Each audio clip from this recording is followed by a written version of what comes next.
Good evening, America. I'm Vanessa Broussard reporting to you live from Des Moines, Iowa. It is caucus night in Iowa as the voters get ready to head to the caucus locations, their designated locations. It is now 6 o'clock. Caucus begins in 1 hour. They're encouraged to get there at least 30 minutes ahead of time, so we know they are on their way, ready to put in their votes for who they want to be the Republican nominee on the November ballot to go head-to-head against Joe Biden. So that's taking place right now as people get ready to caucus at their designated locations. We spoke to so many people today in a town just outside of Des Moines, and they say they've been waiting for this day for 3 years under the Biden administration. So they're eager, they're excited, they're ready to vote. Despite the weather, I just looked before we came on live.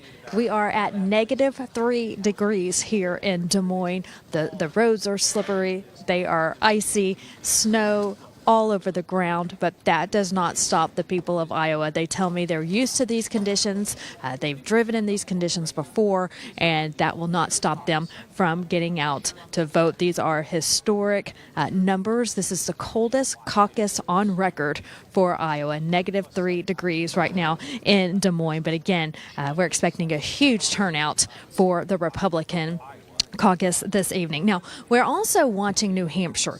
From here tonight, President Trump will go to New Hampshire. That's where our Matthew Alvarez will be as President Trump lands there and has an event starting tomorrow in the state of New Hampshire. And with tonight and also with New Hampshire, there's a lot of questions surrounding Chris Christie dropping out of the race. Where will his votes go? Will they go to President Donald J. Trump? Will they go to Nikki Haley? Or will they go to Vivek Ramaswamy or Governor Ron DeSantis? So that may move some of the poll numbers around that we've been seeing, not only for Iowa, but New Hampshire as well.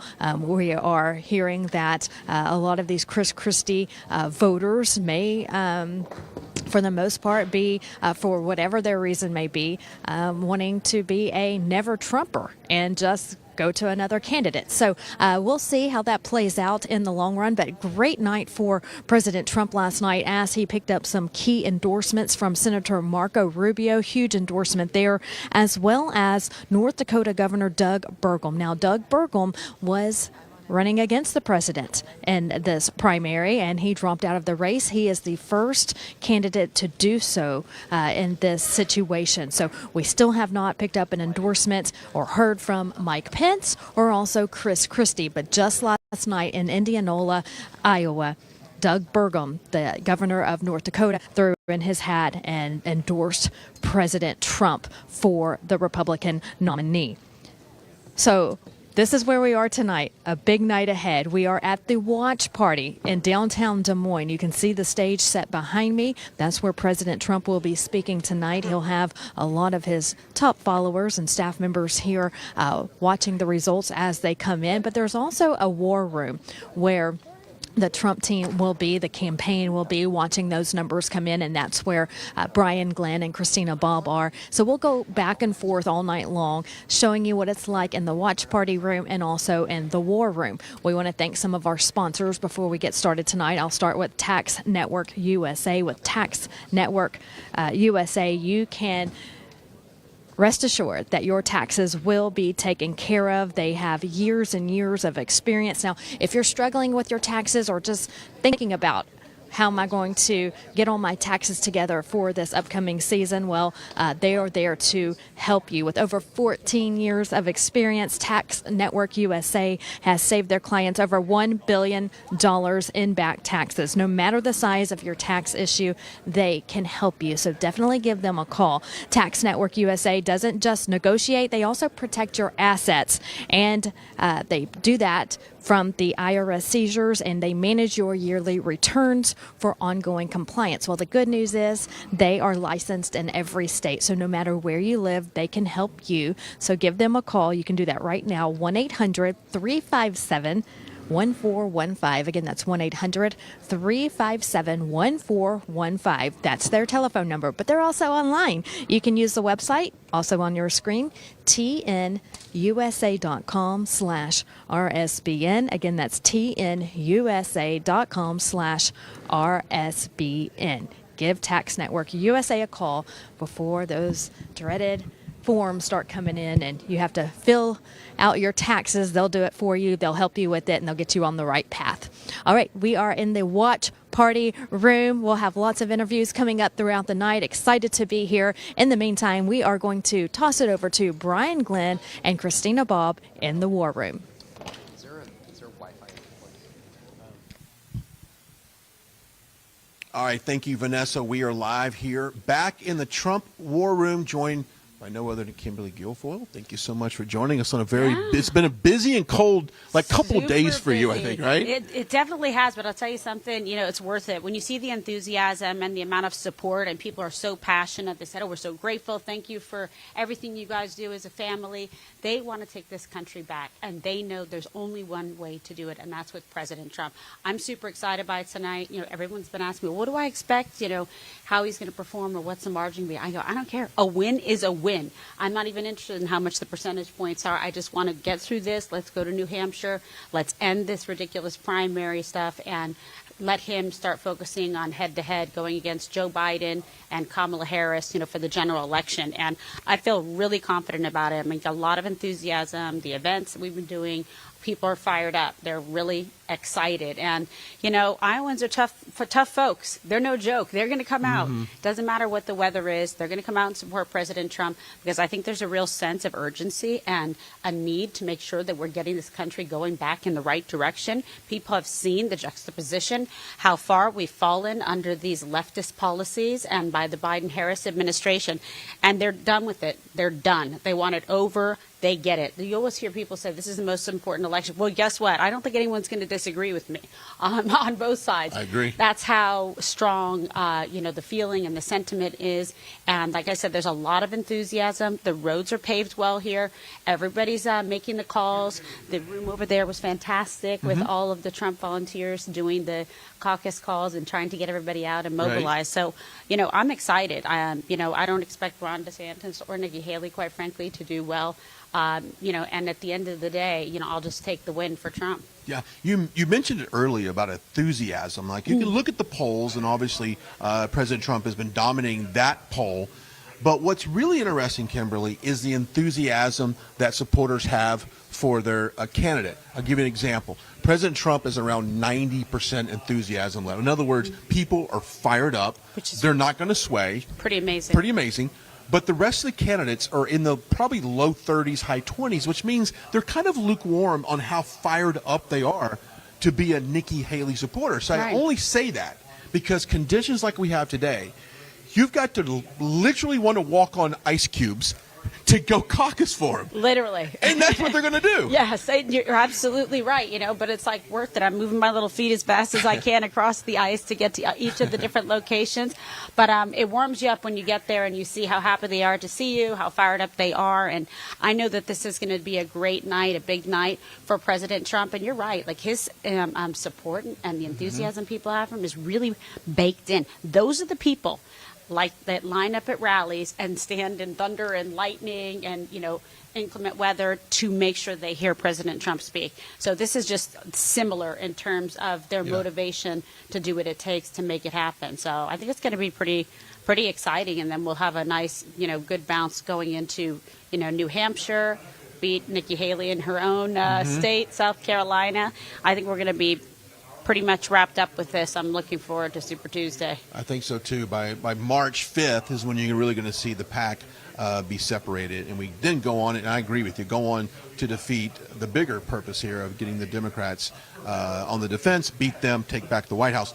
Before I let you go, because I know you're super busy, when you go around Iowa and you go around the country and people voice their concerns about what's number one priority to them, what is it? Is it family? Is it safety? Is it economy? Like, what are they telling you about It's so that? interesting because As a you can mom, kind of tell with their focus. Definitely people are upset about the indoctrination, mothers and stuff, and families and fathers of children in school by educators. They are very concerned about the border and about national security.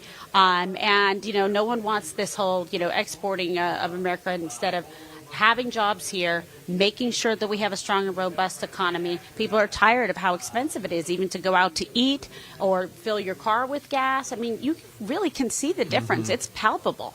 So that's a common sense thing that everybody can just relate to. And I think they know what it was like under President Trump when we had a fantastic, economy and manufacturing and infrastructure and a strong military.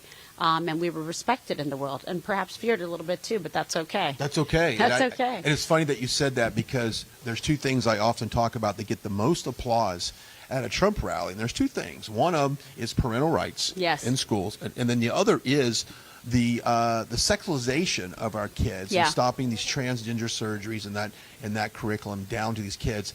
They get the most applause on anything. And I tell people that are running for office, if you don't stand for these two things, and you support President Trump, obviously, you're not going to win. You're not going to win debates. You have to do that. There is no middle ground on whether or not you want to protect our kids from this stuff or not. And they want to control your kids. They think it's their right and obligation to be able to tell them what gender to be, to identify as a kitty cat and use a litter box at school. It's ridiculous. It is. Ridiculous. And it happened really fast that we went off this precipice, this cliff as a country. But I know President Trump is really fired up to get back in and, course correct on day one. Right. I just spoke with Eric a few minutes ago, and we talked about the way Hunter Biden crashed the contempt of Congress markup hearing this past week. I was there. I got the heads up that he was on his way by Secret Service. I ran as fast as I could to get video of him going in. How unfair is it that if your last name is Biden, you cannot show up for hearings, you cannot show up subpoenas, you don't show up to court, but if your last name is Trump, you better stop completely at that stop sign or that stoplight, or we're going to come get you. The weaponization of our government is very obvious, and the lawfare. And I think it's actually playing in favor of independence. They see that. You're right, and I'll tell you something. This is an important point. What for the first time we're seeing, and this is a big shift, and it's very, very favorable for Trump.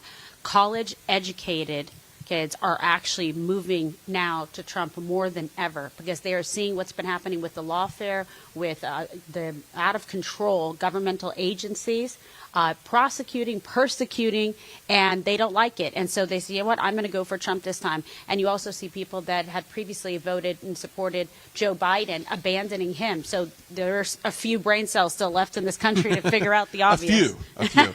All right, last final question, off topic. Is this the coldest weather that you personally have ever experienced? Yeah, so let me tell you something. I was thinking about that today. New Hampshire was pretty brutal last time around. I remember it being very cold then, but this, I would have to say, takes the cake. So yeah, it's unbelievable. And then, we became a little soft because we moved to Florida, and then we now came here, and oh my gosh, we used to be able to take a punch with the weather, but we can't do it. The coldest experience I ever had before this, believe it or not, was in South Carolina. He had a late spring rally in South Carolina. A cold front came through. I think Christina Bobb was there. Brutal. Even the temperatures were above freezing. It was the moisture, the wind. It just bit. But today, this is pretty much it. And then Michigan last campaign, right before the election, that was brutal. Washington, Michigan, November 1st. President Trump was there, obviously. Melania was there as well. That was my birthday. I froze. It was freezing. Yeah. Froze. But you know what? It's going to be a great night tonight, so I'm pretty excited. This is just going to be the tipping point where we're going to kick it all off. And I think people are going to find the enthusiasm coming out of Iowa to be very contagious, infectious, and just love it and go forward with that. Okay, one final question. Yes. I got to ask you, how long did it take you to clean up your house after your Christmas party? Oh, my God. I was there with 1,500 other people probably. It was craziness. Let me tell you something. I was out. I was like, a worker in the field. I had my plastic bag. I was picking all kinds of stuff up off the lawn, the whole thing. Oh, my God. It was a great night. Yeah. It was a great night. They're helping you clean. I'm like, nope, just me. Just you. and we know, because that's how she is. She's as real as it gets. Kimberly Guilfoyle joined us here in the Trump War Room. I can't wait to see what the results are a little bit later tonight. Yeah, we're super excited and excited. We've got some great congressmen and congresswomen like Marjorie Taylor Greene was out there helping out because Don and I had also some delays from weather. Yeah. But it's just great to see. People are fired up to see everybody out. You got Matt Gaetz out here too. So we got good. Florida man out here. I know, right? I love it. I just was tweeting him earlier. I don't know how he's dealing with it as well. And I do like to see some of these late endorsements coming in. Obviously, Rubio just threw it in there, which is great. I always like any kind of endorsements like that.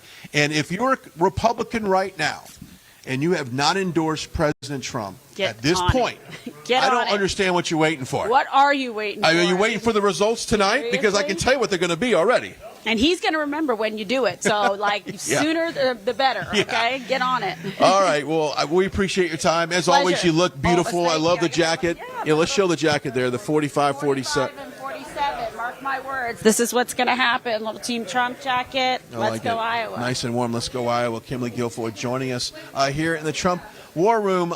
We'll bring Christina Bobb in here as we're live, unscripted. Keep Come going. on, So Christina. we appreciate it.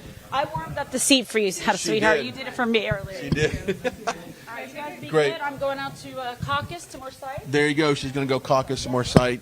But we certainly appreciate all of this. We want to remind you that you can go to our website, rsbnetwork.com, rsbnetwork.com, and sign up for our newsletter, which is a great way to stay in touch of everything that's been going on. Is Kimberly not the best? She's great. She's as real as it gets. She is great. She's beautiful as it gets. Oh, but, that's but undeniable. here's the thing. When I asked Kimberly if she cleaned up her house, I truly believe that she was out herself. Oh yeah, no, she does. That she's she does that. that's what you get when you get with her. Yep. No, that's. I think people would be very surprised about the Trump family in general, how normal they actually are, despite their wealth. They're actually, they clean up their own house after Christmas parties. Yeah, they're very authentic. It's as real as it gets, and I Yep. think it's interesting to talk about the enthusiasm level that President Trump has, because at the end of the day, it is getting the voters out to the caucus, and of course when you get in the primary to get out and vote, because you can be fired up for a candidate, but if you're lukewarm about it, like you can, You're not going to leave your house? No, you're not going to leave your house. It's very cold. And that's one of the exciting things about the numbers that we're seeing come out. The enthusiasm for Donald Trump is so high. It's so much substantially higher. For those people who have said that they are going to caucus for Donald Trump, about 89-ish% have said they are very enthusiastic. They're very excited to endorse him. By contrast, Ron DeSantis is somewhere, I think, around 50 or 60% very enthusiastic of his own supporters. And then Nikki Haley, I want to say she's around 39% about. So based on that, as we had mentioned before, it seems that Ron DeSantis' Iowa voters are more enthusiastic about him than Nikki Haley's voters are about her. So Ron DeSantis, I think, has an edge to come in second. But either way, they're both going to lose. Yeah, when you look at Iowa as a state, we said this earlier in our midday show, the northwest portion of Iowa, and the county has, I've slipped my mind right now, but that county has historically picked the winner of the Iowa caucus. Now, if you go to the far east side of Iowa along the Mississippi River, traditionally that has been where your independent voters live. So if President Trump has picked up any additional support, I do think it's on the eastern part of the state along that Mississippi River, of all the reasons we just talked about. I think that's true. What will be interesting that we'll find out in a couple hours is, did the change in support translate to a change in party? Because in order to participate in the caucus, you have to be a member of the Republican Party. You can register. They do have same-day party registration. So if you want to be part of a caucus, you can register as a Republican today and still participate in the caucus, but you have to do that. And so I think there's a lot of people who are shifting their support to Donald Trump, particularly for Iowa. I'm curious if that equates to a change in party and they show up to the caucus. There you go. Real quickly, hopefully we can get Don Jr. over here in just a second. You may have to bolt over there and ask him. But also a great thing you can pick up right now is this Trumpinator. This bobblehead is incredible. It's one of the most fun things that we have here on this network, and you can get it. The information for that is on your screen. Limited edition. These are quality-made bobbleheads, the iconic President Trump, and it's just one of those things you want to give to someone in your family that perhaps has been a long-term, day one supporter of President Trump, or maybe someone who just, as Christina just talked about, just recently started supporting President Trump. But nevertheless, go check it out. The information for that is on your screen. Go check it out, the very famous Trump bobblehead. Yes, very famous Trump bobblehead. If I had a bobblehead, I would imagine the head would have to be gigantic because the size of my forehead would be so massive. They would need to be able to have enough of the surface area to do that. But I don't know. I would love to have a bobblehead one day. But go check out. I see it in your future, Brian. I see it in my somebody's future. going to make a Brian Glenn bobblehead. Yeah, God bless him. We'll sell one. I predict it. Maybe my mom will buy No, one. I was going to say your mom will buy more than one. She'll buy two. All right. Well, hopefully we can get Don Jr. over here. Yeah, I was trying to and catch try his to- eye. Oh, try to here. catch him out.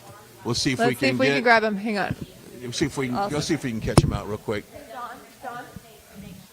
See if we can. Sonny. Okay. Oh, I think he's gonna go for a quick picture. Okay, he's got to. Okay. Just like 2 minutes. I would. Hey, this is live television at Caucus, the War Room. This is how we do it. So Shameless possibly, plug. Shameless plug. Maybe we get 2 minutes with them. Maybe, right? Okay, just Okay, even they're if it's gonna 2 try. minutes. We can start the clock at 2 minutes. How about that? We can do that. But that's kind of an active day here on the War Room. Now, obviously, Vanessa Broussard is inside the watch party Yes, where you've that's got gonna be fun. you've got a lot of people that are coming town, donors, you've got supporters, staffers, people that are VIP guests that are in there. And I think Iowa officials, officials. people who have endorsed Trump from the state of Iowa. There's going to be a lot of cool people down there. Yeah.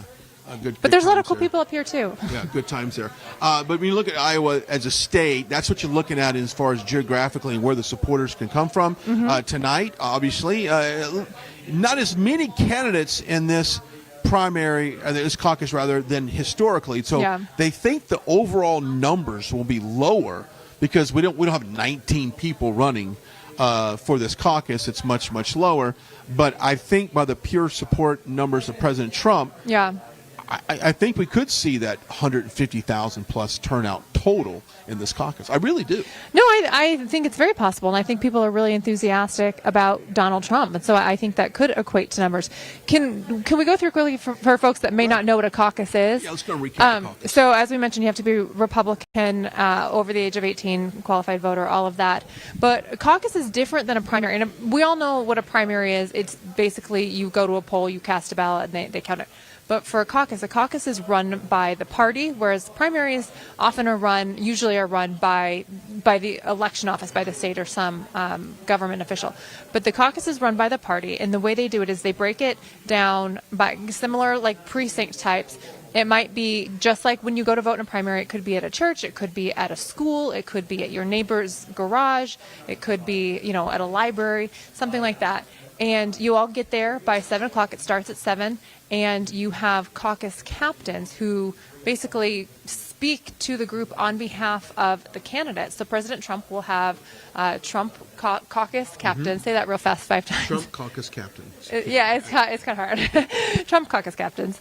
And they'll basically pitch to the group and say, this is why we need to elect Donald Trump or nominate Donald Trump to be the Republican nominee. And any candidate who has a captain there, they get a chance to speak. People have a chance to answer questions. They go back and forth. They kind of debate. Then they cast their ballots. They're paper ballots. They're all cast. Everybody who's present and can legally vote casts it. And then they count all of the votes right there in front of everybody so everybody can see what the result is and they report the results. So that's the way a caucus works. It's pretty cool because it really is the debate. It's kind of the heart and soul of democracy, really, of open debate about who the candidate should be. So that's going on. Let's see, it officially starts in about 30 minutes is when the caucuses will begin. If you are an Iowa voter and you are not at your precinct location, please get there, get to your caucus. You can go to ia.donaldjtrump.com to figure out where you need to go. But please go, be a part of that process. Apparently, maybe some of them are watching us on the app. I was hoping they're in line. Hopefully. They got to get in line and To get be in, early yeah. On that. I think it's very important to stress that. So, and then after this, of course, we shift our attention over to New Hampshire, which is the first primary of the year, and what Eric, and we'll play back that interview with Eric Trump here shortly. But what he talked about is hopefully you get the caucus, you get the primary in New Hampshire, you get South Carolina and Nevada, you get 4 states out of the way. Sweeping victory so that the GOP itself can then get a clear vision of what they need to focus on moving forward. Because I think having these inner party battles and debates aren't healthy in terms of taking on the Democrats. No kidding. And President Trump's campaign has put that out. Why is the the national party wasting time and money in all these debates and everything when everybody knows Donald Trump is a candidate. Everybody needs to be rallying behind Donald Trump. And so it will be nice to have these primaries out of the way, basically have him cinch the nomination, and we can move on to the general election. I think that's the best thing for the party, it's the best thing for the president, and it's the best thing for America. Yeah, we're glad you're here. Also, as a reminder, don't forget to follow us on all of our social media platforms right now. Big night ahead of us. It could be a very historic night. I mean, it's already historic. I think it will. As the coldest caucus in history. But I think the turnout, I think what's at stake, I think all the reasonings that we just talked about of why people are showing up, I think it's going to reflect in the totals. Yeah. I heard some people in the hotel earlier talking, and they kind of thought that Vivek might have a very surprising night, and I thought that was really odd. Now, I was looking at who was saying this, and they looked like they were about 18 years old. Oh, so okay. It's like younger kids, which is fine. They might have been, whatever. But for what I can see, and it's kind of like what I thought after the 2020 election, Trump's having these massive rallies, having 3-4 a day, 30,000 people showing up at each rally.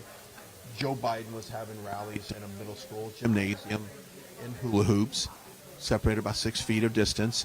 Filled with staffers or press. That's what I saw. So going into the 2020 election, I was overconfident that we had this based upon what I saw on the campaign trail. And based on what I've seen here in Iowa over the last year, I'm fairly confident that we're going to see a big night. I really do. No, and I don't think that's happy talk at all. No, I think you're absolutely right. And the two markers that I'm really interested in seeing that I think could be the historic markers are what you mentioned earlier, winning by more than 12.8%, which was Bob Dole back when he ran. That's the largest margin that anybody has won the Iowa caucus. Any Republican has ever won the Iowa caucus. So I'm curious. I think Donald Trump will very likely beat that 12.8%. Maybe he'll double it. Who knows what that number will be? But I do think he'll set a historic margin there. And then the other fact is that no Republican has ever won more than 50% of the votes in any Iowa caucus. And I think there's a chance that Donald Trump could beat that as well. Yeah. I was watching Fox News earlier so that you didn't have to watch it, and I was watching Karl Rove and some other political analysts talking about who they thought would be in control and what they expected to see. This is what's wrong with, I think, the Republican Party, and this is the country club Republicans, the ones that are entrenched in the Bush-Cheney era, the ones that are just completely want to go back to pre-Trump levels. I'm going to make sure we got it. Okay, we're going to see if we can switch the microphone up. Okay. There we go. We're just doing a little bit of mic shift. Mic shift. All right, let's do that. Adjustment there. But it's something that they are still stuck in 1990, 1980, 1990 in terms of that. It's a new Republican Party. It is a new shift. It's a new mindset. Yeah. And so I'm not listening to any political expert on any network right now. I mean, you're better off just watching MSNBC or something like that if you just want to have, political analysts that a lot of it doesn't make any sense.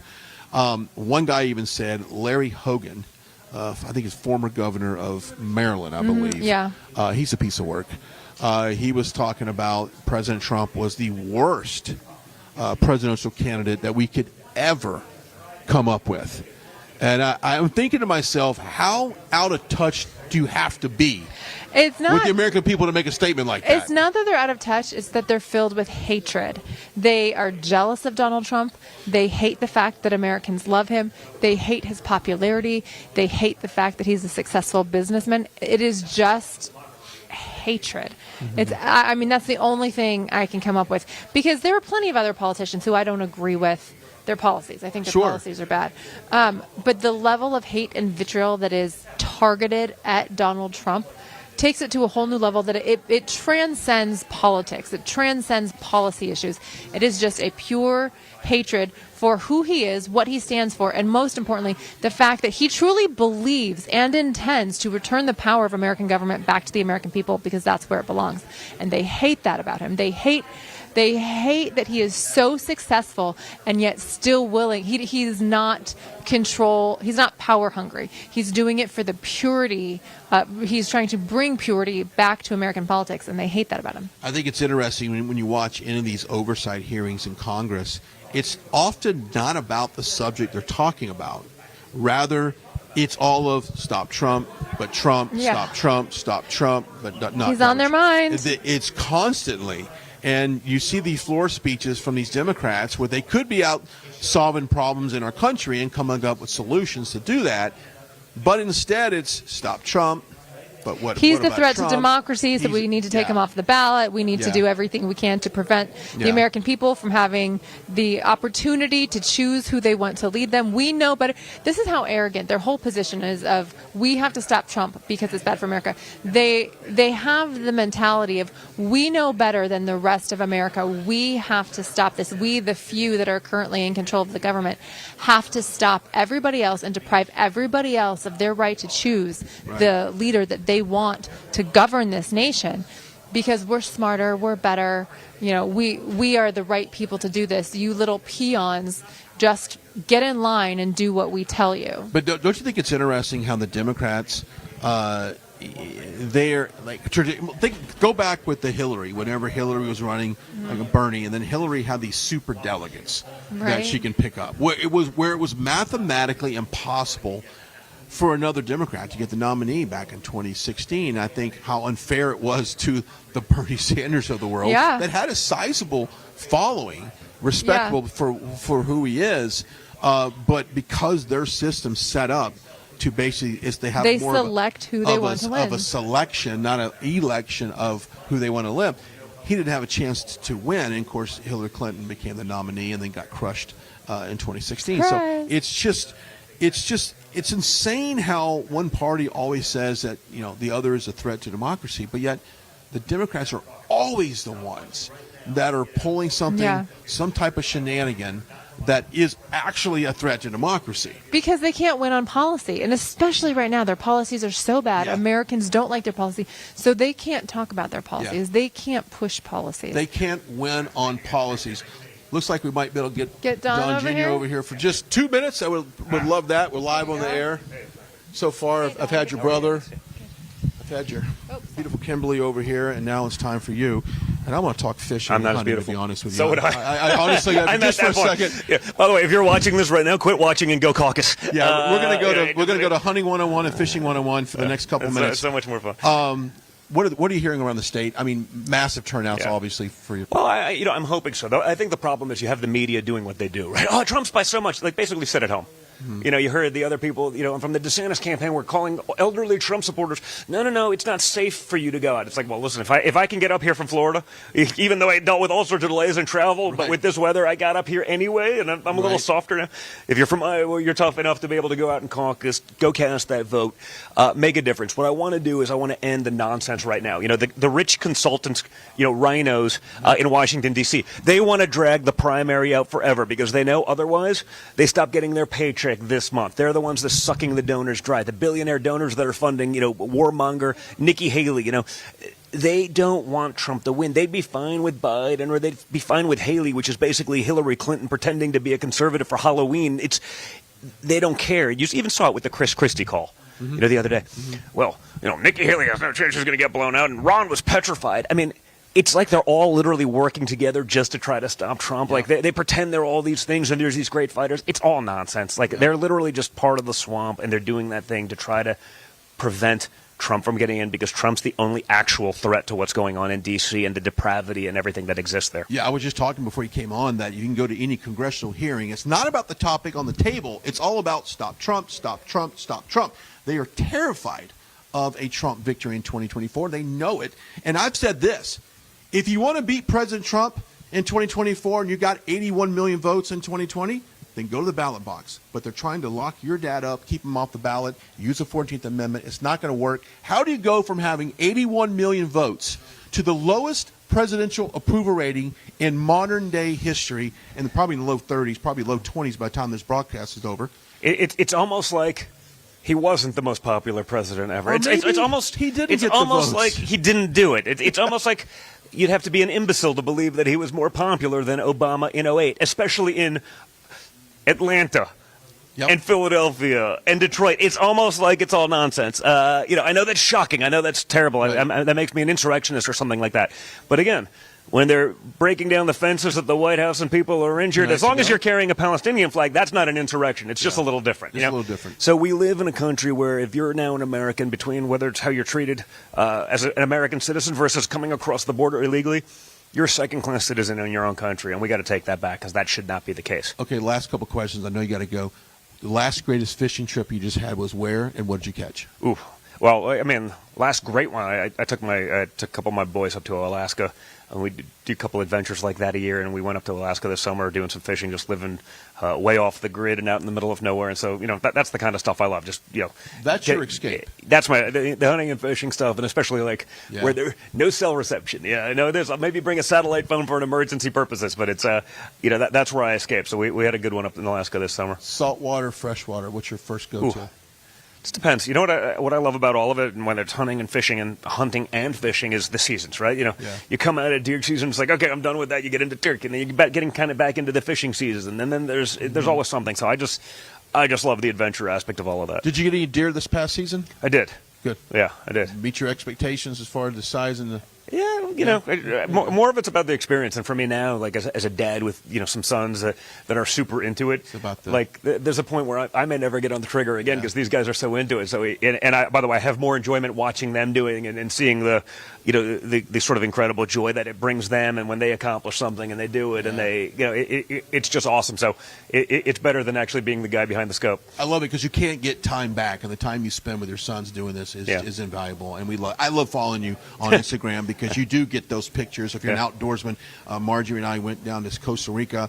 I've got a big mahi-mahi, nice. And I landed about 110-plus sailfish, which was great. That's a lot of sailfish. That was a lot of sailfish with no chair. I live in Florida. No We do a lot of sailfishing, but you're not getting 100. If you can get 2 or 3 in a day, you're having a pretty solid day. Yeah, I enjoyed that. But anyway, big night here in Iowa, or in the War Room. Don Jr., thank you so much. And you know what? Like you said, local time here is 6:37. Your butt should be in line right now. Get in there. Doors close at 7 o'clock. Go. Get in line. Go Caucus. I know this is terrible for ratings, but stop watching right now. Right now. Go home. Kimberly, don't yell at me.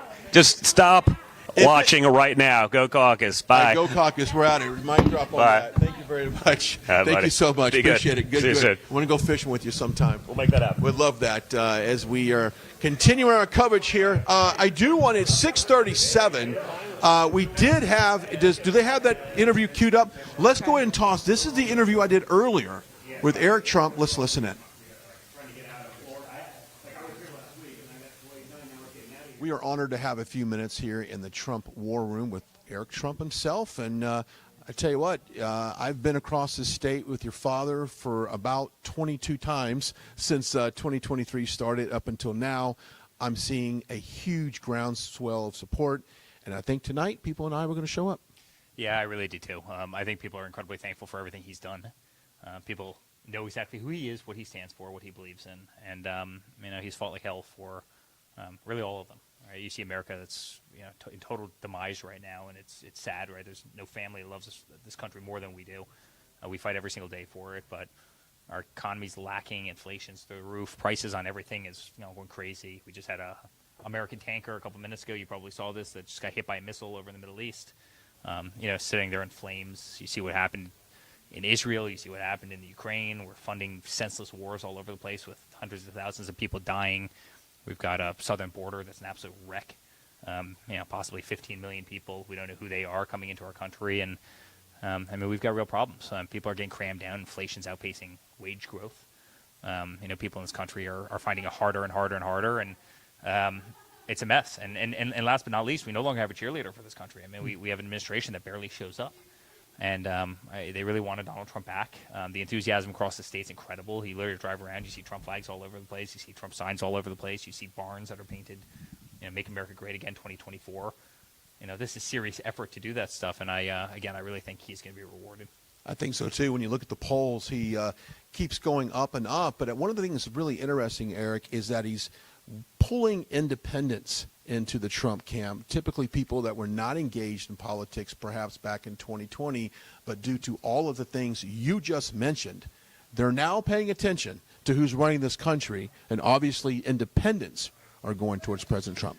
Well, listen, I think so many independents are sick and tired of some of the issues that they're seeing, right? Which is, they're spending more time focusing on 6'5" men swimming in, women's collegiate sports than they are about, avoiding nuclear war, than, worrying about, economy that's faltering, interest rates on look at the interest rate on your home. I mean, these are quantitative things. These aren't kind of subjective, you can have two opinions on a certain matter. These are, look at the interest rate on your home. Look at the price you're paying for gas and heating oil and eggs and groceries and a 2x4 and, go down the list. I mean, people, again, are getting crammed down. Inflation is outpacing wage growth. People are making less and less money. It's more and more expensive to live.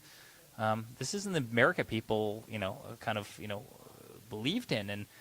And, all the while, there's a total war against our Constitution, against our American flag, against our Pledge of Allegiance, against kind of the family structure in our nation. I mean, people just want to be left alone. People want to be able to go out and live the American dream. And it feels like that's fleeting so many people. Based on incompetent policies that were unnecessary. Yeah. You mentioned the American dream, and President Trump often talks about getting back to the American dream. And I think his plan that he's laid out does just that. You touched on a second, and one of the things that I was in the Rayburn Congressional room this past week in there for the contempt of Congress hearings, a markup hearing that they're in regards to Hunter Biden.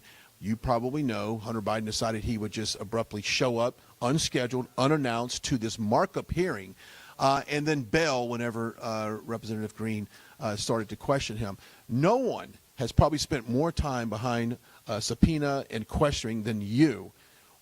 I think the American people are seeing how unfair it is that the Trump family is being weaponized or being attacked by our own government, and of course the Biden name supersedes all of that. Yeah, and this is a family that if you ever take my laptop and go into it, you'd find beautiful pictures of my young 6-year-old and 4-year-old wrestling. Sure. Versus pictures of crack pipes and prostitution and all sorts of other kind of illicit things and shady deals all around the world, right? I mean, it is horrible. I think people do realize that there's two systems of justice in this country. If you're Hunter Biden, you get away with murder. If you're us, you get prosecuted to death. That's very, very sad. I mean, how many, if that was me or if that was Don, and we did that and we were in contempt of Congress, they would have arrested us before we left. We would have left the steps of the Capitol. Of course they wouldn't, but they don't do a damn thing to this kid. If we were selling, finger painting to Republican strategists and activists for $500,000 apiece, we'd be in jail, right? And guess what? They don't do a damn thing about that. If we lied on a federal firearms form of 4473, we would be in jail. I mean, they try and put us in jail for 1,000 times less, right? But he gets away with absolute murder. If my father's grandkids, reportedly, because you saw many of the stories, were getting checks from Romania or China, the or SARS reports, whoever the hell it suggested was, all that. In complicated, crazy business structures. I ask the question all the time. I just asked this to NBC a second ago. What product were they selling? Like, what we do? We have a website. We have hotels. We have golf courses. Wine. Great wine. We've got, office buildings, retail, Yeah, sure. other things. Like, what product are they selling? Like, where's Hunter's website? How do you make $10 million and you literally have an entity that doesn't even have a? It's insane. Everybody knows the answer to these questions. I mean, I'm being rhetorical in saying this, but the reality is they've gotten away with absolute murder. And if that was Don, if that was myself, if that was Tiffany, if that was anybody in our family, we'd be in jail already. And again, the American people understand the dual system of justice, and they're upset by it. But I think that's why some of these independents are going over. They see this. The American people are not dumb. Okay, I know you got to go because you're super busy here. I think tonight we're going to see a record broken. Not only will it be the coldest caucus in Iowa history, but we will see President Trump beat the 12-point margin of victory that was set back years ago. Your thoughts on that? I believe we will, too. Now, I do believe that no matter how much my father wins it by, I think they'll say it's never enough, right? If he got 60%, you're going to have the liberal media come out and say he should have gotten 70. If he gets 40, they're going to come out and say he should have gotten 50. I mean, it's never enough. They want to keep that horse race going. It benefits them, and they can't stand him. But I think we're going to have a beautiful night. I'm very proud of him. He's been the greatest father in the world I could have ever imagined. The fight he's had and what they've tried to do to him is almost unthinkable. But he's incredibly brave. He's got more backbone than any person I've ever met, and I think he's single-handedly the greatest president this country has ever had. And I think that's ultimately going to propel him to the real victory, which, as important as tonight is, at the end of the day, today doesn't matter if we don't win on November 5th. And that's what we all have to keep in the back of our mind, and that's why I hope we have a decisive victory tonight, get everybody else to drop out of the race, and really start taking the fight to Joe Biden or whoever they decide to put in that spot. Yeah. We know the audience loves President Trump, and they love you and your family as well. Eric Trump joining us here in the War Room on a very busy night here in Iowa. We are honored. Good stuff there with Eric Trump back out here live in the Trump War Room.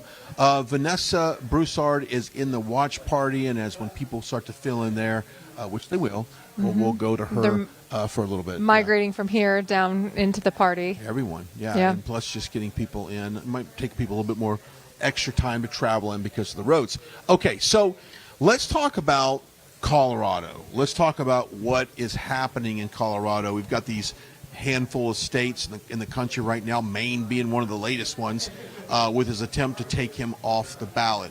There's no one better on this topic than our very own Christina Bobb. And let's go over what is going on in Colorado and maybe the status of some other states. Sure. So the Colorado case was, the decision was rendered by the Colorado Supreme Court to remove Donald Trump from the ballot.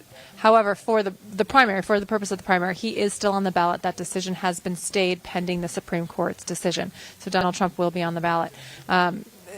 That decision at the Supreme Court will put to bed all of these other states, the Maine state, the Maine Secretary of State who did this, and we've already seen several other states. I think Arizona, New Mexico recently came out. Michigan was one of the earlier states, New Hampshire, Minnesota. There's a number of states who have all ruled in favor of keeping Donald Trump on the ballot. The only court to say, and this has been litigated, I want to say 25 times and is in the process in many other states. So almost half the states are litigating this issue. The only court out of all of those cases to say that he's ineligible to be on the ballot is this Colorado Supreme Court. All of the other states that have rendered rulings have all been in favor of Donald Trump. So once the Supreme Court comes out with this ruling, they've already agreed to accept it. The parties are preparing their briefs. They'll file their briefs. I imagine they'll have oral argument. And then we'll get a ruling from the Supreme Court. I expect it to be very, very decisive in favor of Donald Trump being on the ballot. I don't think for a second, this isn't going to be a 5-4 decision. It's not going to be a 6-3 decision. I would not be surprised if this was a unanimous decision because the law is so clear. That's why you're seeing all of these other states, which have a reputation of leaning left, particularly in their courts. All of these other states are ruling in favor of keeping Donald Trump on the ballot. So, for those of you that are concerned whether he's going to be on the ballot or not, don't worry about it at all. Once this case comes down, it will put the issue to bed, and I suspect that will be the end of it. And what's really interesting that you said that, a lot of people would say, well, I would vote for President Trump again if I only knew that these court cases are going to go away and he will ultimately be the nominee. So if you're telling me don't worry about these court setbacks, that he's going to make through them, then if you had any hesitation to cast that ballot for Trump in November, you need to put those aside. Well, that's why they're doing it, right? It's because they can't beat him. They can't beat him on the issues. We've already talked about that. They can't beat him on the campaign trail. Nobody can campaign better than Donald Trump. They can't beat him. And so they are trying to use the power of government that they have to just impede his ability to actually win. And I think this Maine case is really interesting because this is just the Maine Secretary of State who just one day decided, I'm not going to put on. This wasn't a court case. This wasn't, litigated and it didn't come down in the form of a ruling from a judge or from a panel of judges. This was just a Democrat Secretary of State who said, nope, I personally am just not going to allow him on the ballot. That is ridiculous and an affront to the way we run our government. It should not be people in power who just tell us who we can and cannot vote for. So her decision to do so, and I think it's particularly interesting. She wrote a 35 page opinion detailing why she was choosing to keep Donald Trump off the ballot. And she cites things like YouTube and, news reports, which does, unless you have some other way of getting it admitted in court, it's not even, it's not really anything that you can even legally rely on. It's just, her something that she watched, which I think is funny because if you think about it, the way she came up with the opinion was she watched a YouTube video. Of course. And it's like, I get all my information on TikTok. Of course, I'm well informed on issues. Yes, but that's not right. Like, if you want to learn how to fix a faucet, go for it. Go for it. But complex. Fix an election? Yeah. Go for it. Right. But and it's not even that complex of a legal issue. The legal issues are actually really clear and straightforward, which is why I'm not worried about the result of this Supreme Court case. Right. But it's just absurd, the tactics that they're employing to try to dissuade people from voting for Donald Trump. They should all be embarrassed and ashamed. They should be. All right, let's talk about our friends over at Pure Talk. It's one of those things where you must make sure that you're doing business with a company that aligns with your values. And, of course, Pure Talk does just that. They're new to this network, new to one of our partners, and I want to make sure that you guys have a chance to check them out and compare for yourself not only the savings, the added value of being a Pure Talk customer, but also knowing that when you spend money with Pure Talk, it's actually going back into support and align with values that you believe that we're all here today. So go check it out, our friends at Pure Talk. The information for that is on your screen. Now, Pure Talk often goes to D.C., and they're talking to our elected officials, talking about supporting issues that are most concerning. And so you don't always get that, especially in the telecom industry and technology to begin with. You just simply do not see that. But Pure Talk, they walk the walk, they talk the talk. I just made that up, and it actually works for this company. But it's due. So Pure Talk, there you go. Information for that is on your screen. I highly recommend you give these guys a call and let them know that you heard it on Right Side RSBN when you give them a call. But it is important that we look at what's going on with DEI and all of that. And I've got a friend that works in the financial markets, and he is often telling me, you have no idea how bad it is in the financial markets and in investment firms, because they pressure companies and some of their portfolios to people to buy and add stocks in the mutual funds of companies that have a good kind of a social credit score. They have a great score when it comes to being green or having diversity in their company. Well, I think it's really fitting on Martin Luther King Day here that he would probably roll over if he knew that we no longer hire people on the content of their character, but rather we hire people purely on the color of their skin. We have done a 180 from what we used to do. We're going to do another mic check again. What we used to do. And it's one of those things where, how did we get here?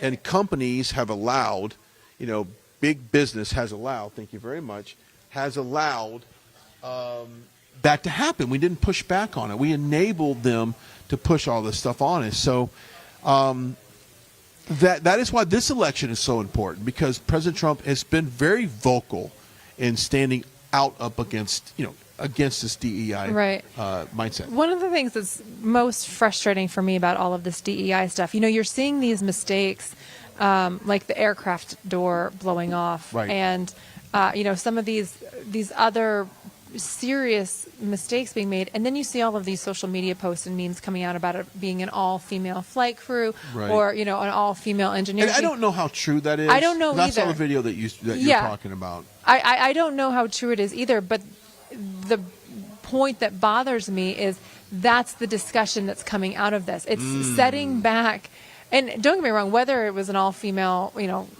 crew or not or whatever it was, that is irrelevant to the fact that they messed up. If it is true, It's because they were hired because they were female, not because they were qualified. But the message that it sends is that females are not qualified to do it. And that's the part that I have a problem with, because we've worked so hard. And honestly, for my career, I would say I feel like I've been treated appropriately and fairly, and I don't feel like I've been overly oppressed as a female in the legal community or whatever. But I look at these stories and I look at the way it's going, and I have real serious concerns that it's actually setting us back. All right, let's toss it over to Vanessa, who is at the watch party right now. Vanessa, what are you seeing?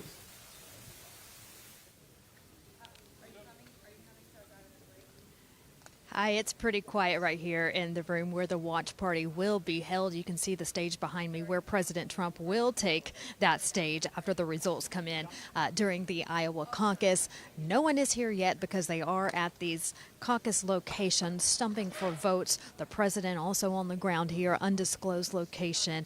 Didn't want that announced beforehand, but he is with the voters here in Des Moines. And so I was talking to some of his team members just earlier, and they said that they're expecting a good crowd here tonight once everyone gets finished with their caucus location around the 8 o'clock hour here Central Time, and then they'll make their way here to this arena. Well, they're going to fill this room for the watch party. You can also see behind me not just the stage, but also the slideshow that's been playing behind me, the Better Off with Trump slogan. They're really hitting hard on mortgage rates on this slide tonight for people in Iowa and for America to see and think about. How much more are you paying, not just at grocery stores, we talk about that all the time, or gas stations, but also your mortgage rate. They talk about the Iowa mortgage rates under Biden. The 30-year mortgage rate has hit a 22-year high. A 22-year high just in what you're paying for a house. Under Joe Biden, we've had a 3-year inflation rate of 20%.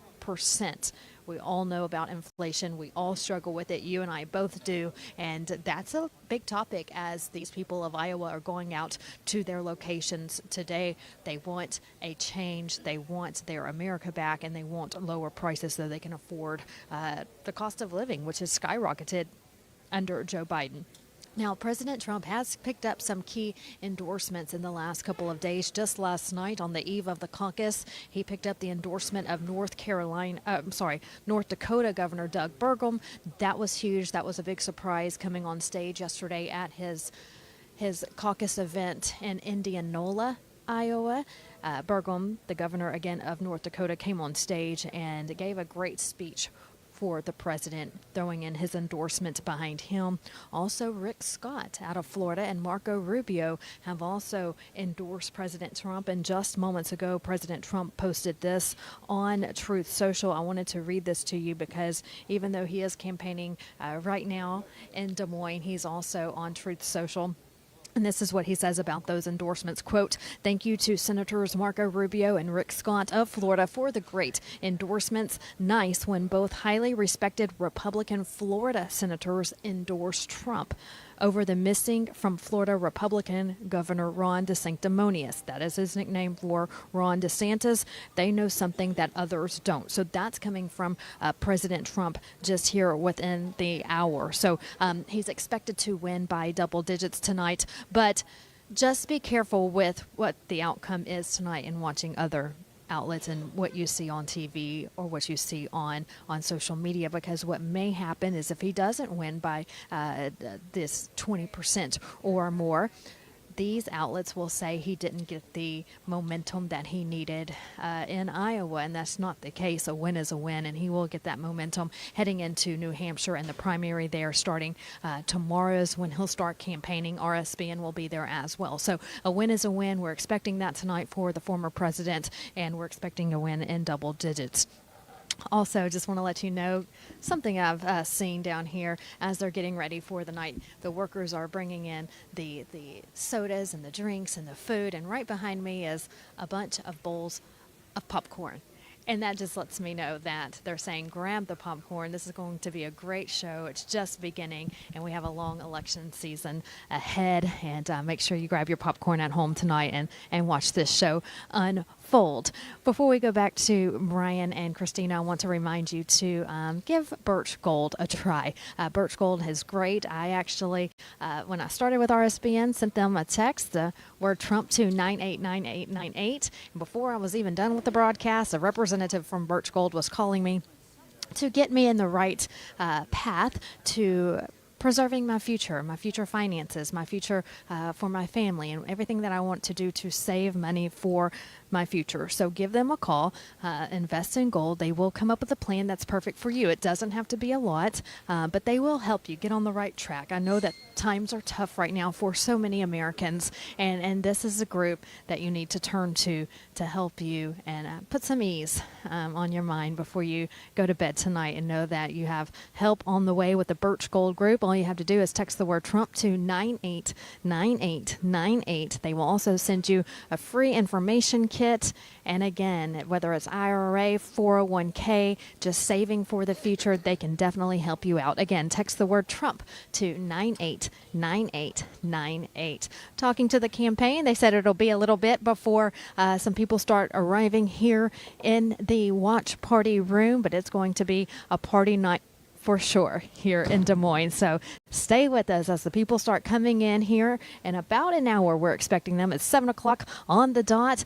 The caucus locations are opening up and people are starting to put in their votes and their ballots. So we'll see what happens tonight here in Iowa. For now, I'm Vanessa Broussard, live from Des Moines. We're going to send it to a commercial break, and we'll be right back here on Right Side Broadcasting Network.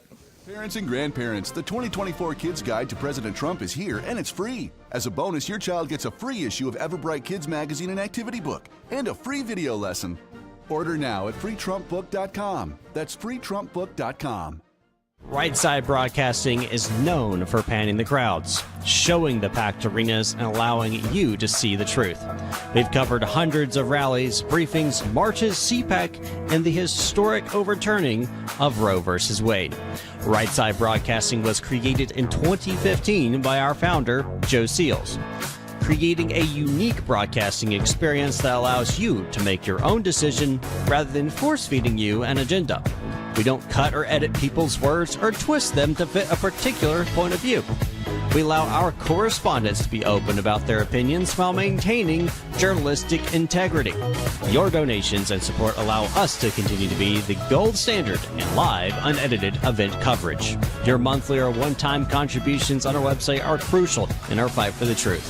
Thank you for all of your generous support. Hello, I'm Mike Lindell, and I'm here to tell you about my new product from MyPillow, towels that actually work. Watch this absorbency test. Here's another towel that we randomly went out and bought. Here's one of my towels with the nice design. I don't know if you can see this, but you could line a swimming pool with this. I mean, this is crazy. Get rid of it. Towels that actually work. What a concept. I'm interrupting this commercial to let you know you can get our 6-piece My Towels, regular $69.98, now only $29.98. Or you can save 25% on our brand new kitchen towels, made with the same technology as our famous My Towels. Also, we have bath sheets, bath towels, washcloths, hand towels, and so much more. And the best part, with your promo code, your entire order ships absolutely free. So go to mypillow.com or call the number on your screen. Use that promo code to get deep discounts on all My Towels. And for a limited time, your order ships absolutely free. This is a call to all my fellow Americans to stand up, fired up, and will not let up. To put your foot down and will never lay down, Americans. You're the ones this country needs. To stand up for what you believe in. To wear your pride on your sleeve. This is a call to the ones who put family above fortune and always have their neighbors six. At Pure Talk, we're a wireless company that champions American values. We'll give you a voice, along with unlimited talk, text, and data for only $20 a month. That's less than a burger and fries these days. All on the most dependable 5G network. So stand with us, a proud American company that stands up for and gives back to the people who built this country, people who stand for our flag, People who believe in working hard, not hardly working. So join your fellow Americans and call Pure Talk to get 50% off your first month. This is your calling. It's time to answer.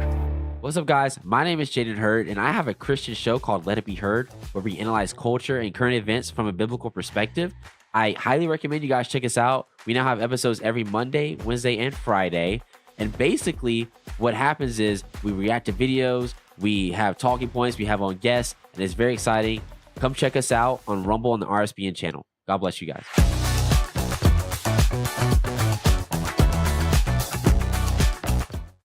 All right, good evening. We're back out here live in the Trump War Room. Christina, Bob, Brian, Glenn reporting for you. We've got Vanessa Broussard down on the watch party floor. And as she said earlier, everyone's out caucusing right now. That's why it's not full of people. So everyone is working, and of course the caucus has been going on for about 4 minutes now. We learned earlier, about 3 minutes ago, that the early leader in this caucus was President Trump, and that was on the presumptive votes, entry votes of people going into the caucus. They were asked as they went in, who do you plan on voting for?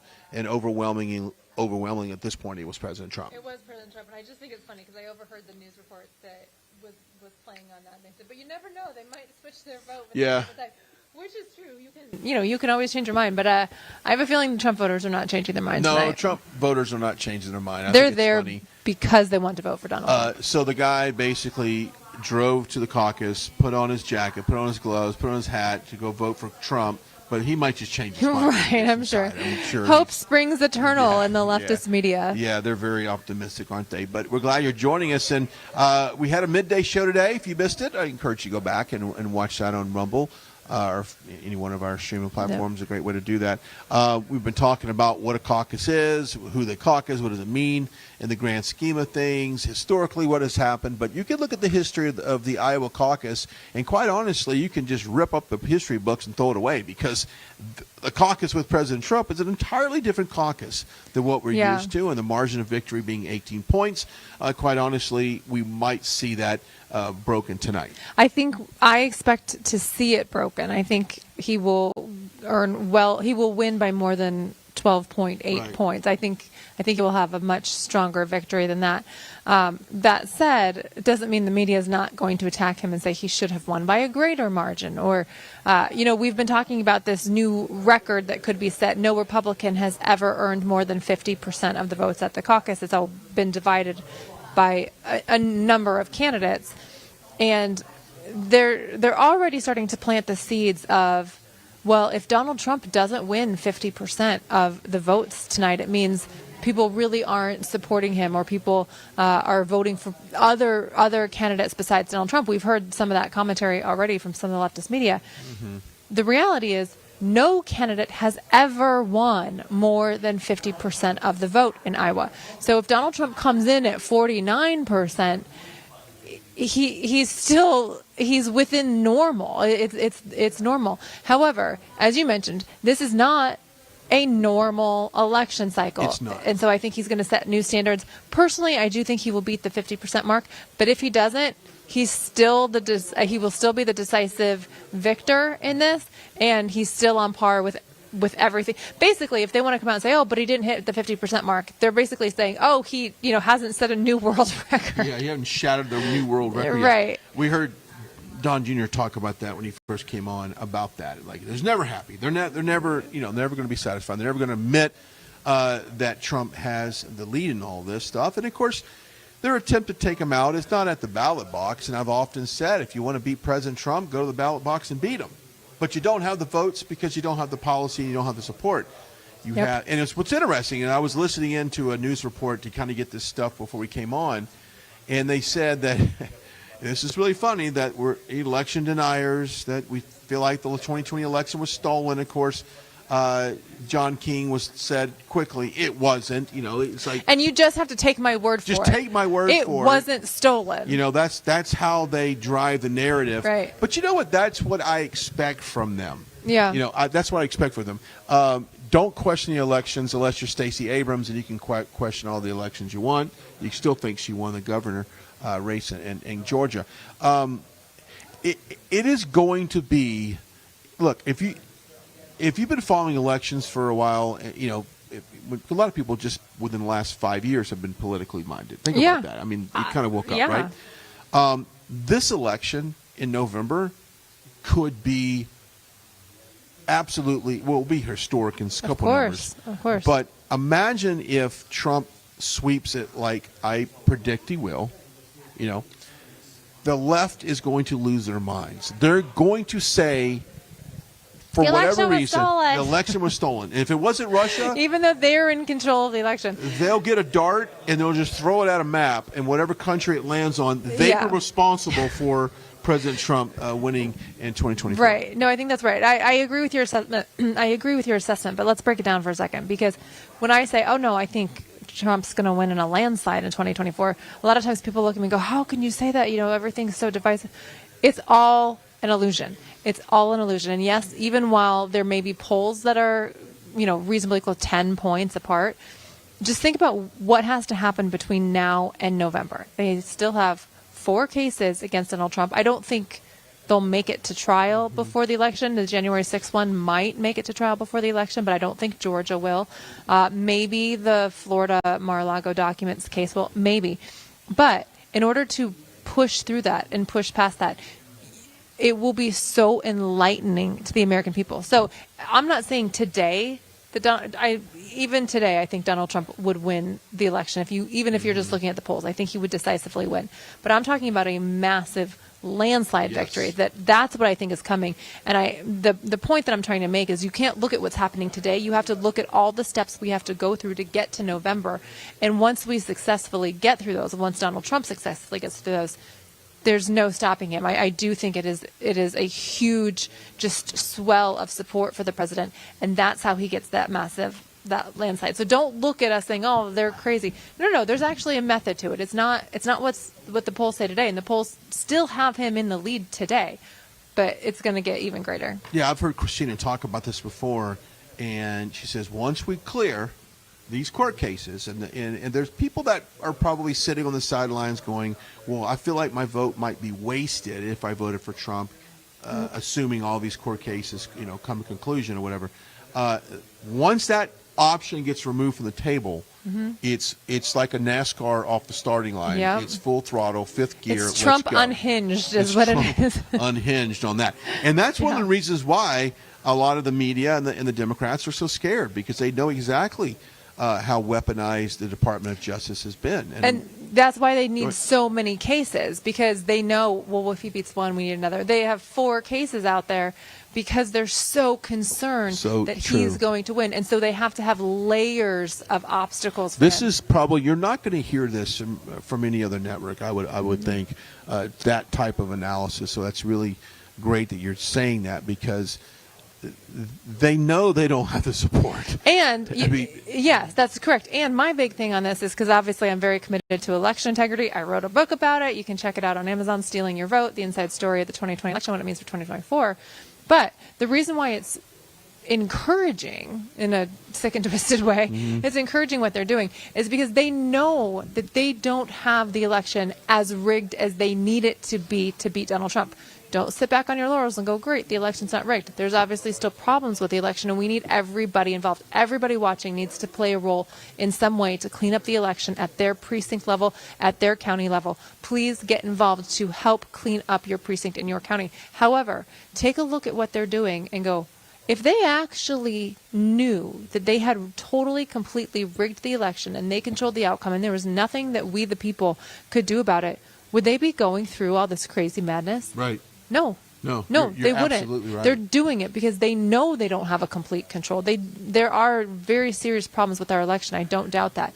But what they're afraid of is we, the people, getting involved in fixing it. Yeah. So we, the people, get involved and fix it. You can go to causeofamerica.org, C-A-U-S-E, causeofamerica.org, and send them your county or your zip code, and they will send you a list of conservative grassroots efforts in your county that are working on cleaning up the election, and get involved and be a part of the solution. 3 words: swamp the polls. Yeah. If you swamp the With polls, volunteers and workers too. Like Yeah. we need people working the election. It's Right. not enough to vote this time around. Because remember what happened last time in Pennsylvania and other states. President Trump is up big time in these states, hundreds of thousands of votes, and then all of a sudden it stops at 2 o'clock in the morning, and all of a sudden a bunch of votes for Joe Biden Magically appear. If we swamp the polls with votes to begin with, as the great Mike Lindell would tell you, they can't mathematically outpace the number of votes. You can't just all of a sudden have 500 million votes came in for Joe Biden when Right. there's not going to be people in this country. That's right. But it's very important that we have the election workers and volunteers working the counting to make sure that the vote doesn't stop for 3 days as they print That's more true. ballots and fill it in. So, yes, it's important to cast a vote, but it's equally as important to work the polls. Work the polls as a volunteer. Work the polls as a county employee. Actually get employed by your county and work the polls. There you go. Become a part of a campaign. Do something more than vote this time around. And if you can't do that, sorry, one more thing. If you can't do that, you can get a part of one of these grassroots organizations. Let's say you can't leave your house, or you're locally restricted for some reason. You can be a part of scrubbing the voter rolls. You can be a part of reaching out to the county officials to issue FOIA requests or open records requests. There's lots of things you can do. Whether you can actually work the election or not, there is a role for you to play in cleaning up the election. Please, please, please get involved and do it. Go do it. Also, go sign up for the newsletter. Go to rsbnetwork.com. Click on the newsletter. You can subscribe. It's absolutely free. We're not going to charge you or anything like that. Just put your name, your email, things like that. We'll shoot it over to you. Grace Saldana, Summer Lane, Alice Caldwell.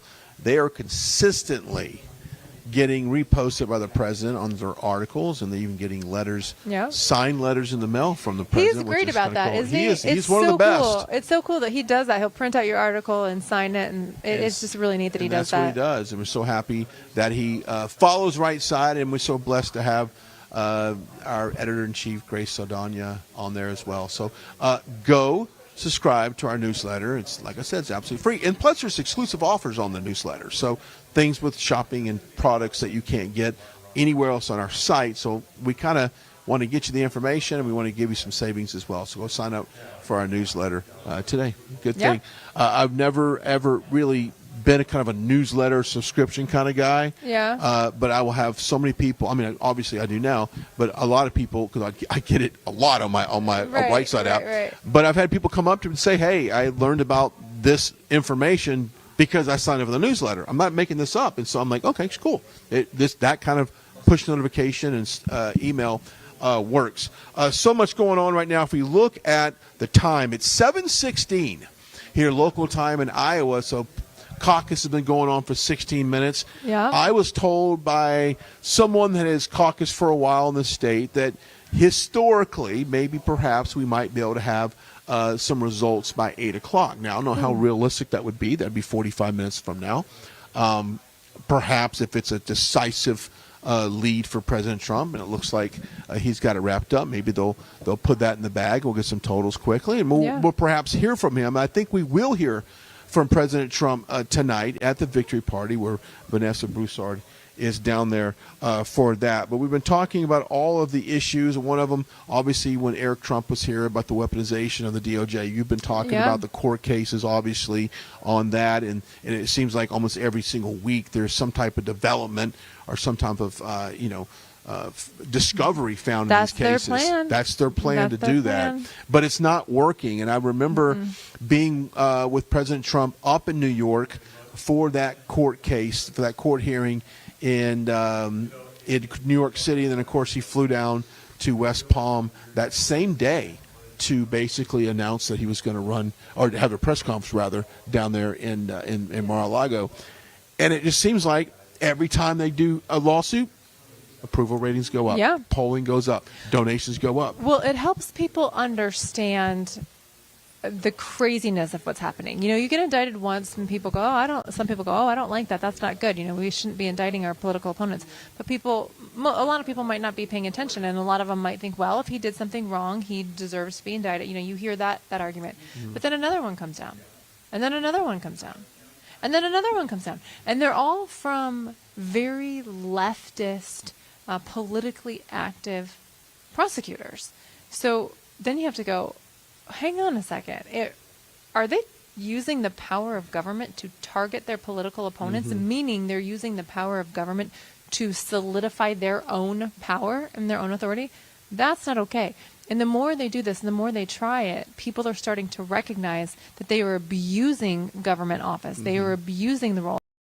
Happening in Georgia, this development that we've now learned that Fani Willis hired her boyfriend to be the prosecutor of Donald Trump, a historic case, to be the prosecutor, and he had little to no experience in prosecuting offenses of this nature, and yet she has paid him, I think it was like $654,000, something around there is what the number's reporting, and then he uses that money to take her on lavish vacations, and so she is benefiting from what this is called is prosecution for profit, meaning they're prosecuting someone in order to pay someone else, and then they get benefits from that. It's prosecution for profit, and it is a fraud on the court. Yeah, and it allegedly, the description for her job title says that she must, and you know this more than anybody, she must make impartial decisions, can't be politically motivated, things like that.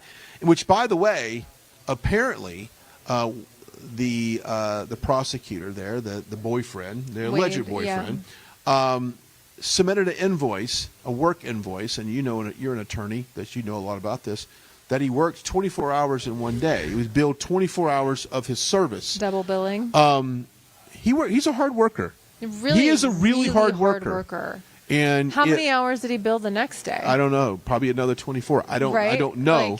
But I mean, it's stuff. That's unethical. It's fuzzy numbers like this that kind of make you go, something may not be right with this case. Definitely, and I'm so glad that this is out. I'm so glad that media outlets are talking about it. Even CNN and MSNBC, I saw supers that were saying doubt now is shining down on this case and this prosecutor. So yeah, so they're starting to be a little bit of speculation that what's going on right now is wrong and it's not real and true. So hopefully that comes out a little bit more in investigations. One of the most interesting aspects of this revelation is we know it came from one of Donald Trump's co-defendants in the case, Mike Roman. Mike Roman is one of the 19 people charged in Georgia by Fani Willis. And it was his attorney, it was in their pleadings that this all kind of came to light. And you have what appear to be really, at the very least, unethical, possibly criminal actions to the tune of $650,000 paid to the prosecutor's boyfriend.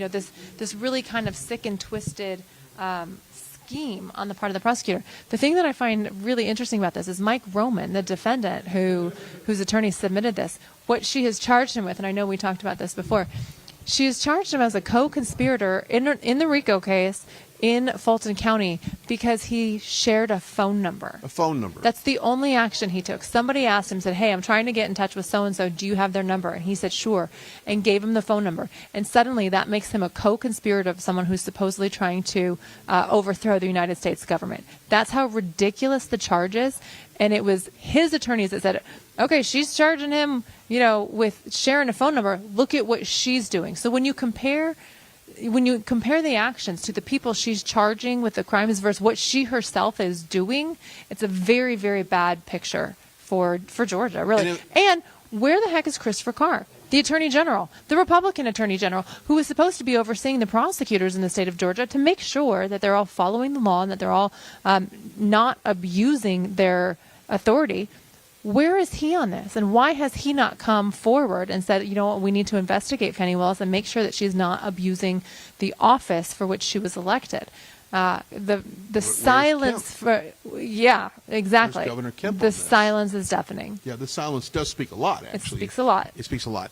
And then, if you go back and you look at all of the impeachments that we've had on President Trump, you had the 51 intelligent agents put their name on paper and said, look, that laptop was Russian misinformation. That laptop does not exist. And, of course, that was right before the 2020 election. So if they would have verified that laptop was real and some of the information that they extracted off that laptop was actually fact, in that it shows a lot of the corruption and it shows obviously a lot of subjective things from Hunter Biden. Would that have altered the outcome, or perhaps made people stay at home and not vote for Joe Biden?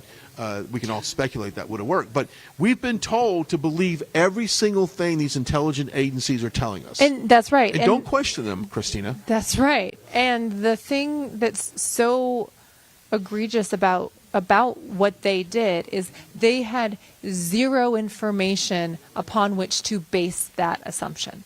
The laptop was genuine. Everyone now knows that the laptop was genuine, which means when they say, oh, this has all the hallmarks of Russian disinformation, based on what? Mm-hmm. They were doing it for political reasons. It came out in October of 2020.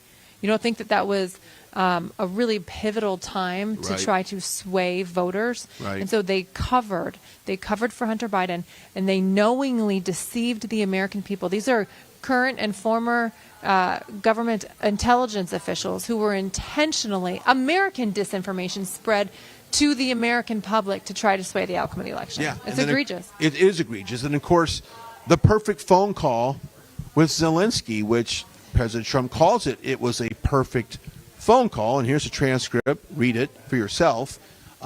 Very few people read that transcript because the media pretty much didn't want to put it out because it would basically... It was perfect. It was perfect. So instead they just said, well, it was a very compromising phone call, and he called for some unethical things, which we all know he did not do. Correct. And I find it so interesting that Zelensky was the first attempt at impeaching Donald Trump. Of course, the House did impeach him, but he didn't get convicted.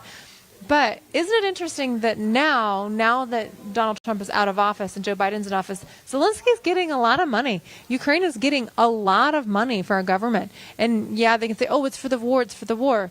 Okay, but you have no oversight and you have no way to determine where it's going. You're just sending it to where Zelensky is in control of. Are we wrong to question whether he's somehow getting kickbacks for his role? With Donald Trump. After we toss to Vanessa, we come back. I want to talk about the money to Ukraine, how unpopular it is, because you've got Mike Johnson, Speaker of the House. Seems like that he's more committed than ever to keep sending money to Ukraine. What a disappointment! Forget about a border package. We're playing in the Democrats' hands. We're saying we'll give you a border package. It's a watered-down border package, if that. But you got to continue giving money to Ukraine. I want to talk about that. I want to talk about how I think we are very close to perhaps vacating the chair on Speaker Johnson. I'll explain a little bit more when we come back. But I'll toss it over to Vanessa, who is there on the watch party. Vanessa, what do you see? Yes, it's very early in the night. The caucus started at 7 p.m. and they're expecting results to last until about 8:30 at least, until they get all of these results in. But we are seeing some first numbers come in, and this is less than 1% estimated reporting. So they are numbers just coming in. But just keep in mind, this is less than 1% of the votes being counted. Right now, looking at those percentages, 74.6% for Donald Trump. Ron DeSantis has 15.4%, followed by Nikki Haley right at 5%, Vivek Ramaswamy 4%, and of course Chris Christie has dropped out of the race. So there are some numbers coming in for Chris Christie still, according to Decision Desk, but it's at 0.3%. But again, he has dropped out of the race. Donald Trump again over 74% right now, with Ron DeSantis at 15.4%. So those are the early numbers that are just coming in. And we have a long way to go for the night, so stick with RSBN. We're going to continue to monitor these numbers and these results. I keep hitting the refresh button on my phone, and I will update you as more numbers come in. But we are in the watch party area of the arena tonight, and this is where people will come after they leave their designated area where they're participating in the caucus, and so once they're done there, they'll make their way. So we're expecting that to be around 8 or 8:30 for people to start arriving here. in the watch party, and you can see the podium behind me. That's where Donald Trump is expected to speak after the results come in tonight here in Iowa. But again, looking at the latest numbers with less than 1% reporting, 74.6% for Donald Trump, followed by Ron DeSantis at 15.4%. Now, keep in mind, this is early on in the night, but everyone is watching who is going to come in second place. With Chris Christie dropping out of the race, the big question is, where will his votes go? Will they go to Donald Trump? Will they go to Nikki Haley? Will they go to Vivek? Will they go to Ron DeSantis? We just don't know. So we're watching that closely to see how the former president does in this race here in Iowa, and then as we move into New Hampshire, and then he visits South Carolina. So the big states ahead, but I think we'll know more in the coming weeks, definitely before March 5th, Super Tuesday. So it's going to be a busy first couple of months and first couple of weeks here on the campaign trail. But tonight starts it all right here in Iowa for the Iowa caucus, first in the nation. And again, those results are just coming in. Stay with us here on Right Side Broadcasting Network, your campaign headquarters, as we continue to report live throughout the night. For now, I'm Vanessa Broussard. We'll send it back over to Brian Glenn and Christina Bobb.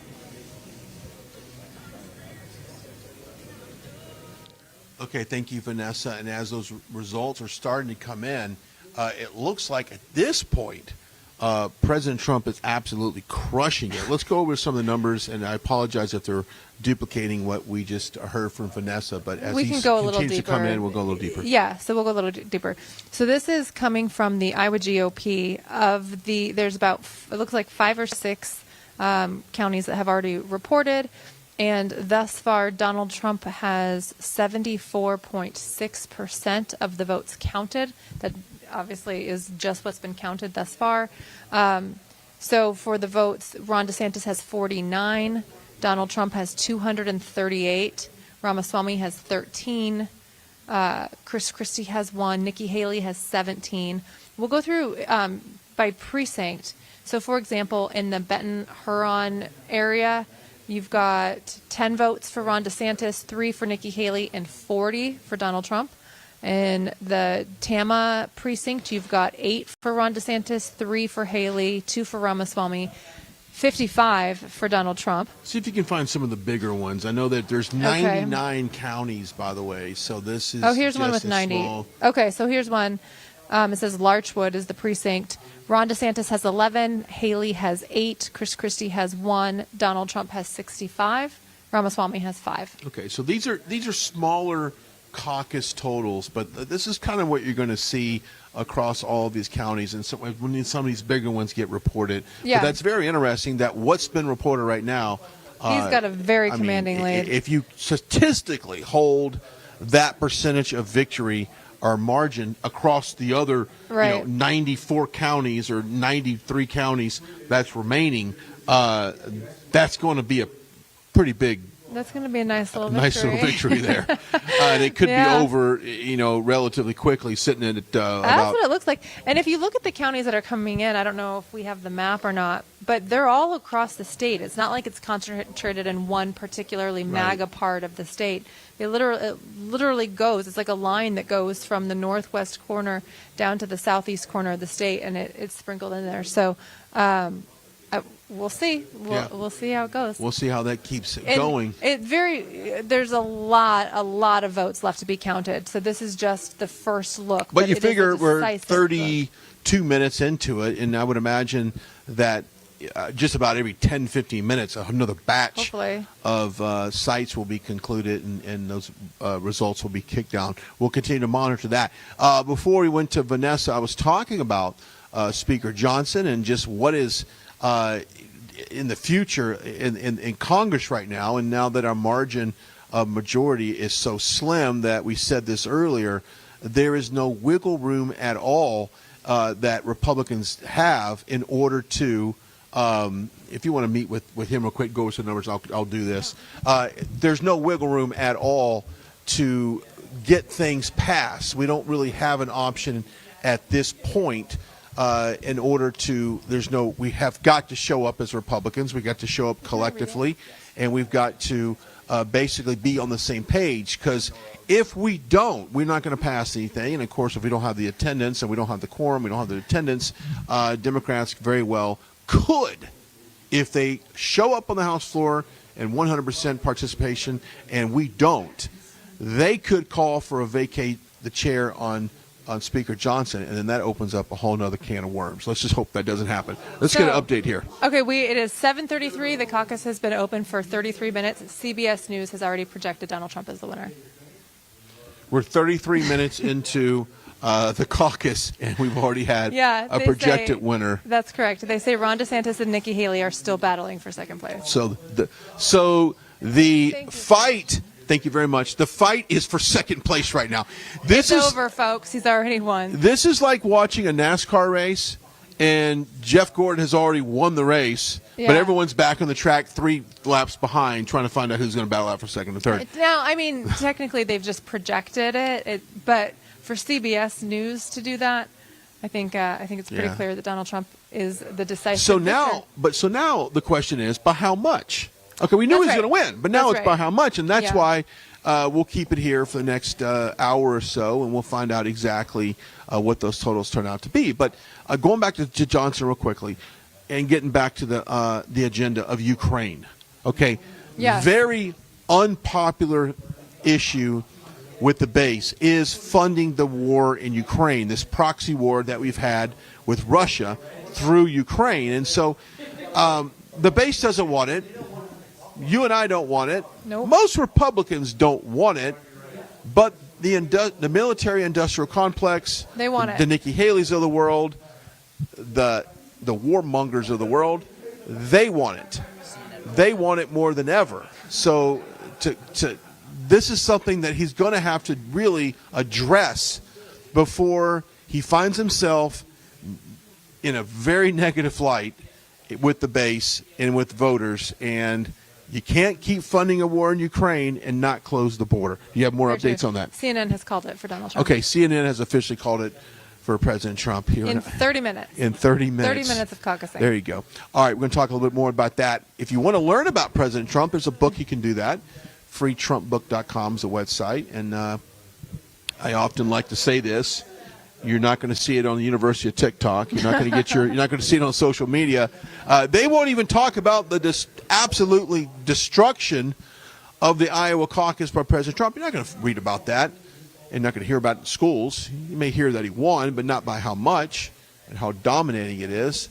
But you can read all about it. Kids Guide to President Trump. Get it right there. freetrumpbook.com. freetrumpbook.com. Go pick it up. Got to pay for shipping and handling, but I think at this point that is well worth it. Now, okay, none of us are surprised right now. I'm just flabbergasted it happened in 30 minutes. Well, perhaps.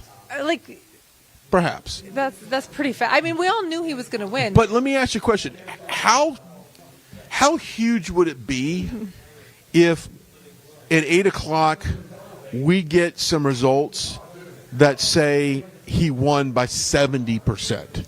I mean, that is amazing. If that is the margin of victory, I got to be honest with you.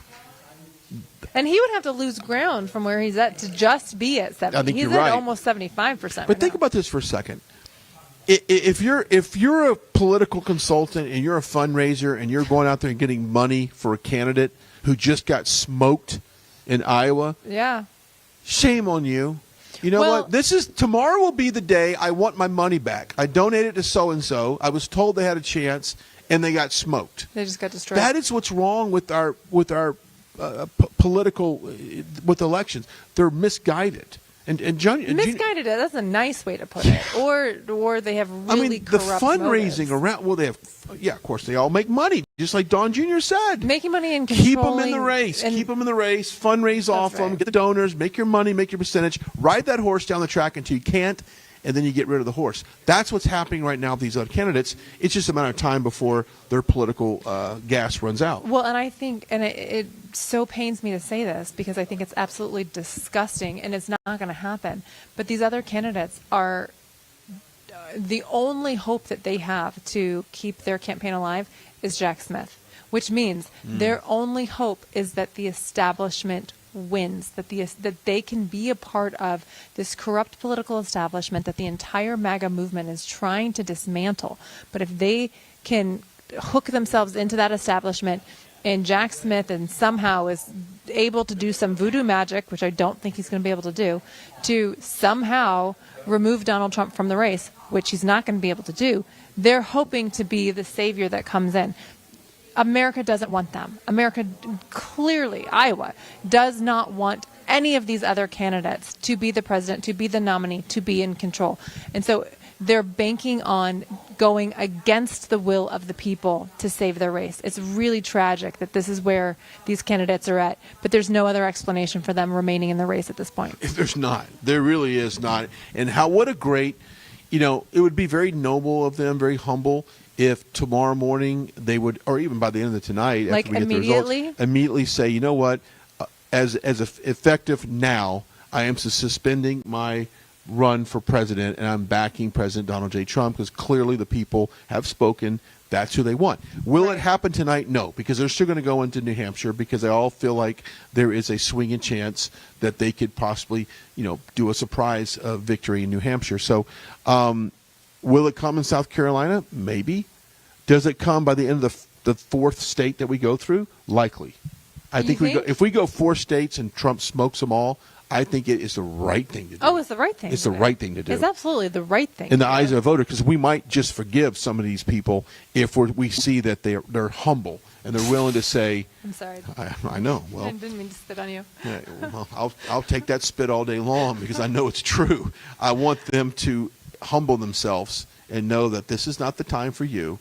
That there's one person that can solve these problems. We're not time for the JV team yet, right? Yeah, that's There's right. no warm-up act here. We want to go right to the source, though. So that's pretty good breaking news. That's nice to hear at 7:31. You and I were talking about how late our night was going to be. How long we're going to go. Yeah, how long we go tonight.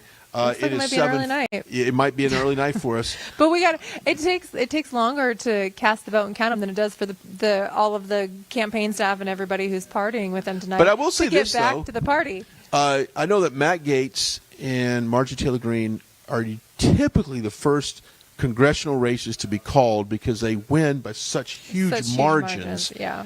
Very much like what we just heard here. Yeah. Wow, wouldn't it be great if New Hampshire's the same thing? Yeah. Within like 20 well, minutes. I think it will be. I think it will be. And that's why the Trump campaign has already moved past the primary. They're like, look, we're already off to the general election. Yeah. It's good stuff here. We're glad you're joining us, Christina, Bob, Brian, Glenn, live in the Trump War Room. Earlier we had Eric Trump on. We had Junior on, Kimberly Guilfoyle. Maybe we can re-rack. If you missed some of those interviews, guys in the studio, I would like to replay perhaps Eric Trump's interview that came at the top of the hour right when we kicked off the show. So you guys just let us know when you want to replay that. Well, it's interesting just because we're in the war room with the media. There's several other media outlets, very friendly outlets here with us today. And a lot of them are gone. Like I would say half of the media outlets are Unless gone. there's something going on outside Well, that I we think don't they know went down about. to the party. Oh, yeah, maybe they are. My guess. Maybe they are. We'll check I mean, in. I don't know where they went, but Maybe it's just funny that it's like, all right, Yeah. it's been called. Maybe we can check with Vanessa here in a little bit. Maybe Yeah. they're all downstairs partying. Guys in the studio, let me know when we have that Eric Trump video re-racked because I do want to play that back. And I think especially now that we kind of know that this caucus has been called for all. Oh, there's a bunch it's more ready. in. Okay, I tell you what. While we get these results, we catch up on this. Here is what our interview was earlier with Eric Trump. Let's roll the tape.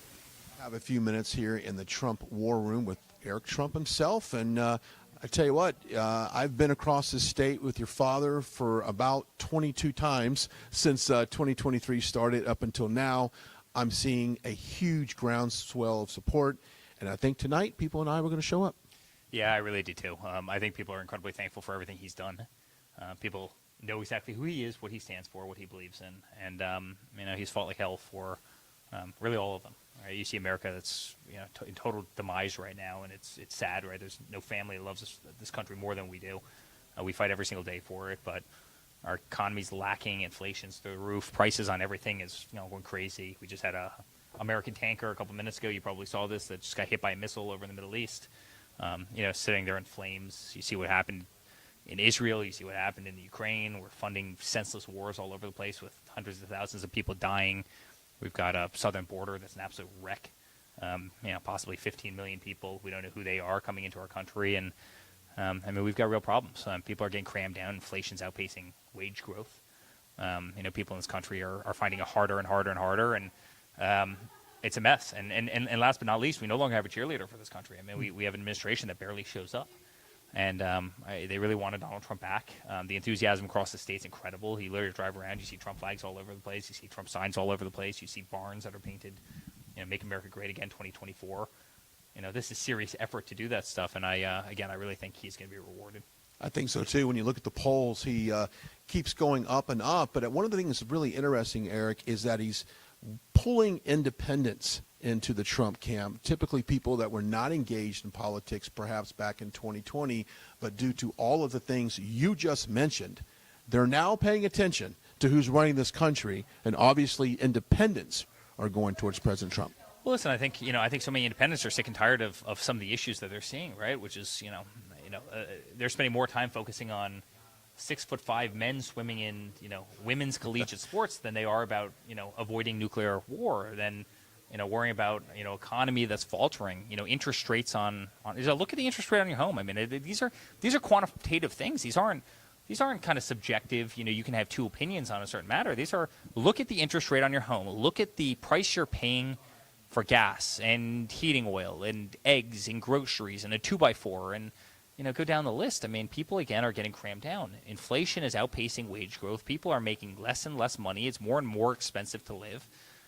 This isn't the America people, believed in. And, all the while, there's a total war against our Constitution, against our American flag, against our Pledge of Allegiance, against kind of the family structure in our nation. People just want to be left alone. People want to be able to go out and live the American dream. And it feels like that's fleeting so many people. Based on incompetent policies that were unnecessary. Yeah. You mentioned the American dream, and President Trump often talks about getting back to the American dream. And I think his plan that he's laid out does just that. You touched on a second, and one of the things that I was in the Rayburn Congressional room this past week in there for the contempt of Congress hearings, a markup hearing that they're in regards to Hunter Biden. You probably know Hunter Biden decided he would just abruptly show up, unscheduled, unannounced, to this markup hearing, and then bail whenever Representative Green started to question him. No one has probably spent more time behind subpoena and questioning than you. I think the American people are seeing how unfair it is that the Trump family is being weaponized or being attacked by our own government, and of course the Biden name supersedes all of that. Yeah, and this is a family that if you ever take my laptop and go into it, you'd find beautiful pictures of my young 6-year-old and 4-year-old wrestling. Sure. Versus pictures of crack pipes and prostitution and all sorts of other kind of illicit things and shady deals all around the world, right? It is horrible. I think people do realize that there's two systems of justice in this country. If you're Hunter Biden, you get away with murder. If you're us, you get prosecuted to death. That's very, very sad. How many, if that was me or if that was Don, and we did that and we were in contempt of Congress, they would have arrested us before we left. We would have left the steps of the Capitol. Of course they wouldn't, but they don't do a damn thing to this kid. If we were selling, finger painting to Republican strategists and activists for $500,000 apiece, we'd be in jail, right? And guess what? They don't do a damn thing about that. If we lied on a federal firearms form of 4473, we would be in jail. They try and put us in jail for 1,000 times less, right? But he gets away with absolute murder. If my father's grandkids, reportedly, because you saw many of the stories, were getting checks from Romania or China, the SARS reports whoever the hell it suggested all that. In complicated, crazy business structures. I ask the question all the time. I just asked this to NBC a second ago. What product were they selling? What we do? We have a website. We have hotels. We have golf courses. Wine. Great wine. We've got office buildings, retail, Yeah, sure. Other things. What product are they selling? Where's Hunter's website? How do you make $10 million and you literally have an entity that doesn't even have a? It's insane. Everybody knows the answer to these questions. I'm being rhetorical in saying this, but. The reality is they've gotten away with absolute murder. And if that was Don, if that was myself, if that was Tiffany, if that was anybody in our family, we'd be in jail already. And again, the American people understand the dual system of justice. And, they're upset by it. But I think that's why some of these independents are going over. They see this. The American people are not dumb. Okay, I know you got to go because you're super busy here. I think tonight we're going to see a record broken. Not only is it will be the coldest caucus in Iowa history, but we will see President Trump beat the 12-point margin of victory that was set back years ago. Your thoughts on that? I believe we will too. Now, I do believe that no matter how much my father wins it by, I think they'll say it's never enough, right? If he got 60%, you're going to have the liberal media come out and say he should have gotten 70. If he gets 40, they're going to come out and say he should have gotten 50. I mean, it's never enough. They want to keep that horse race going. It benefits them, and they can't stand him. But I think we're going to have a beautiful night. I'm very proud of him. He's been the greatest father in the world I could have ever imagined. The fight he's had and what they've tried to do to him is almost unthinkable. But he's incredibly brave. He's got more backbone than any person I've ever met, and I think he's single-handedly the greatest president this country has ever had. And I think that's ultimately going to propel him to the real victory, which, as important as tonight is, at the end of the day, today doesn't matter if we don't win on November 5th. And that's what we all have to keep in the back of our mind, and that's why I hope we have a decisive victory tonight, get everybody else to drop out of the race, and really start taking the fight to Joe Biden or whoever they decide to put in that spot. Yeah. We know the audience loves President Trump, and they love you and your family as well. Eric Trump joining us here in the War Room on a very busy night here in Iowa.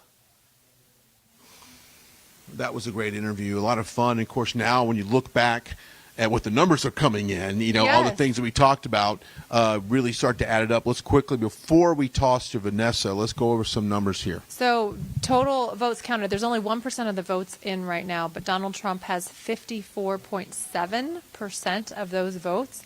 Nikki Haley has jumped ahead of Ron DeSantis. She's got 19% of the vote, and Ron DeSantis is at 16.9%, so basically 17%. So Nikki Haley is actually beating Ron DeSantis by 2%, which, it just went up. Now she's beating him by 3%. So there you go. I wasn't expecting her to be as decisive of a victory. But you got only as 1%. As we said before, those totals on Nikki Haley may not necessarily be true conservative support. That's true. Because these are people that just simply same day register Democrats who right. registered as Republicans today for the purpose of supporting Nikki Haley. Okay, let's pause this. We've got Vanessa Broussard, who is at the watch party down from us. Vanessa, what do you see?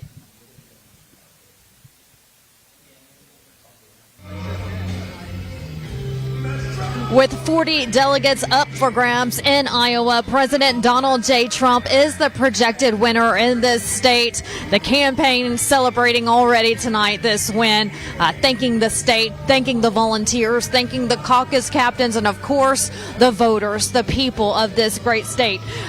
Big win so far, projected by Decision Desk, the headquarters there. Donald Trump right now with what the results that are in so far, 54.8%, followed by Nikki Haley at 19.3%, then Ron DeSantis, Vivek Ramaswamy at 7%. So the numbers go down from there. Right now, Nikki Haley is a far behind second place, and then Ron DeSantis is 2 percentage points behind her. So those are still the early numbers coming in, but there's such a wide margin for President Donald Trump that he is the projected winner right here in the state of Iowa. His campaign saying we've been waiting on this day for 3 years. They're absolutely right. America has waited for this. We're ready for to celebrate tonight, but also hit the ground running again tomorrow as well.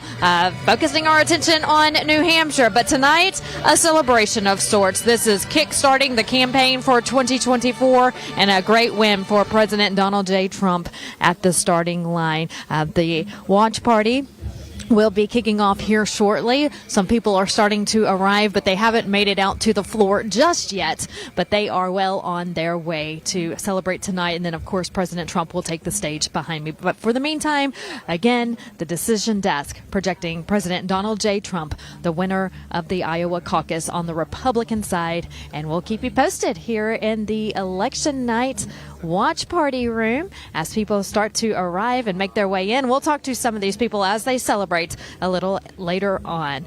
Brian and Christina, back to you.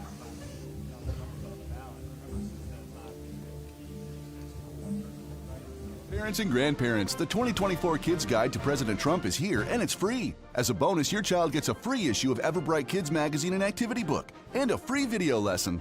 Order now at freetrumpbook.com. That's freetrumpbook.com. Right Side Broadcasting is known for panning the crowds, showing the packed arenas, and allowing you to see the truth. They've covered hundreds of rallies, briefings, marches, CPAC, and the historic overturning of Roe v. Wade. Right Side Broadcasting was created in 2015 by our founder, Joe Seals, creating a unique broadcasting experience that allows you to make your own decision rather than force-feeding you an agenda. We don't cut or edit people's words or twist them to fit a particular point of view. We allow our correspondents to be open about their opinions while maintaining journalistic integrity. Your donations and support allow us to continue to be the gold standard in live, unedited event coverage. Your monthly or one-time contributions on our website are crucial in our fight for the truth. Thank you for all of your generous support. Hello, I'm Mike Lindell, and I'm here to tell you about my new product from MyPillow, towels that actually work. Watch this absorbency test. Here's another towel that we randomly went out and bought. Here's one of my towels with the nice design. I don't know if you can see this, but you could line a swimming pool with this. I mean, this is crazy. Get rid of it. Towels that actually work. What a concept. I'm interrupting this commercial to let you know you can get our 6-piece My Towels, regular $69.98, now only $29.98. Or you can save 25% on our brand new kitchen towels, made with the same technology as our famous My Towels. Also, we have bath sheets, bath towels, washcloths, hand towels, and so much more. And the best part, with your promo code, your entire order ships absolutely free. So go to mypillow.com or call the number on your screen. Use that promo code to get deep discounts on all My Towels. And for a limited time, your order ships absolutely free. This is a call to all my fellow Americans to stand up, fired up, and will not let up. To put your foot down and will never lay down, Americans. You're the ones this country needs. To stand up for what you believe in. To wear your pride on your sleeve. This is a call to the ones who put family above fortune and always have their neighbor six. At Pure Talk, we're a wireless company that champions American values. We'll give you a voice, along with unlimited talk, text, and data for only $20 a month. That's less than a burger and fries these days. All on the most dependable 5G network. So stand with us, a proud American company that stands up for and gives back to the people who built this country. People who stand for our flag. People who believe in working hard, not hardly working. So join your fellow Americans and call Pure Talk to get 50% off your first month. This is your calling. It's time to answer. What's up, guys? My name is Jaden Hurd, and I have a Christian show called Let It Be Heard, where we analyze culture and current events from a biblical perspective. I highly recommend you guys check us out. We now have episodes every Monday, Wednesday, and Friday. And basically, what happens is we react to videos, we have talking points, we have on guests, and it's very exciting. Come check us out on Rumble on the RSBN channel. God bless you guys.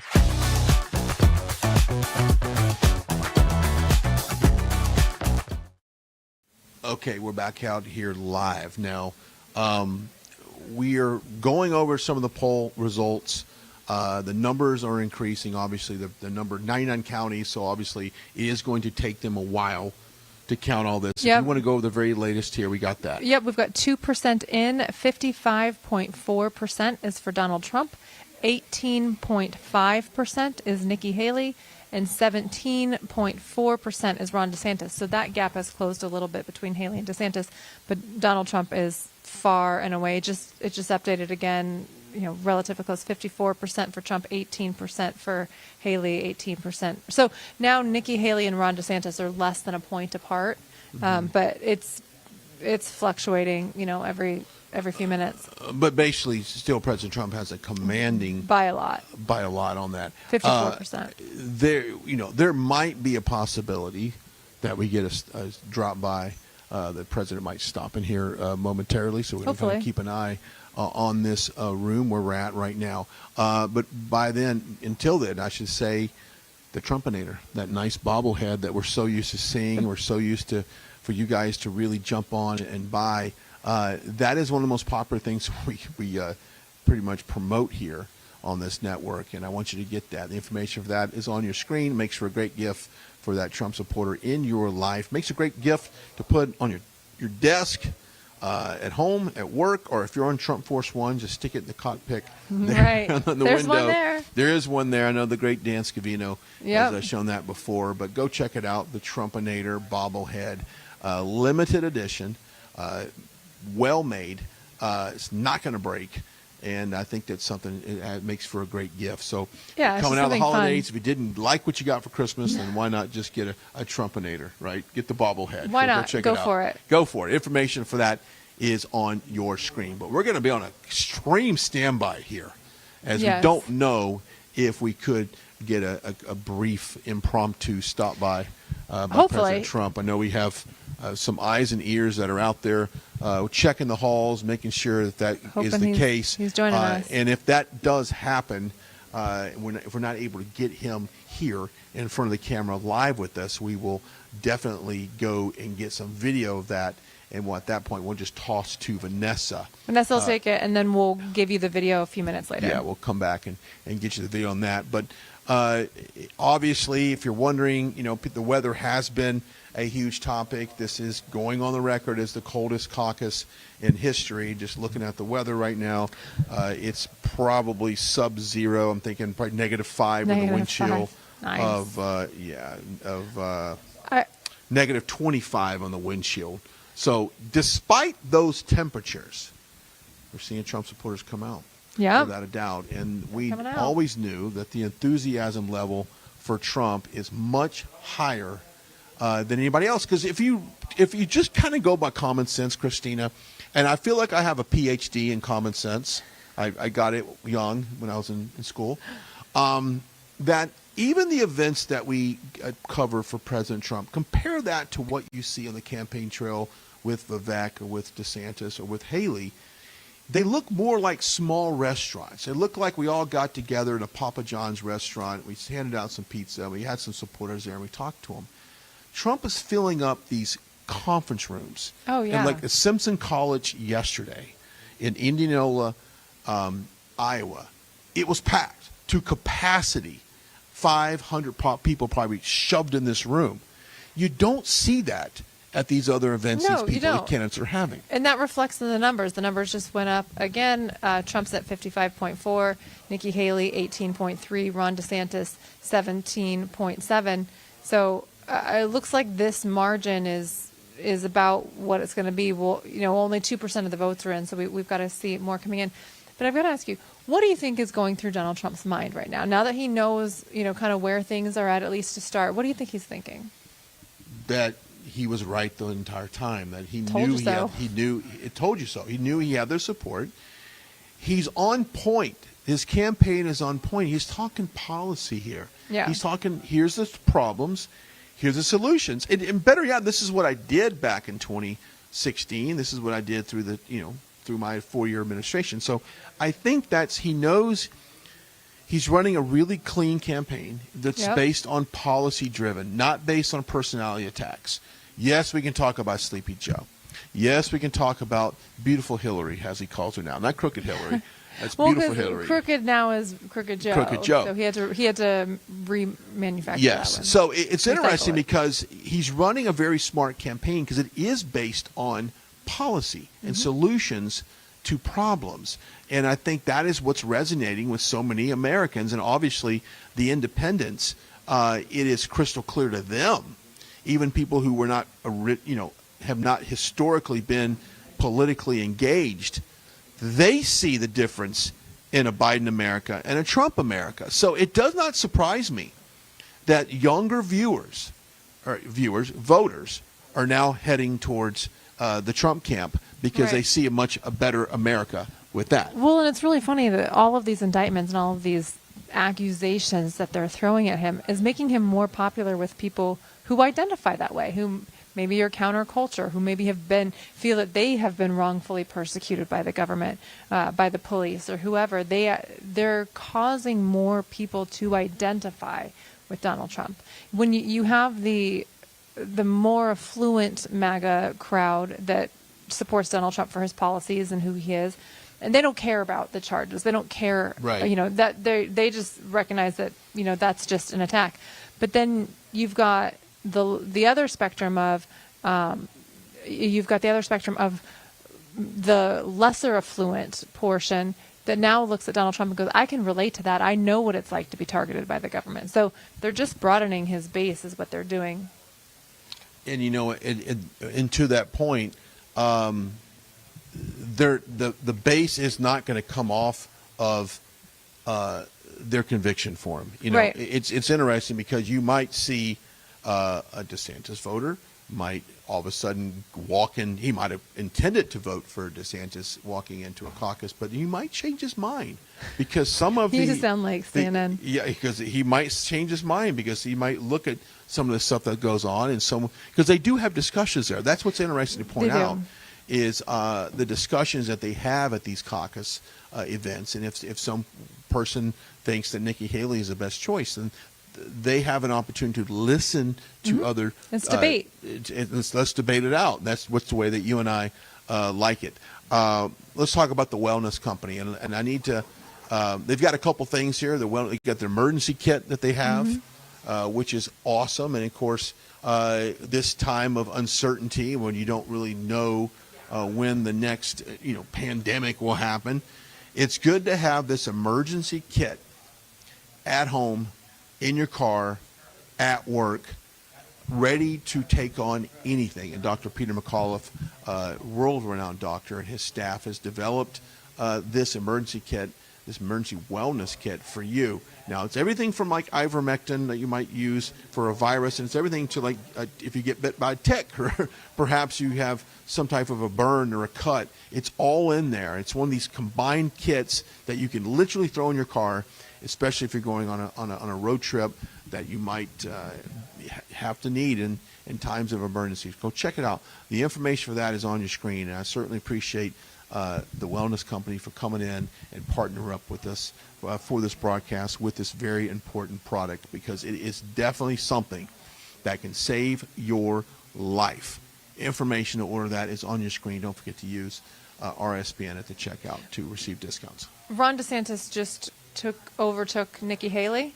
So Donald Trump is hovering strong around 55%. Ron DeSantis is now at 19.4. Nikki Haley is at 17.2. Okay. So they basically just switched places. Okay, so he's still 55 plus. So if it was to end right now, and I don't know what percentage of that is coming in. If it 3%. was 3%. Okay, very early. But if it was to conclude right now, one would say that overwhelmingly he got 55% of the vote. Election's over. Let's just move on. We'll see if we got the 97% left to Yeah, count. there's a lot coming in. I suspect that President Trump will beat that 50% threshold that has never been done in the Republican caucus in Iowa before. So right now, he just went down a little bit. It's at 53.2. There's some fluctuation as the votes are coming in. But I project that he will beat that 50% mark. Yeah. And one of the reasons why I think a lot of independents have gravitated towards President Trump is his foreign policy. Now, if you look under his administration, we had no new wars at all. Matter of fact, we didn't have any casualties in our military under his administration. And, of course, under the Biden administration, it has been conflict after conflict after conflict. And we can talk about Ukraine. We can talk about the escalation in the Middle East with Hamas and in Israel. And we have Yemen. And, of course, Junior was on earlier, talked about that missile. There was a strike on a shipping container. All of this is going down on a very weak foreign policy watch, and that would be Joe Biden. Joe Biden has about as much foreign policy experience as a construction worker walking out there on the freeway right now, which is basically none. Right. There's no there's no success for that. There is no plan for that. It has been corruption after corruption. That is his foreign policy, is corruption. And so what has happened is you've seen all these world leaders and some of these terrorist organizations take advantage of the fact that we have a very weak leader in the White House. That's true. And, remember when he met with Kim Jong-il? And it was one of these things where it was like he's going to go to North Korea and he's going to start a nuclear war. Remember that? You're talking about Donald Trump? Yeah. President Trump goes over there. We're going to have World War III. Yeah, that was before he took office. Before he took office, that's what they were saying. Didn't happen. Nope. Didn't happen. The opposite happened, actually. Mark Cuban, as soon as President Trump really started to gain traction in 2016, came out and said that if President Trump is elected, we will see the stock market just absolutely crash. That's what he said then. And it became a battle of, in my opinion, the billionaires. It was like they just wanted to say, well, you know what? His plan is not good. I have a plan. And so that's kind of how that played out there. People know that his plans work. They know his foreign policy works. And so I think that's why you're seeing more independents that didn't pay attention to the news in the news cycle back in 2016. Right. And now go, wait a minute, I think we have something here. We're going to be on standby because I just have a sneaking suspicion that we might have. There's things happening around us that could indicate that we could get a visitor, a special guest, guest. And if that happens, we will definitely do what we can to cover that here in this room. Yep. So if we're able to swing it around on this camera, great. If not, we will make sure that we will toss to Vanessa and we'll get some video. We'll be able to feed it in. But it's a very historic night here. I mean, obviously, this is game day. Okay, let's go ahead and toss it to Vanessa real quick, and then we'll see what's happening here. Vanessa, what do you see?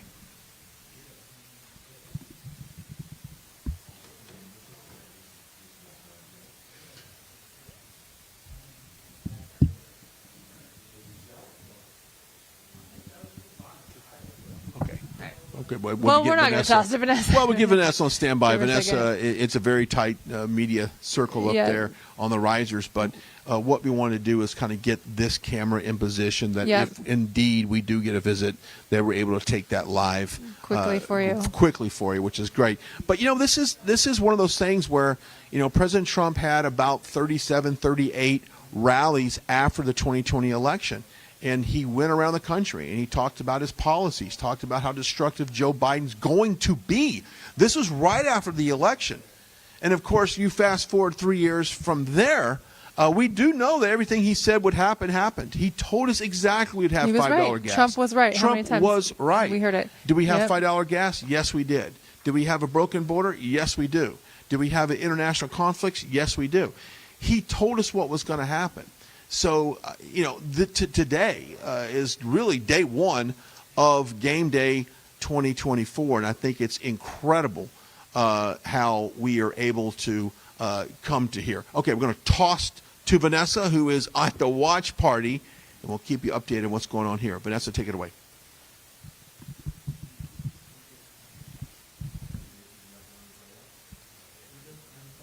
I think that's a smart move. Hear me? We're good? Okay, the party's getting started here. Sorry about that. The crowd is rowdy. They're excited. Trump has taken Iowa, and we have some party goers here tonight. A good friend of mine. So good to see you. I saw you from the stage and had to jump down and come give you a hug. You bet. Hey, it's great to see you again, Vanessa, and everybody at RSBN Network. I'm proud to, that this is going to be a great evening here. President Trump won this thing early, the knockout blow, so I'm super excited about it. I'm super excited that we're the only coffee company in America here that got invited to say, thank you, President Trump, and let's keep this freight train moving, right? So, yes, absolutely right. We still have a lot of ground to cover here in America. But for tonight, we're going to celebrate. We had good chances going in looking at the poll numbers, but you really never know until those votes are cast. What was your thought and reaction when you saw the first numbers come in? When I saw the first numbers come in, I think around 7 p.m. or something like that, I was shocked. I was thoroughly shocked. Now, in the back of my head, I always thought, this is the way how it was going to go. But we've been groomed to the fact that, hey, we can't trust these elections, right? So it was a little shocking to see it was a blowout, and it makes me feel good about how this system worked here. So I don't think President Trump could ask for a better outcome on this evening, so I bet he's super excited, and the people of Iowa obviously are excited. Yes, we want to thank the people of Iowa. They came out in full force. And, of course, the caucus captains, they've been on the ground working hard for weeks on end, making sure that the people in their district and in their community get out to caucus. I want to introduce Mr. Fry here. He is going to be running in Nebraska. Is it District 2? Congressional District number 2. We're looking at launching a campaign. The objective is to kind of clean the house a little bit, get it ready for Donald Trump when he comes back into the office and back into the White House in January of 25. Make sure that he's got a friendly house instead of combative congressman from District 2. All right, and so you talked about cleaning house. Give some detail on what exactly needs to be done. We could probably be here all night, but tell us a little bit about what's going on in your district and what kind of changes you would like to see. Well, I can only speak for my district, but we don't have to look back too far to see what happens when you have a combative House representative that's not on board with the direction of the White House. So Don Bacon has been a consistent thorn in the side of the conservative movement. Runs as a fiscal and social conservative, but gets to Washington and votes for budget busting legislation, and then is combative with not only the president but even the constituents in his district that are conservatives. So we're going to try to clean that up a little bit. All right. Do you have a website or social media pages where people can follow you? Being built out right now, but absolutely. Perfect. We'll look for it. In the meantime, what's the plans for the rest of the night? You're going to just have a great time, and then we'll focus our attention on New Hampshire. You bet. So I'm extremely blessed that we got this invitation to come here and celebrate this victory of President Trump. So I don't take that for granted. And I think we're all going to probably have a drink or raise a glass to a nice, good victory in a hard-fought campaign. And I hope to see the others just drop out. They need to save us. They need to save us the fiasco of this. They need to drop out. They need to resign. They need to go get behind the support. Give the support to President Trump, and let's start building it back all together again. Let's talk about that real quick. South Dakota Governor Burgum just endorsed Trump last night in Indianola. We haven't seen an endorsement yet from Mike Pence or Chris Christie. The one former candidate has made an endorsement, and that has gone to Trump. So it's going to be interesting to see who the others endorse. Well, there's a lot of crow on the table for those people to eat, right? So they've got to swallow their pride. It's just like a prize fight, right? The good ones who do lose the good prize fight, the people that everybody respects, is the guy that says, "Hey, congratulations to the winner. He outboxed me, he outbeat me, and he's the champ." That's really exactly what Governor Burgum did. That's what the rest should do as well. Yes, I hope they do. We'll see what happens. But there's popcorn right there. Grab the popcorn because this is going to be a show. We'll wrap it up here, and we'll send it back over to you. Thank you. Oh, they're not? Okay, so they're telling me that they are not done. I think they're not ready over there. But yes, y'all go have a great time. We'll continue to pan the crowd and show everyone that this party is kicking off. So good to see you. So nice to meet you. Good luck on your campaign. Yes, thank you. All right, so you see people are starting to show up for this event. It's very fluent right now, as you can tell, as the party is just getting started. I jumped off the stage, and next thing you know, I was live on air, and I'm not thinking that my IFB is working, but that's okay. Just follow us here on Right Side Broadcasting Network. As we get the party started here, President Trump will be speaking behind us any minute now. He is in the Trump war room with the Trump family. I know Eric is in that war room as well. So is Eric, and Jr. is there. Kimberly Guilfoyle is there. They've all spoken to Right Side Broadcasting Network today, interviewed by Brian Glenn. So it was great to see the Trump family here for the big win tonight in Iowa. Looking at the latest numbers, the numbers aren't completely in yet, but projected winner from Right Side Broadcasting Network is Donald J. Trump. So just to say that is wonderful to say. I'm also having a problem with my internet right now. So as the people start coming in, the internet is moving slower. So no IFB, no internet, but you know what? It's a celebration tonight. We'll get through it. It's okay. So we got popcorn, we've got food, we've got drinks, we've got sodas, we've got coffee. The people here are celebrating. They're happy. If we can get our cameraman to start panning the crowd, kind of show you the people trickling in here as I step to the side. People of all ages coming in to celebrate tonight. So this is the watch party stage. This is where President Trump will speak here in just a little bit. They've been showing Better Off with Trump slideshows, really emphasizing the lower mortgage rates under the Trump administration. They say under Biden, the 30-year mortgage rate hit a 22-year high. If you pay a mortgage, you know you're paying a high rate. Under Joe Biden, we've had a 3-year inflation rate of 20%. So those numbers were on the board tonight. The Trump administration, the campaign really focusing on high mortgage rates and the high inflation rate. We talked a little bit about North Dakota Governor Doug Burgum endorsing President Trump last night. President Trump also picked up the endorsements, including Senator Marco Rubio of Florida, Rick Scott of Florida. The president posting on Truth Social, which is his social media site, just tonight, that this should tell you something coming to Floridians who are backing him, endorsing him instead of the governor, Ron DeSantis. Trump was expected to win double digits tonight, and it looks like he's doing so. Who will come in second is the question. Last check, Ron DeSantis and Nikki Haley were tied neck and neck for a second place, and I'm still having trouble with my internet to pull up those latest numbers. Here we go. I think I'm getting them right now. Okay, here we go. Donald Trump right now sitting at 53.8%, Ron DeSantis at 20.5%, and Nikki Haley at 18.1%. Vivek Ramaswamy right under 7%. So it's been neck and neck between Ron DeSantis and Nikki Haley all evening long, but Donald Trump with a massive lead right now as those results keep coming in, which makes him the projected winner for the evening. Right now sitting at 53% of the votes. Some of those votes already coming in from the Des Moines area, which is, one of the biggest cities, if not the biggest city in Iowa. And so with that already being called, goes to show you, with all the rural areas still waiting to be called, that President Trump is definitely projected to be the winner here tonight.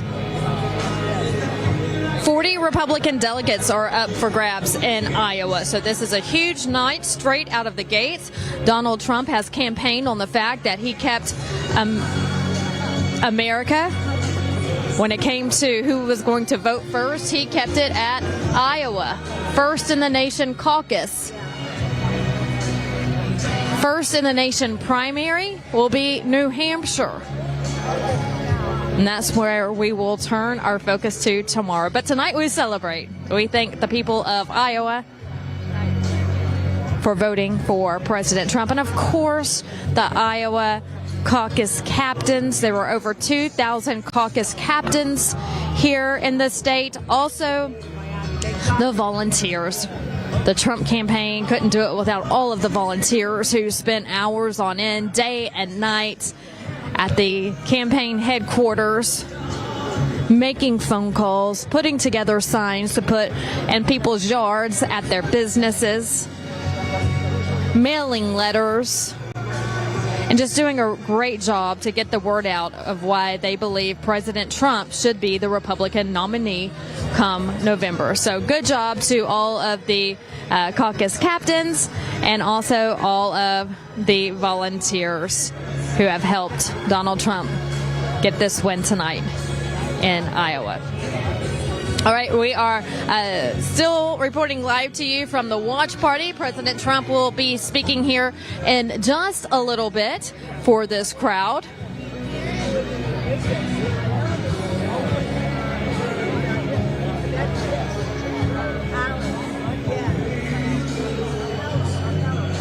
And we're just going to let you see the sights and sounds as we're seeing it here on Right Side Broadcasting Network.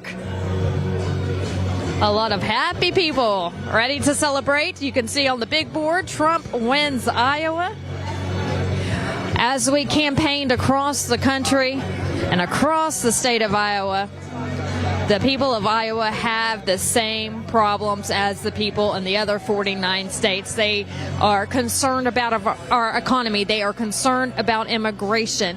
And you would think, well, they're in Iowa. Why are they worried about illegal immigration? Because those people are moving inland. It's not just the border states anymore. They're moving here. They're moving all over the country. So no matter where you live, they're coming to your hometown. So the people of Iowa, in fact, a lady I spoke to today at lunch, that was the first issue that she brought up was illegal immigration and how she's ready to, put Trump back in office because she believes that he can finish the wall and get the job done and get these people back to wherever they belong and get them out of the states. President Trump says he will do that on day one in office. He will sign an executive order to send them back across the border. And if you want to come over to America, you've got to do so the legal way.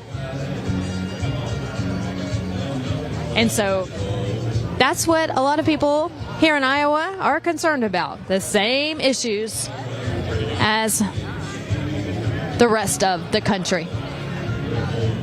Immigration, economy, foreign wars. But tonight we celebrate. And as we do here at the watch party, I'm going to make my way back up to the press risers. And in the meantime, we are going to toss it back over to the war room with Brian Glenn and Christina Bobb. All right. Thank you, Vanessa, giving us a live report there at the Trump watch party on the floor. We're going to recap a couple of the latest numbers. I know we were just going over some of them. Obviously, we've seen these, sizable leads for President Trump. Still says enforced, but what's the very latest? So we've got 4% in. President Trump is at 51.3%. Ron DeSantis, 21.5%. Nikki Haley, 19.2%. So Ron DeSantis and Nikki Haley are kind of going back and forth with 2 percentage points difference, splitting them. President Trump at 51%. He's come down, a couple points since we last checked, but very much a commanding lead. Most news outlets have already declared him the winner, called him the winner. We just need to get the other 96% of the votes in. Yep, and even Right Side has officially called the Iowa caucus for 2024 to President Trump. So here's a network here. We've done it along with a few other networks. We're going to get into a funny story here in just a second, but I do want to talk about the viewer, you at home. And we had this vision back in 2015, 2016 of creating a network for the people to show the truth and to show what was going on during the 2016 President Trump presidential run.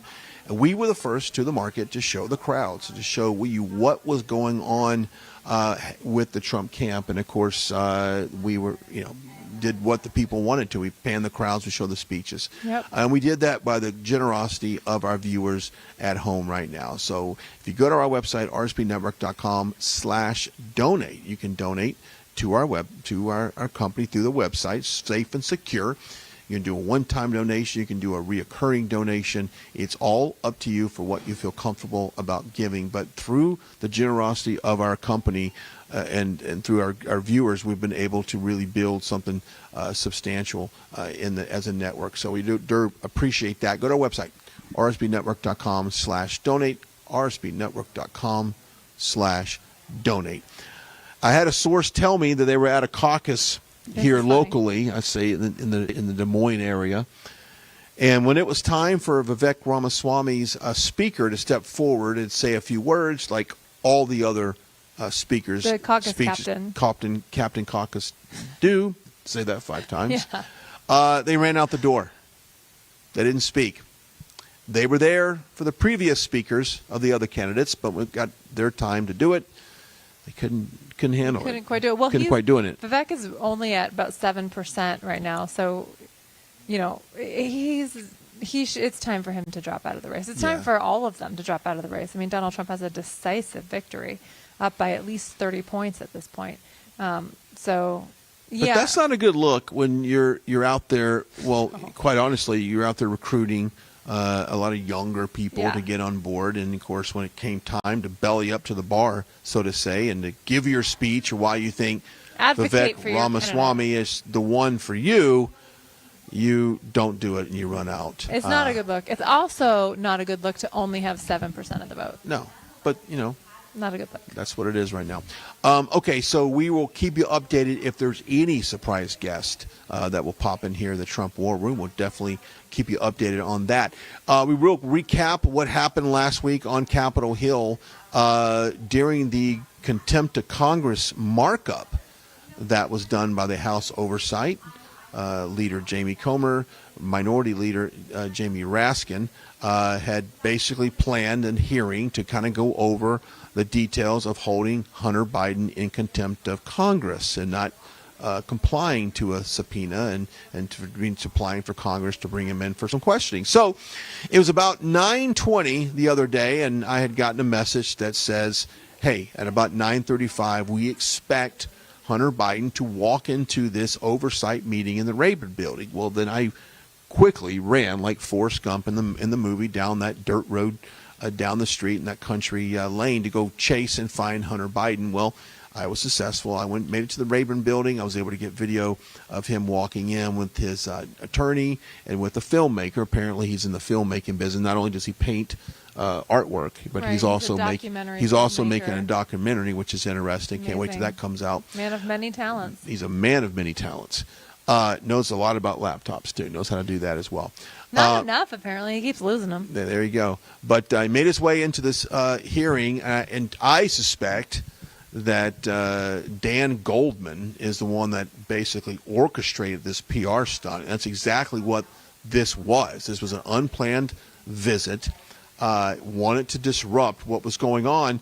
17 minutes into this markup, which it became quickly, it really got interesting once he walked in, to be honest with you. Before then, it was kind of like going on the nuts and bolts. But once he stepped in, it really got exciting. Nancy Mace had a couple haymakers she threw. Great job. Great job. Kind of quick. She had 5 minutes. But once Jamie Comer gave the floor to Congresswoman Marjorie Taylor Greene and granted her the 5 minutes to speak on this issue, that's when Hunter Biden and his attorney and his filmmakers got up in sequence and walked out of that room there in the oversight. So I got to ask you this, because you were there, and we all know Marjorie Taylor Greene, or at least we know her public persona and how she presents herself in Congress, and she's very tough. She's very thorough. She's very prepared. But this was a situation where she didn't know he was coming. And this was a surprise. So this wasn't something that any of them really truly would have been prepared for, although Nancy Mace did a good job impromptu. Mm-hmm. What is it? And, I struggle because it would be really easy to go, well, obviously he was scared of Marjorie Taylor Greene because she was going to ask him the hard questions, all that. But being there in the room with him, do you think it was specifically the fact that they introduced Marjorie, Congresswoman Greene, or what was it that caused them to leave at that point? I think they had a plan to kind of snub the point person, the tip of the spear on Hunter Biden investigation, on Joe Biden's investigation, because all the other people in the oversight, they've always had a hand in it, Jim Jordan being probably the most prominent person in there. But I think it comes to the point where she really has pushed the envelope on investigating him, on the sex trafficking in particular. Not as much, of course, the business dealings of Hunter Biden and Joe Biden, but really it's the sex trafficking. It's the trafficking of a sex worker across state lines. There's a lot of stuff that he violated in this, and I think that's what she was going to go after. And that is one of the things that they did not want to hear. Because, you could talk about somebody's tax receipts all day long. You could talk about somebody as far as weapon charges. But when it comes to being faced charges with any type of sexual content, that is something that they don't want to address. And so I think they had it planned, because as soon as they said, I now grant the Congresswoman from Georgia 5 minutes on the floor, that's when they got up. before she could even say a word. So I think it was planned Because they to knew make her look bad. But let me tell you what that doesn't make her look bad. Not at that all. That makes her look really good. They gave her a golden clip to put on social media that made her look like she's the most feared person. He's scared of her. He's scared of her because he wasn't scared of anybody else who spoke.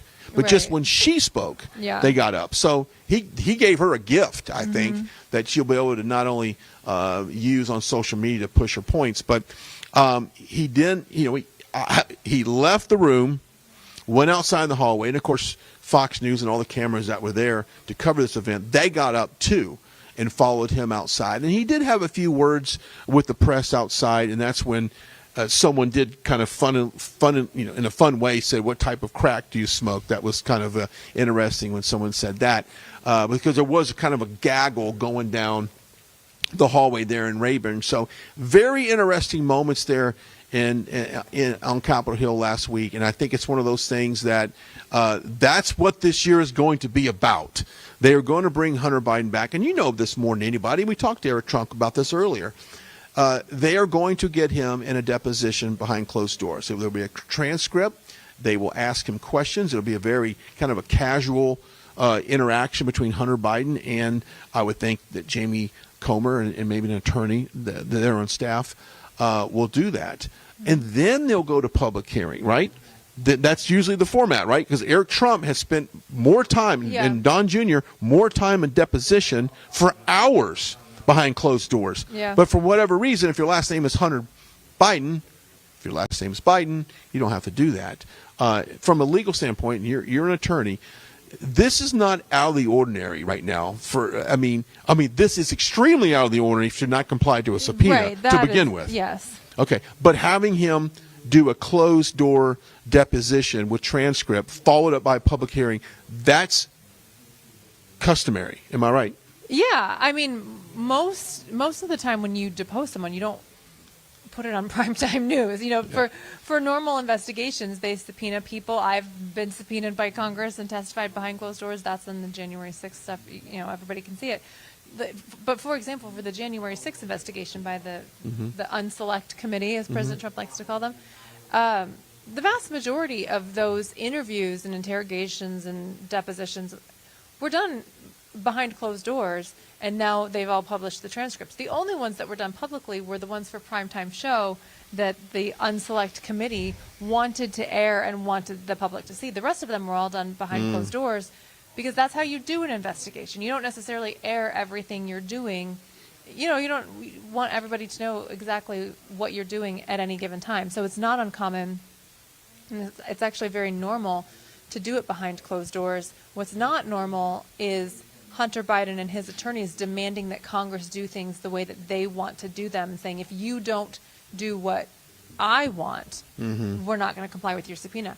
Well, let's ask Steve Bannon and Peter Navarro how that works out. How that worked right? out for them. So, yeah, I mean, they both were facing convictions. So, Yeah. I mean, it's just a complete double standard if you're a Biden or a Democrat versus a conservative. But I think that plays in the hands of basically the prosecution on this. It makes it look like there is and for President Trump, because it looks like there is a double standard in our justice system, and I think it plays well on independence. All right, let's stop and pause and talk about our friends over at Tax Network USA. We'll let you get the very latest on those results. Who doesn't play around the IRS? They will not play around. If you owe back taxes, if you did not pay your taxes for the last 5 years, do not stress. Do not feel like you're living a ticking time bomb there. Our friends at Tax Network USA can help you crawl out of any tax issues that you have, no matter how big or small, no matter how long it's been since you paid your taxes. The IRS in time's not on your side. The IRS is not on your side. But these guys are, and they are the professionals, and they are ones that can be trusted. A lot of our viewers have turned to these guys. The information to get involved and to help them with your taxes is on your screen. The website, tnusa.com/RSBN. Very special offer if you go to that website and put that in there. They have 14 years of experience of doing this, so they know what they're doing. And like we said, the IRS is going after not only conservatives, but they're going after everybody. We have a financial crisis in this country, and they're going to make sure they collect on everything. Go check it out, tnusa.com/RSBN, Tax Network USA. What is the very latest? It's hovering about the same. 4% are in. President Trump still has 51.4, Ron DeSantis 21.3, Nikki Haley 19.2. So it's staying about the same. It's about the same. And of course, we've talked earlier about the margin of victory. Go back to Bob Dole back in the good old days when he ran and he won by 12%. That was the margin of victory there. If it stopped right now, he's got the 12%. Oh, yeah. And some. He's got 30%. I got 30%. I said it would be closer to 20%, and just based upon what I've seen out of the campaign trail. So we'll keep an eye on that. We'll also keep an eye to see if we have any special guests that come in here while we are live in the Trump War Room. What a great place to be. We're going to send it over to Vanessa Broussard, who is live in the watch room. Vanessa, what are you seeing? The party continues. The party continues here in the watch room. We are anticipating President Donald J. Trump to take the stage here any second. And these people here, they are ready for him. Okay, a group that comes to every Trump campaign event are the Front Row Joes. They were nicknamed the Front Row Joes by President Trump because they're always first in line and they're always front row. I have Mike and Sharon with me today. The party's getting started. How excited are you? I can't describe it. There's no words. This is just the start of the best that's yet to come. Absolutely. How are you feeling, Mike? This is awesome. This is like a rally, man. Everybody's pumped up. The energy in here. Donald Trump won Iowa. He's going to win New Hampshire. He's going to win the whole United States. He's going to be the 47th president. Right. Right here. There you go. He's ready for 47.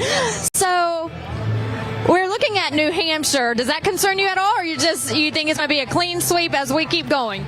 I think Donald Trump can win where he says he's going to win. And he says he's going to win New Hampshire. He does everything he says he's going to do. He does, doesn't he? He's very good at that. He's always right. Yes, he is. He's never wrong about anything.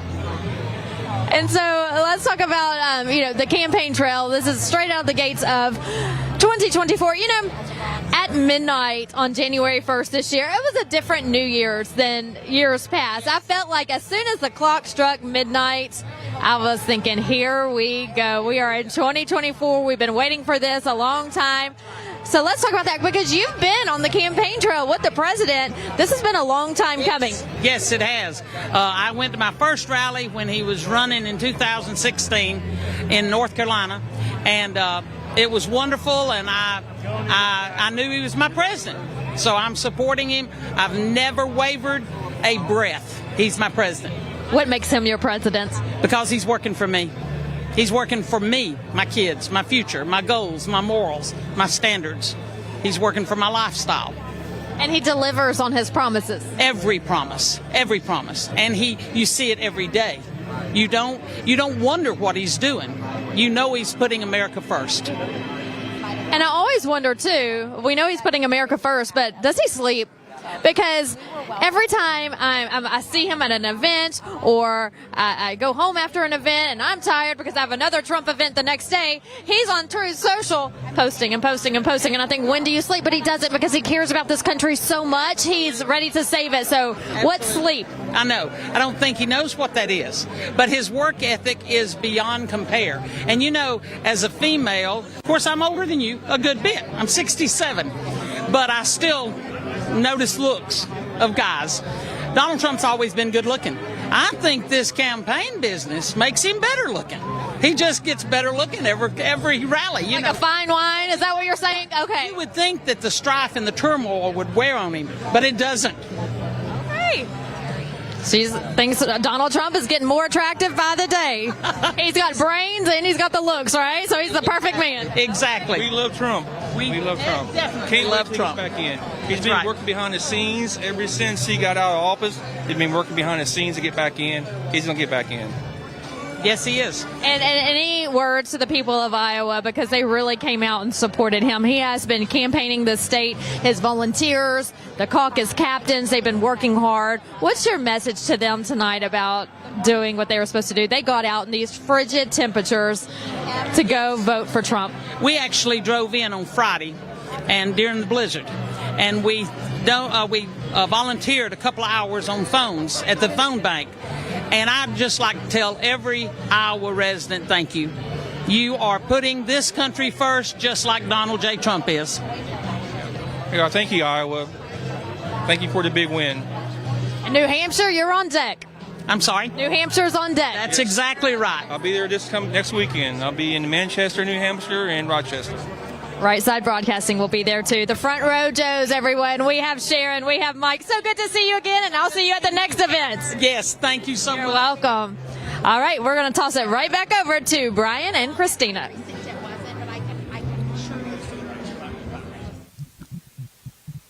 All right, thanks, Vanessa, for that live update from the Watch Room.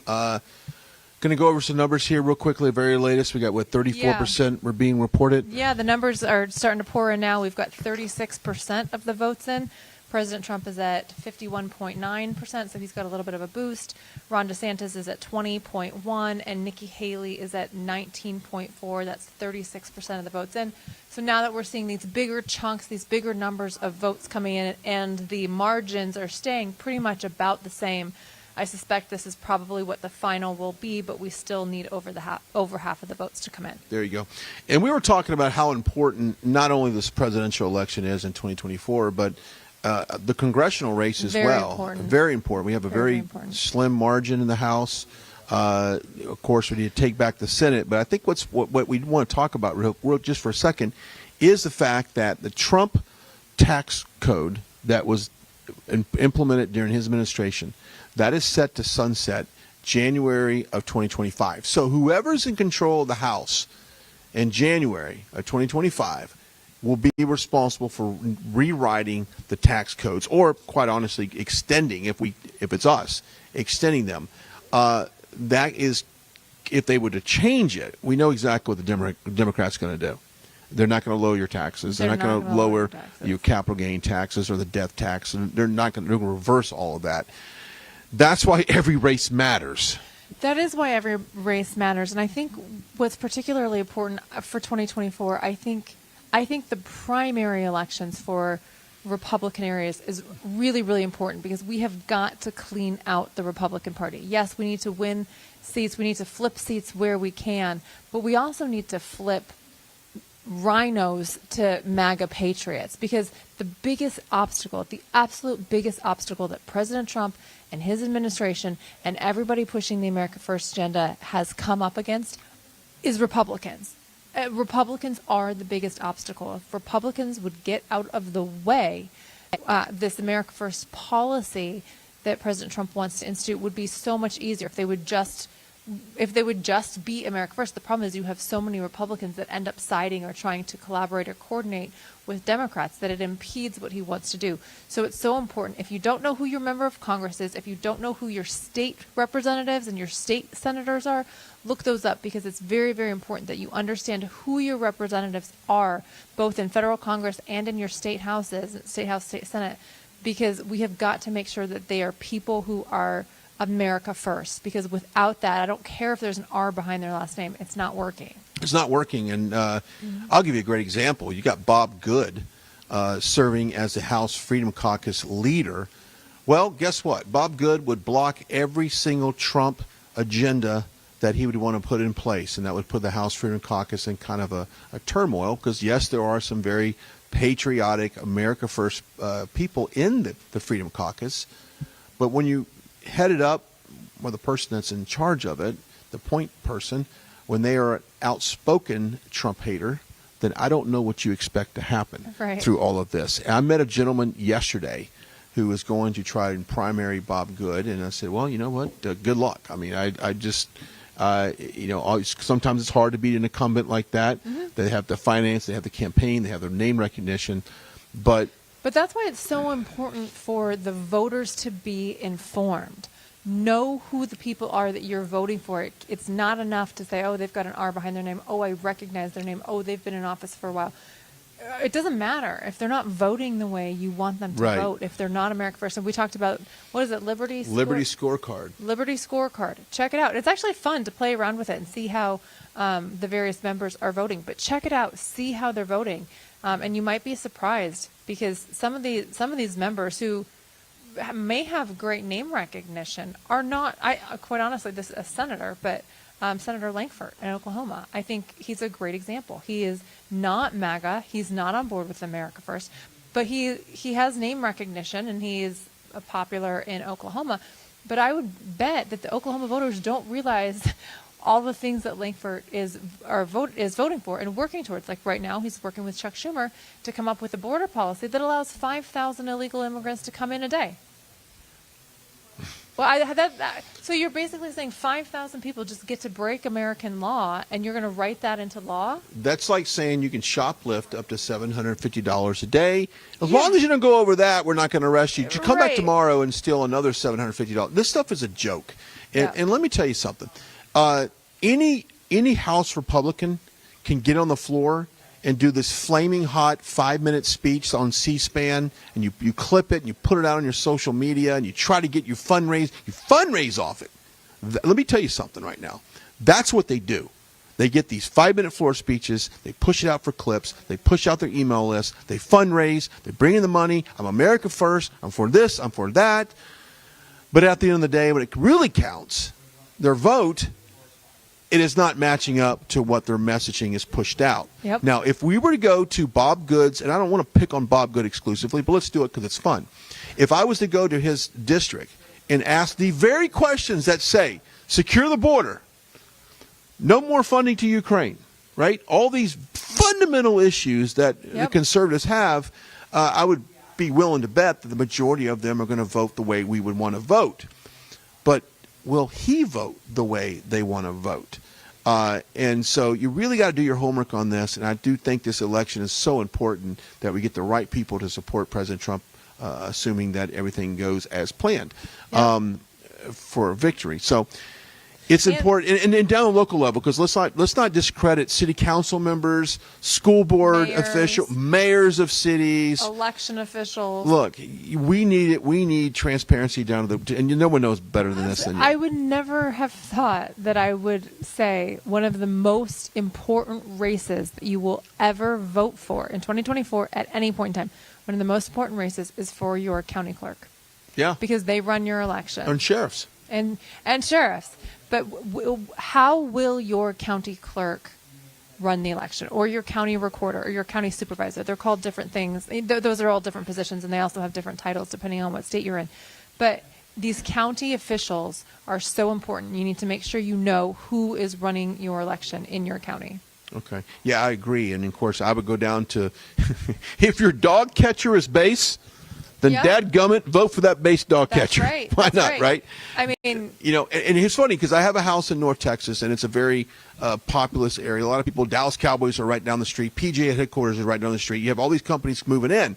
But the bad news about that is you have a lot of tech-savvy people from California, New York, and other places moving in, and they can flip what you would think would be very conservative areas into very purple areas. We'll get more to that in just a second. It's time to toss to Vanessa. We'll toss to Vanessa Broussard, who's live at the watch party. Vanessa, what are you seeing?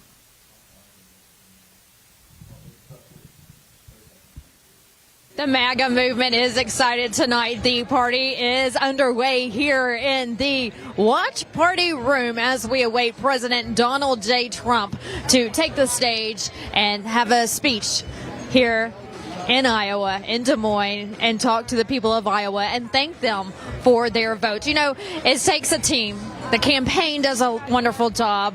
The volunteers do a wonderful job. And you know who else does a wonderful job? The Trump Caucus captains. I'm here with James. Congratulations to you and to all of the captains. I know there are 2,000 Caucus captains celebrating tonight. That is true. We are looking for a home run with Donald tonight. I think we're going to take the stage. No problem whatsoever.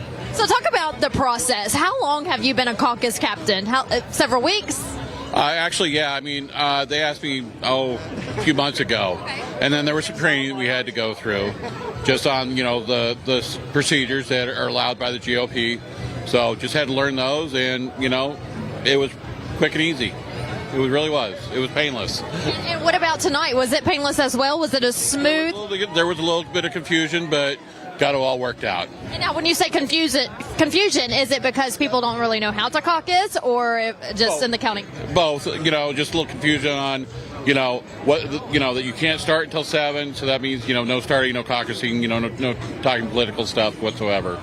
So, but we worked through it. It only took us 45 minutes. Trump got 71 votes in my area, so we're looking forward to it. Right, well, congratulations to you and your area, and of course, Team Trump. Everyone's excited tonight. What do you have to say to all of the caucus captains and all of the people that they brought out? I know your magic number was to bring 10 people. So, yeah. So, what's your message to them? Because everyone worked hard. I basically want to say thank you. Thanks for helping with the political climate and making sure everything is going straight and narrow.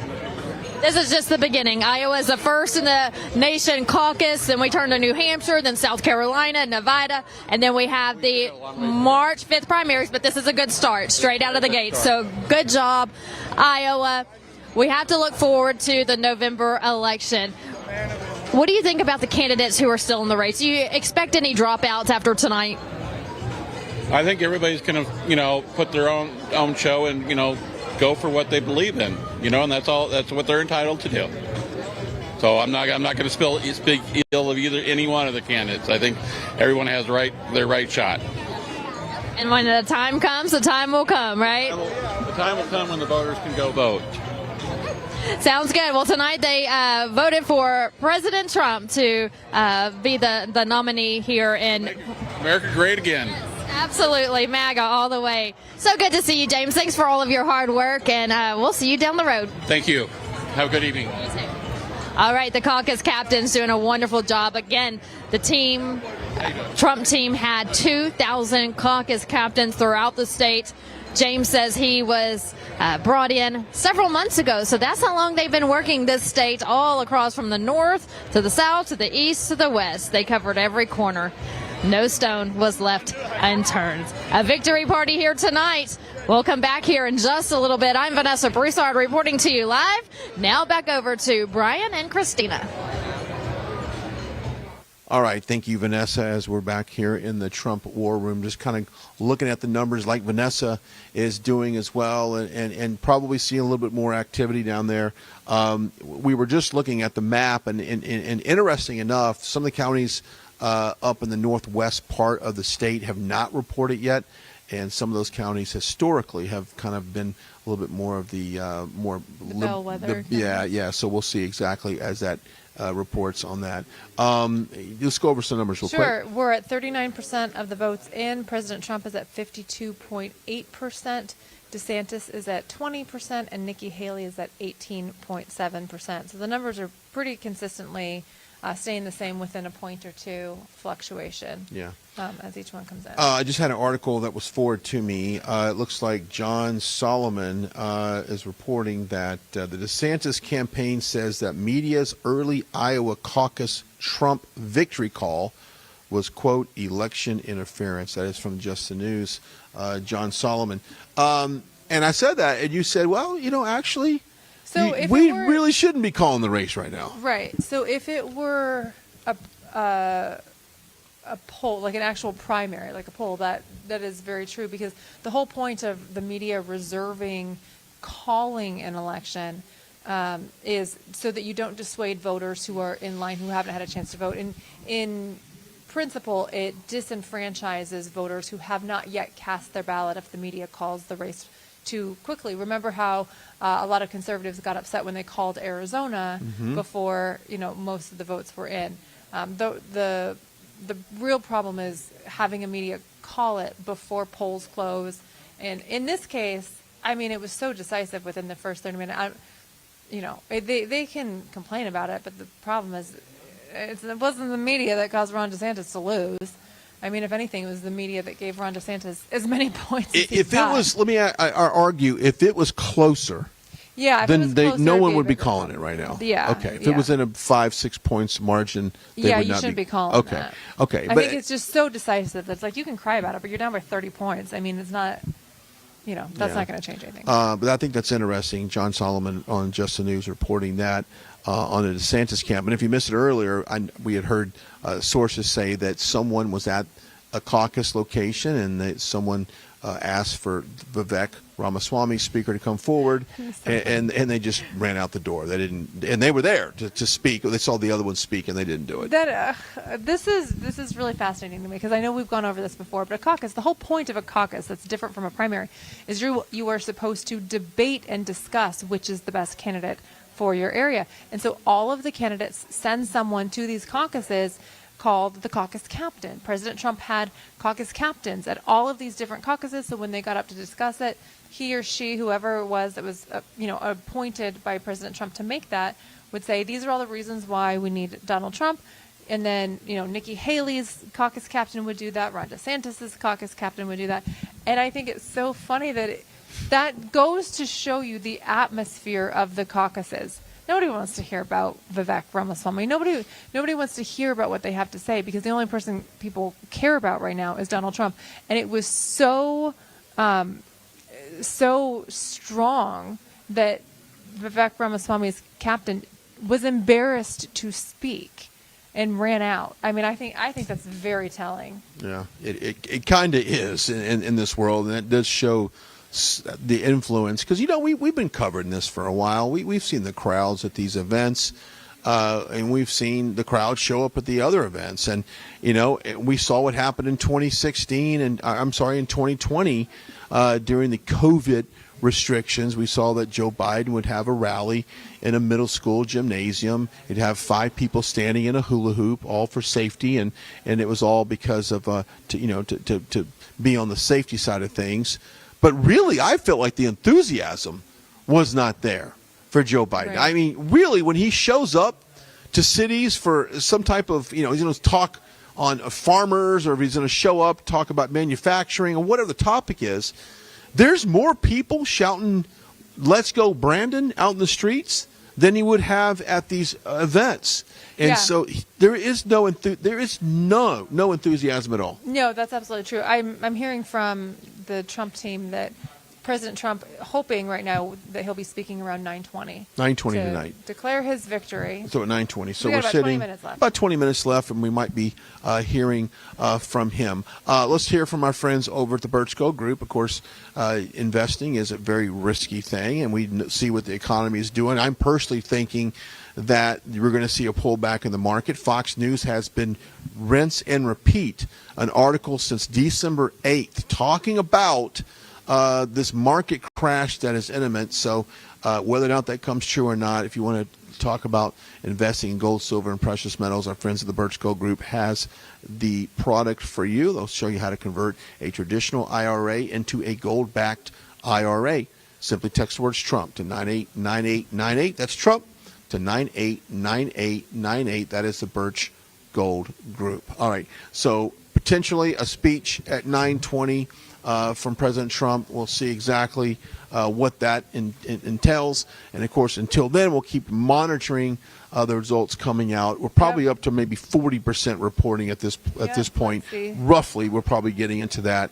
And then, of course, we'll keep an eye on all things Trump. We might even step in here in the war room and have a few words. We're going to toss to a quick commercial timeout. Christina, Bob, Brian, Glenn, as we broadcast live here inside the Trump War Room. Few minutes.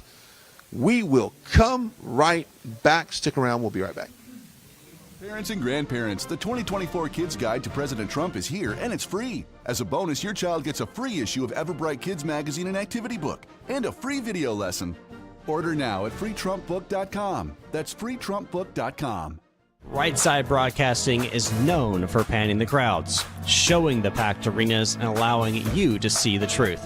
They've covered hundreds of rallies, briefings, marches, CPAC, and the historic overturning of Roe v. Wade. Right Side Broadcasting was created in 2015 by our founder, Joe Seals. creating a unique broadcasting experience that allows you to make your own decision rather than force-feeding you an agenda. We don't cut or edit people's words or twist them to fit a particular point of view. We allow our correspondents to be open about their opinions while maintaining journalistic integrity.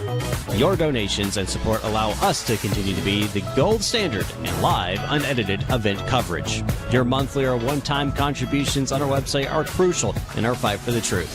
Thank you for all of your generous support.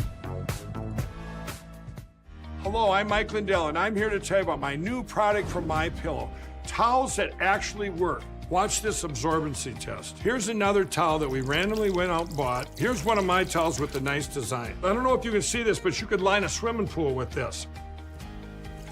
I mean, this is crazy. Get rid of it. Towels that actually work.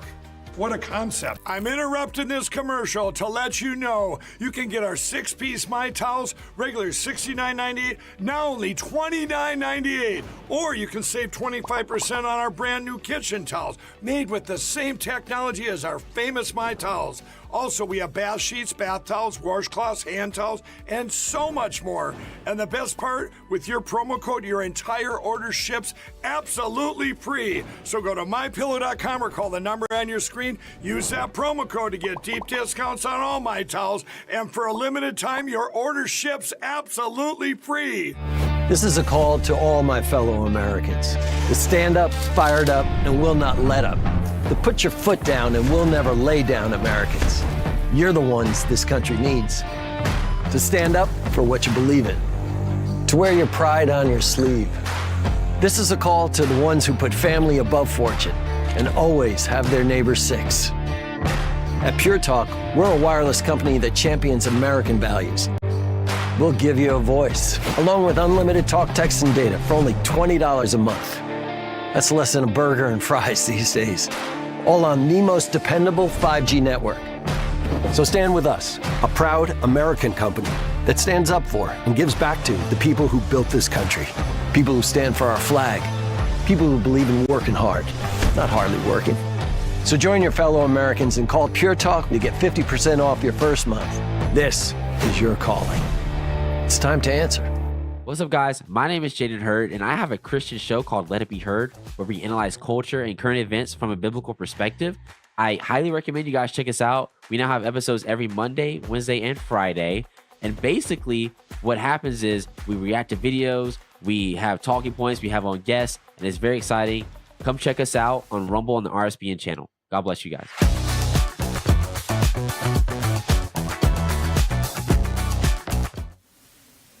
All right, welcome back. We're live in the Trump War Room. Christina, Bob, Brian Glenn giving you continuous coverage there. We got Vanessa Broussard on the ground in the watch party, monitoring the numbers.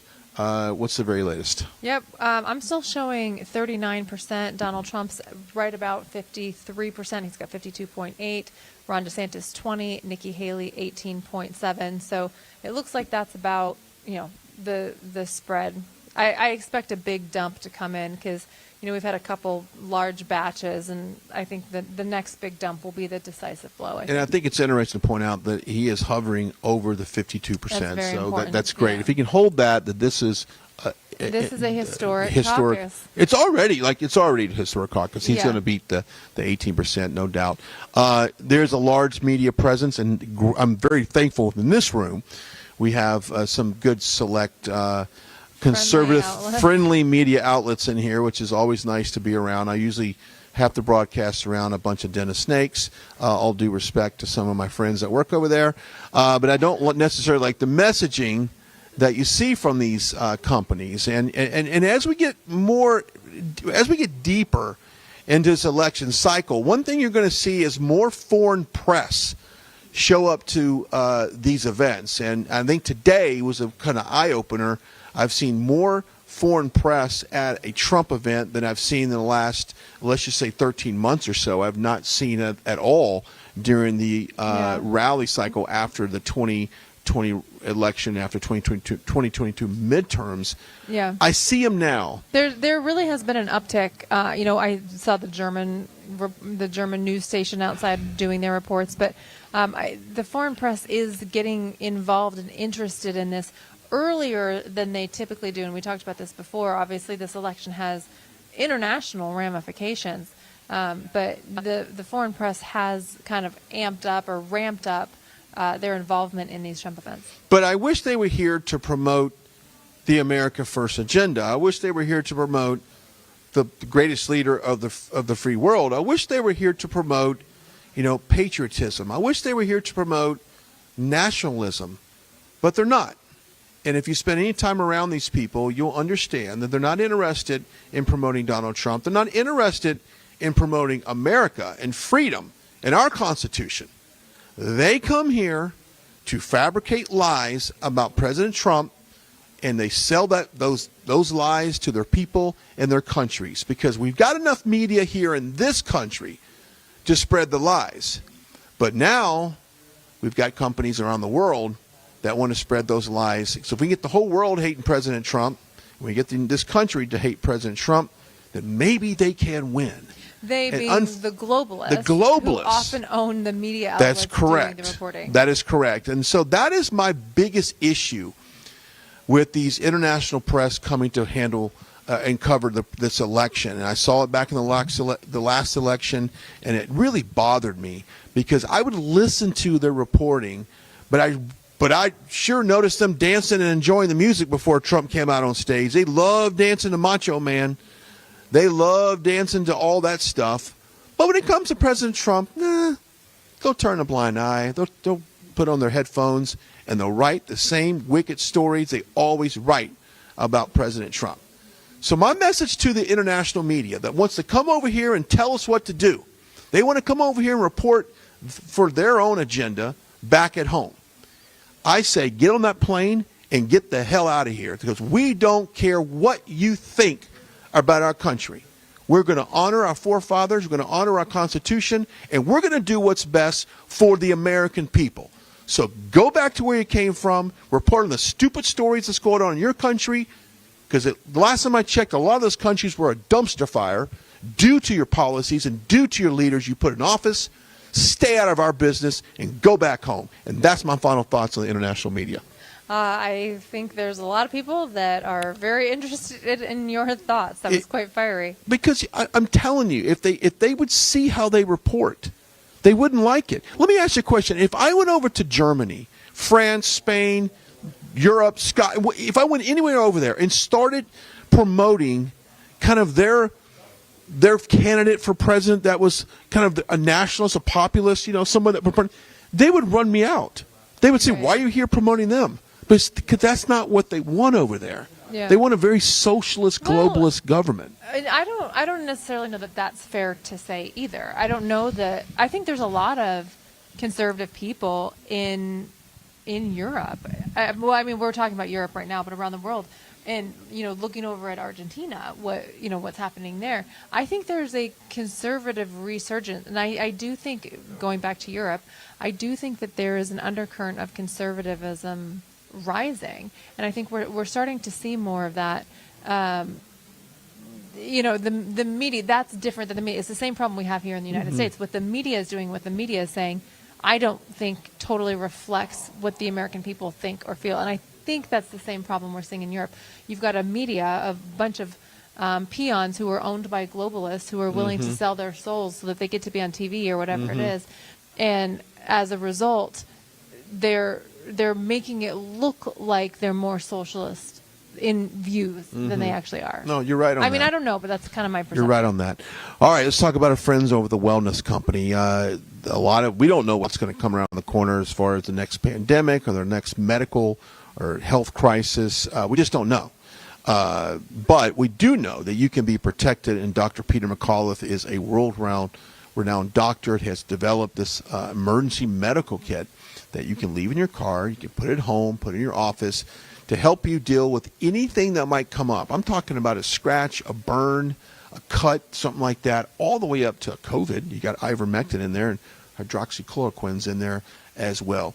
Order that. MakeCareGreatAgain.com. The information for that to order is on your screen. Don't forget to add the RSBN promo code on that to get special discount as well, because you never know what's going to happen. I know that Vanessa ordered it because she wanted to keep it, I believe, in her car, which is a great way to do it. Because if you're traveling, over the spring or summer break coming up, definitely have something like that in your car. So go check it out. Information for that is on your screen. The Wellness Company. Good to have that. Checking the numbers. The numbers are about the same. Hovering hasn't really been a new dump, but we are about 9 minutes out from President Trump's expected victory speech. His campaign has said that he will be speaking around 9:20 local time, basically to accept his victory. And we'll hear what he's got to say about it. Yeah, once we get a heads up and our crew in the room, we'll have a bird's eye view of the activity going on around the podium, the Secret Service getting in position. We know this all too well. Yep, that is the there's a protocol. drill. There's a drill, and once we see that drill unfolding, we will cut from here, and we'll go inside there to do that. We want to also give you a chance to follow us on social media. Big night here in America, and of course tomorrow we are going to head off to New Hampshire, as Matthew Alvarez will have that for you. I've been told to toss to Vanessa, who is right there in the watch party. Vanessa, what are you seeing? As we anticipate President Donald J. Trump taking the stage here any minute to give his victory speech of sorts here in Iowa, I have caught up with Representative Matt Gaetz from Florida. So good to see you. It's so great to be victorious in Iowa. I was in Jasper County just moments ago, a county that went for Barack Obama twice, went for president twice thereafter, and it shows the realignment that is creating energy and enthusiasm in the Republican Party. This nomination contest is over. Donald Trump is the presumptive nominee for the Republican Party. He had the durable coalition. He's going to end up over 50% tonight after these other candidates spent tens of millions of dollars. So I'm excited. I'm thrilled. I can't wait to unify this party and go whip the Democrats in the swing states. I am with you 100%. But let's talk about tonight. They were saying there was an 89% chance that he would win by 20%. Okay. Then they said the snowstorm was coming in. So they weren't, when I say they, the mainstream media, they were saying, well, they may not get the turnout that he's hoping for. Look at the numbers tonight. The people came out. Yeah, so I talked to Iowans about this dynamic, and you know what? They were a little insulted that all they saw in the mainstream media was how cold it was and how tough it would be to get out in caucus and do their job.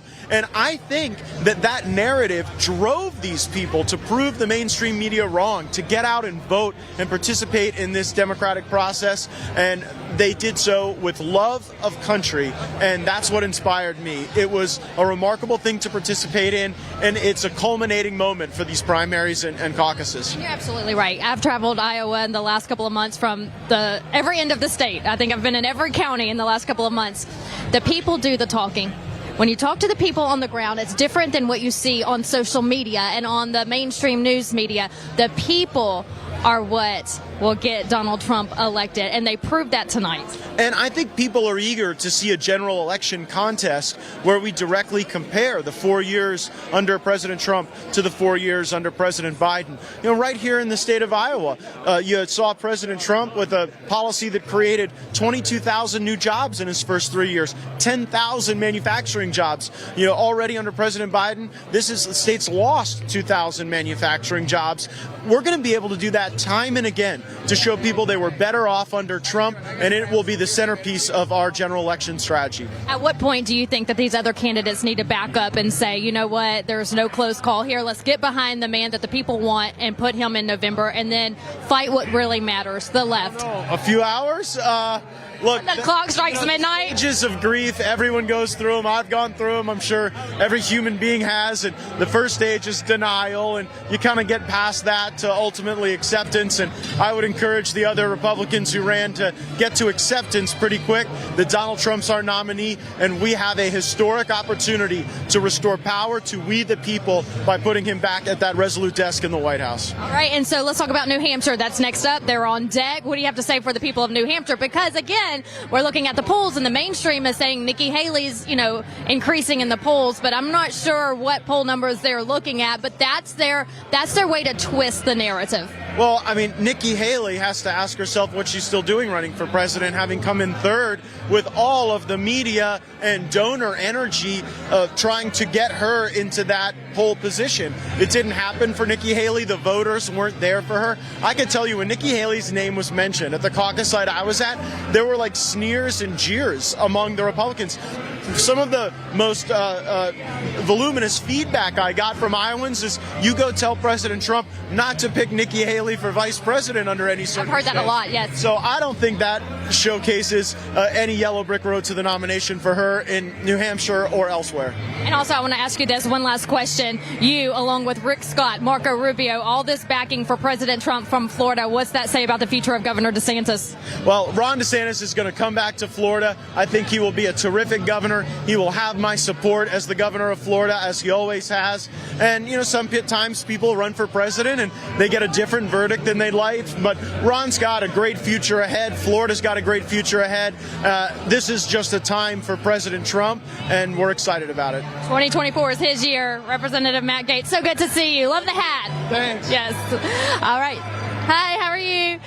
So yes, Representative Matt Gaetz, always a ball of energy, excited about the results tonight. You heard him say that he was in a county tonight, a district that was primarily for Barack Obama, and a huge turnout this evening for President Trump. So the people of Iowa have spoken. The poll numbers were spot on, but Donald Trump is looking like he even beat what the polls were showing. And so, as Matt and I were just saying, we've both covered all parts of this state.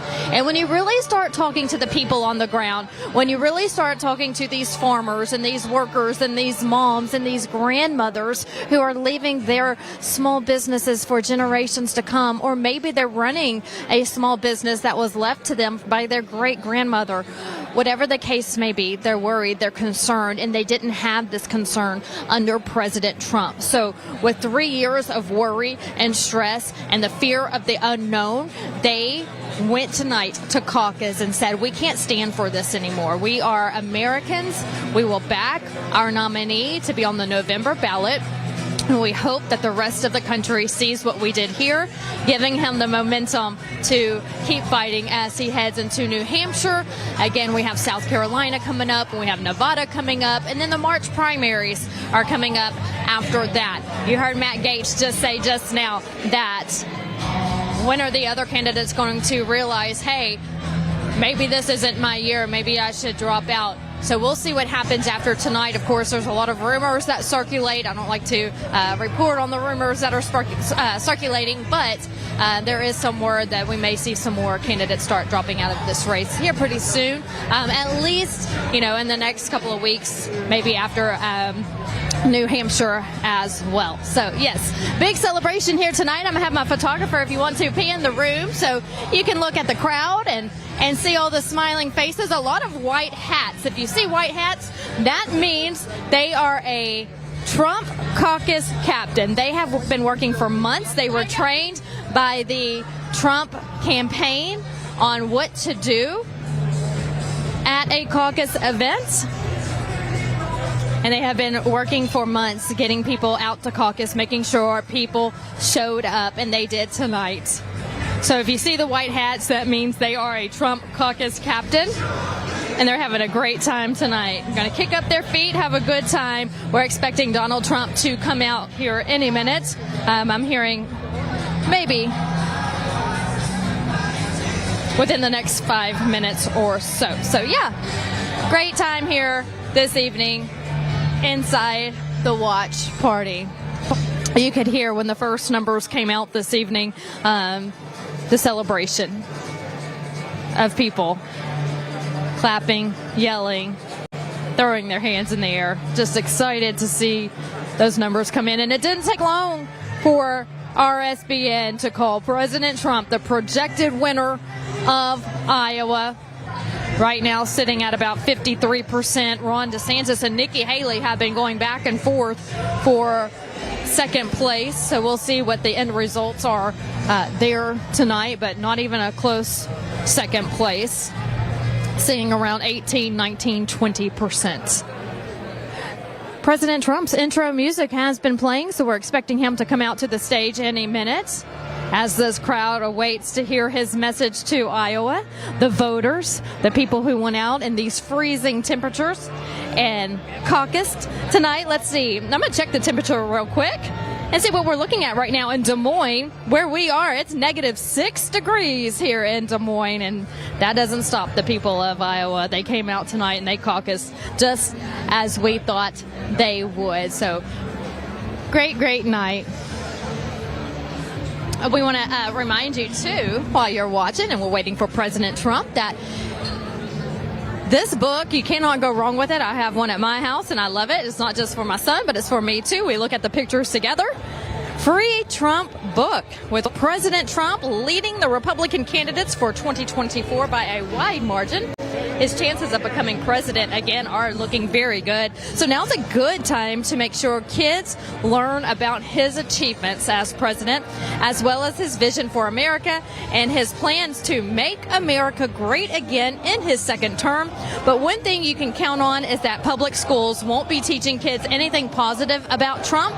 So now's your time. It's up to the parents. It's up to you to teach our kids. So to help make it really easy, Mike Huckabee's team put together the Kids Guide to President Trump. The best part is they're giving away this book for free as part of a gift bundle offer. You just have to pay a small fee for shipping and processing. To learn more and to order the free Kids Guide to President Trump for your own kids, just go to freetrumpbook.com. Again, that's freetrumpbook.com. Hurry, this guide has been flying off the shelves. freetrumpbook.com.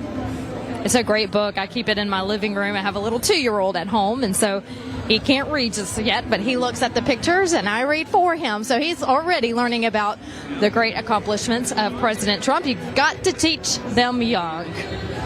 So get your free book tonight while we sit here and wait for President Trump to take the stage.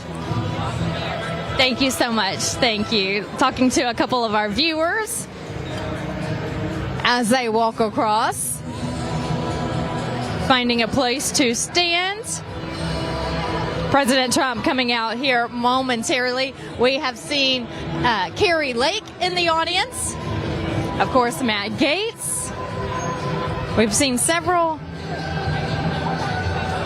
wonderful American patriots who are fighting for our country, fighting for a better America, different than what we're seeing under the Biden administration.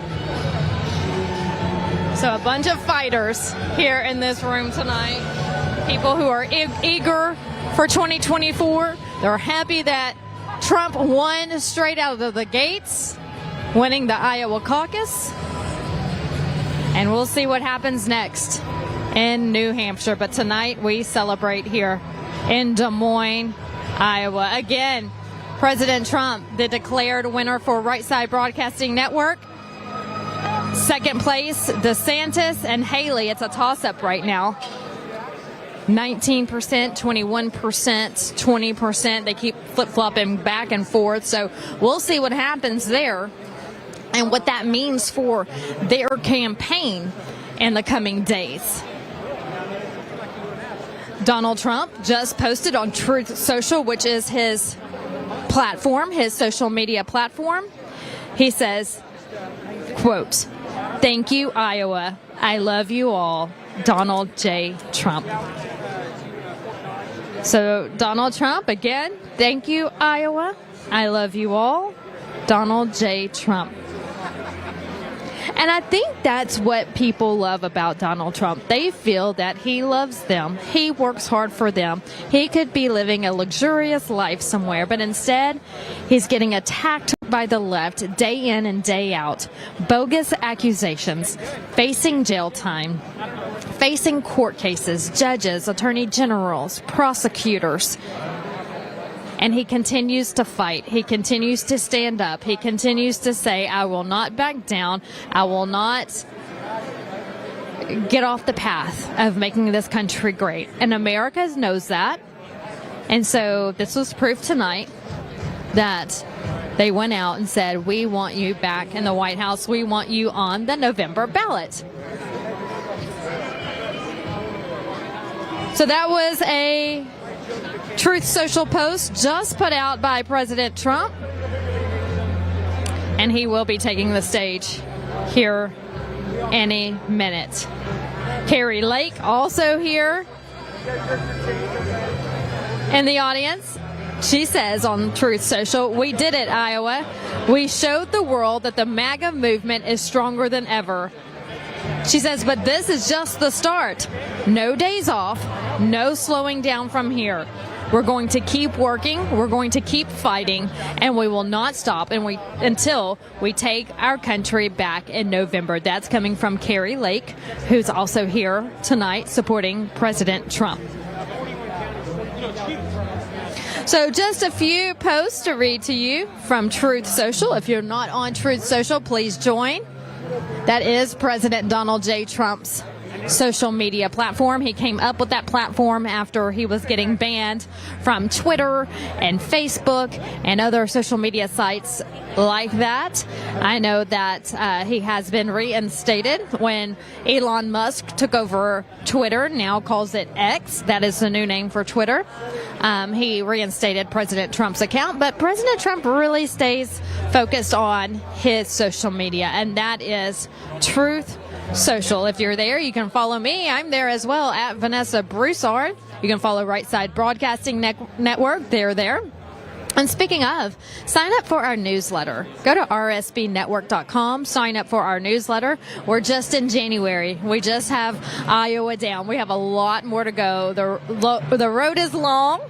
And so in order to stay up to date with everything going on the campaign trail, you can count on Right Side Broadcasting Network to be there along the way, never missing a beat. So make sure you sign up for our newsletter on rsbnetwork.com.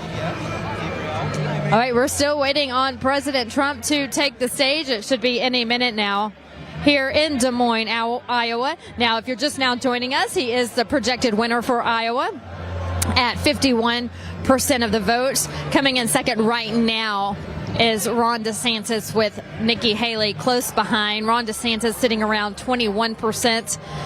Nikki Haley sitting around 19%. They have been going back and forth all night long for second and third place. But President Trump doing very well in Iowa tonight. I think better than the polls showed him and what was expected. Brian Glenn and Christina Bobb are in the Trump war room. They have been in the back with the Trump campaign as the results came in, interviewing Eric Trump, who is here, Kimberly Guilfoyle. I know Don Jr. is here as well. And I've been on this side of the room.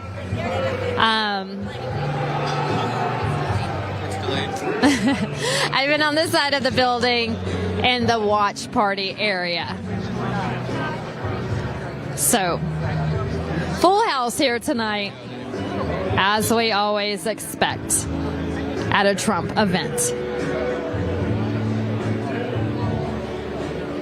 Any minute now, President Trump will be taking the stage to give a speech to the people here, the people of Iowa, and the people of America. So stay with us here on Right Side Broadcasting Network. We're not going anywhere. We're waiting on President Trump to see what he has to say about this big win in the state. I met a man tonight who is from Layton, Iowa. He's a farmer. He says President Trump visited there in September, October. During that time frame, visited the family farm, really got to know the family, signed their big tractor with an autograph. And he just talked about how humble he is, how kind he is, how he really wants to know how you're doing. He genuinely cares about you. Because I asked him, what was it like meeting him? How did he make you feel? And he says you could tell he truly cared. And that's what we get from people who know Donald Trump, who have been around Donald Trump. They all say the same thing. He cares. He genuinely cares. And I think America knows that. And that is proven by the numbers tonight.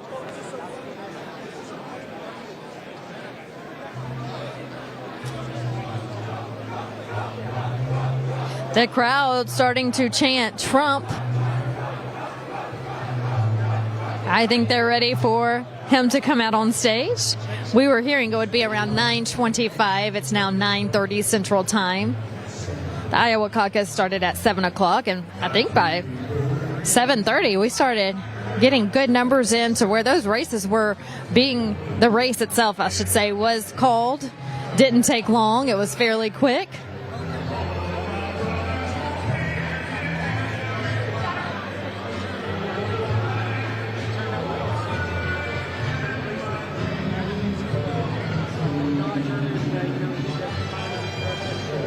President Trump's team had a Better Off with Trump slideshow playing earlier where they really focused on the economy and mortgage rates.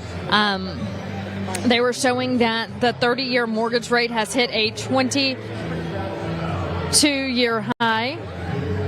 Under Joe Biden, we've had a 3-year inflation rate of 20%. I think everyone at home can feel that thorn in the side. Inflation is high, high, high. People can't afford to live. People can't afford to survive. They're working multiple jobs. We didn't have this problem under President Trump.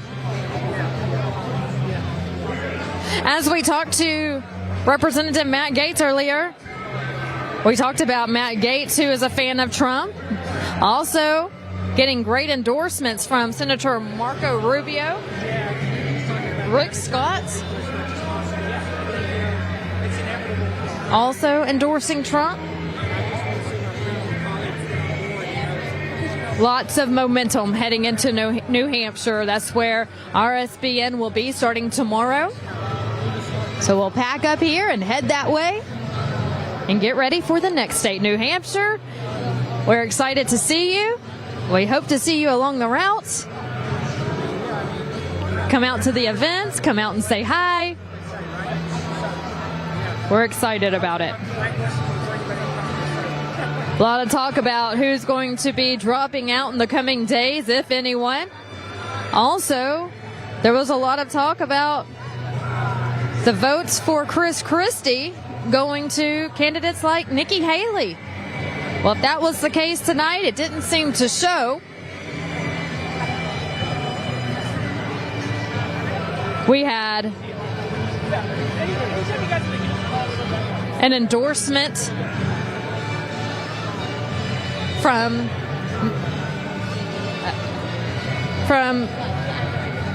Marco Rubio, Rick Scott, we talked about that, but also from North Dakota Governor Doug Burgum. He was in the race early on for president. Still no endorsement from Chris Christie, who dropped out. Also, no endorsement from Mike Pence. We'll see what happens there. But in the meantime, some big endorsements coming in the last couple of days for President Donald J. Trump.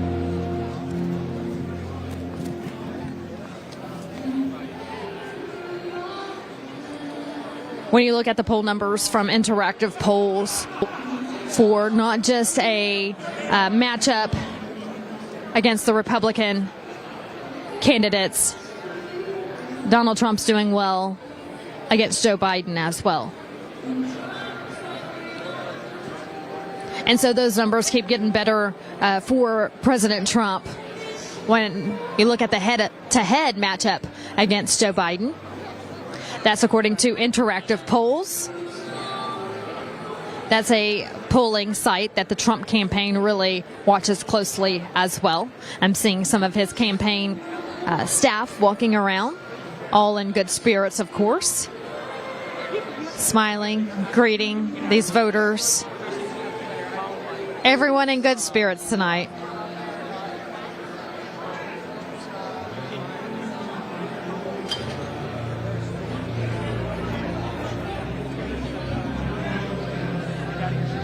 So while we wait for President Trump, I want to remind you that you can follow Right Side Broadcasting Network on all social media platforms. We're there on Truth Social, Instagram, Facebook, X, which is formerly Twitter.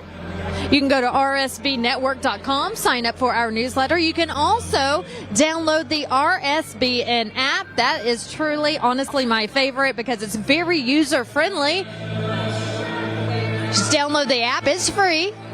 And click on Watch Live, and you can see us go live. You can sign up for notifications so you'll know when we are going live. So that's the RSBN app. You can also follow me on social media. I'm on Truth Social, on X, Instagram, at Vanessa Broussard News. Get good behind the scene pictures and stories. It's been really fun here in Iowa the last couple of months. We want to thank all the people of Iowa who have been so gracious to us, welcoming to us, just welcome us with open arms. Everyone here has been so nice, so kind. I've met a lot of great people, new friends along the way. So yeah, it's been really good. It's been really fun. So thank you, Iowa, for having Right Side Broadcasting Network. It's been a real pleasure to be here over the last couple of months. Okay, we're still waiting on President Trump. I'm down on the ground with the people, which is probably why you can't see me, but that's okay. We like to pan the crowds here at any Trump event. We like to show you just how many people here are supporting him. You can always count on Right Side Broadcasting Network to show you the crowds, show you the people, show you the voters, the people who say we've got to save this country, enough is enough. It is an end to the Biden family, the regime. They're done with it. They're over it. They want to change. And so they started voicing their concerns here in Iowa tonight. So we'll see what happens in the coming days. Representative Matt Gaetz is back right next to me, and he told me earlier, he said, it's time to drop out of the race. If you're not President Trump, get behind President Trump, and let's focus on November. So we'll see what happens, and again, in the coming days.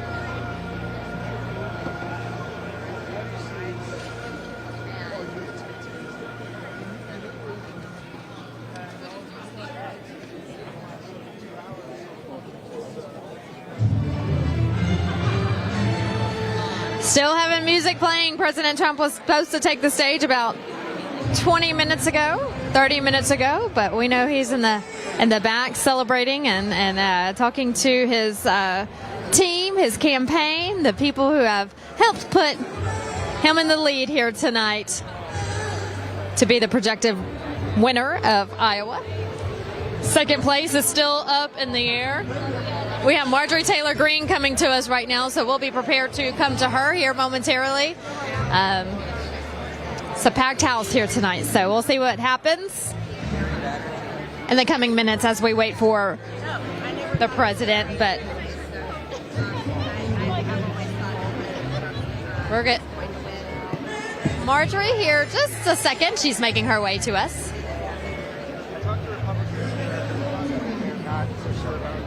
Marjorie Taylor Greene, a great friend to President Donald J. Trump, very supportive of him on the campaign trail and what he stands for. And she's been very vocal about that. We'll talk to her in just a little bit about Hunter Biden. As you know, he walked out of a hearing just last week when she went to ask him a question. So we'll talk to Marjorie about that here in just a moment. A lot to talk about when it comes to not just tonight in Iowa, but what's going on at Capitol Hill.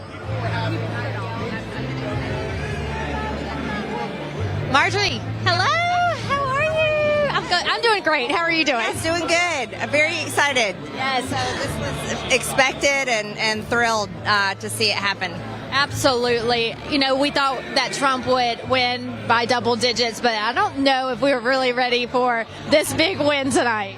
Well, you know, this is the day that we've been waiting for 3 years now, and we knew that President Trump would pull it off big like this, and it's just thrilling to see it happen. Yes. Have you? I know we're waiting for him to come out. Have you seen him since the results came in? So No, I talked to him earlier today, and he's just, always in a good mood, always optimistic, but I'm sure he's really happy now. Yes, can't wait to hear him take the stage. Let's talk about, I know we've been talking about Iowa all night. Let's talk about what's happening in Congress. The last week alone has been busy for you. Hunter Biden walking out on you in a hearing. What a slap in the face. What a mockery to our government. Let's talk about that. Well, I think it was typical of Hunter Biden. He can't follow the rules. He constantly breaks the law. He clearly was scared of me. I think President Trump is the one guy that Joe Biden is scared of, and he should be. And I guess Hunter Biden is afraid of me. So he didn't want to hear anything. He didn't want to face up to it. He just ran away. So what I heard from people after that was, what can be done now? I know before there was discussions about contempt of Congress. What can be done now that he walked out, if anything? Well, our committee already marked it up and voted to hold him in contempt of Congress. There's negotiations happening right now between Hunter Biden's attorneys and our oversight committee. We want to vote and hold him in contempt on the House floor. He's begging for a second chance. He's begging for us to subpoena him again. So we'll see what happens. I'm all for holding him in contempt. I don't think that he deserves any special treatment, but we'll see what happens. Absolutely, because any other American would be held in contempt. The Trump kids would be held in contempt. Yeah, of course. And they held Steve Bannon in contempt. They held Peter Navarro in contempt. So I think Hunter Biden should be held in contempt also. Real quick, the latest on Mayorkas in the fight against him. We are going to impeach Secretary Mayorkas. We're doing that through the Homeland Committee. That's something that everybody can watch happening through the rest of this month. So we are working on those hearings, and it's time. It's way past time. And you know what, Marjorie, is when I'm in places like Iowa, that's not a border state. And just today at lunch, I asked a voter, what is your main concern? And she said immigration. This is a lady who lives in Iowa. She doesn't live in Texas or Arizona or California. She is in Iowa concerned about border security. So it's a nationwide problem. It is a nationwide problem, and we've had over 10 million illegal aliens come across the border, 1.8 million gotaways, and we know a percentage of them are terrorists. And look at the crime happening with illegal aliens. American taxpayers being forced to pay for these illegal aliens. It's absolutely wrong, Vanessa, and people are sick of it. I'm sick of it too. And I'm ready for a change in November, and this is a great kickstart to the 2024 campaign. Yes, it is. We are excited. What a huge win. So it's so good to talk to you. To talk to you too. Crowd, we're excited, and I know they are too. Keep up the good fight. We watch you, and we appreciate everything you do in Washington. Yeah, thank you. Okay, see you. All right, Marjorie Taylor Greene here celebrating tonight, a representative from Georgia, always a fan favorite because she is a fighter in Washington. And as you have seen in the news, and as we talked about just now, Marjorie Taylor Greene went to question Hunter Biden this week in a hearing. He and his attorneys got up and walked out before she could ask her first question. And as Marjorie just mentioned, and as I would agree, and in my opinion, he was scared of her.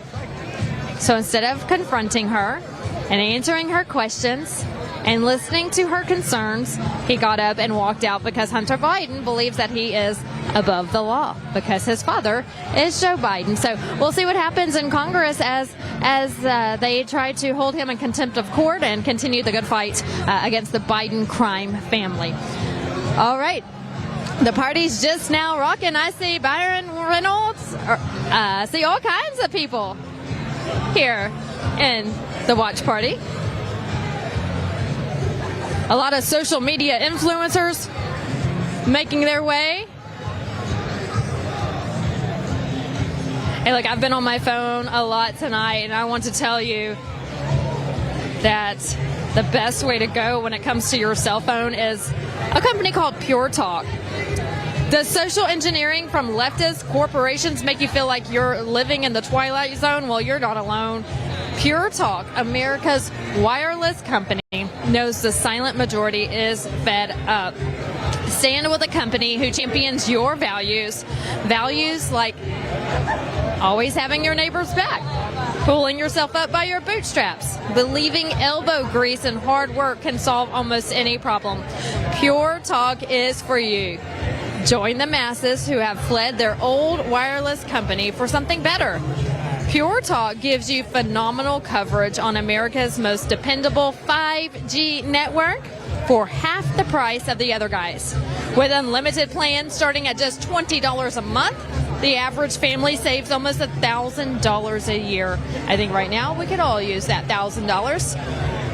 It's a veteran-owned company. Even more reason to give them a try. Pure Talk is a company you can feel proud to do business with.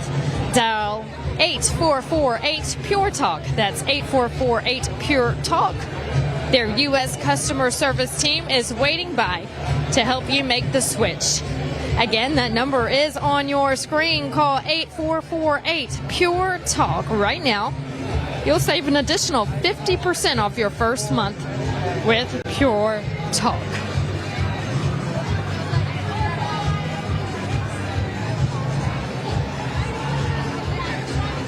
"13 minutes away from 10 o'clock here Central Time in Des Moines, Iowa, as we get ready for President Trump to take the stage. We see a lot of state reps in here.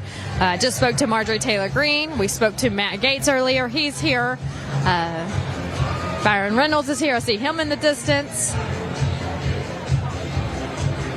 A lot of people shaking hands, social media influencers. So we're seeing a lot of people.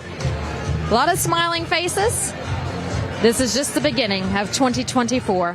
And as you can see on the big screen, they are touting those three words we've been waiting to hear for months now. Trump wins Iowa. Right Side Broadcasting Network is your campaign headquarters for 2024. Make sure you're with us along the way.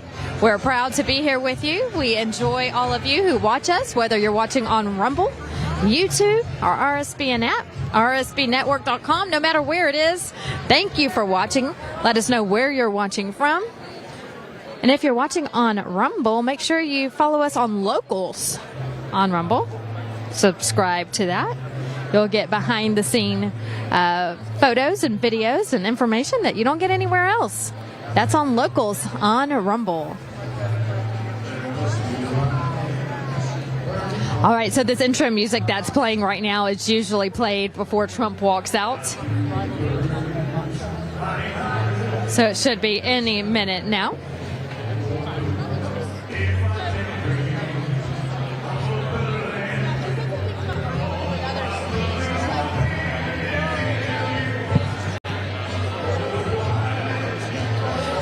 You know, as the campaign trail kicks off and we head into 2024, what you don't see are the media risers. Now, there's always a lot of media at Trump events. Any Trump event, if he's there, the media's there.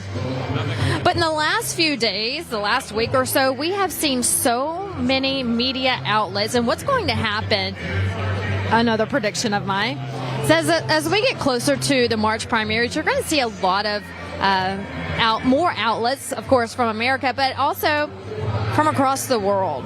So it's really going to get really busy for the media outlets as well.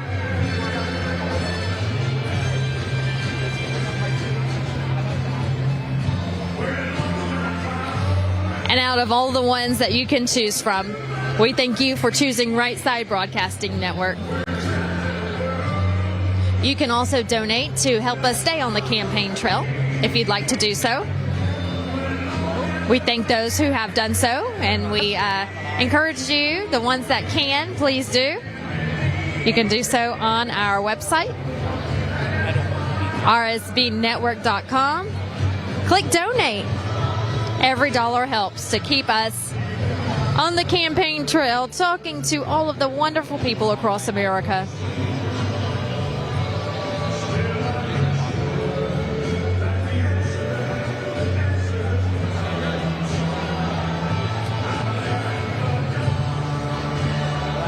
All right, if you're just now joining us, we are 10 minutes from 10 o'clock here Central Time in Des Moines, Iowa. I'm Vanessa Broussard reporting to you live from Des Moines.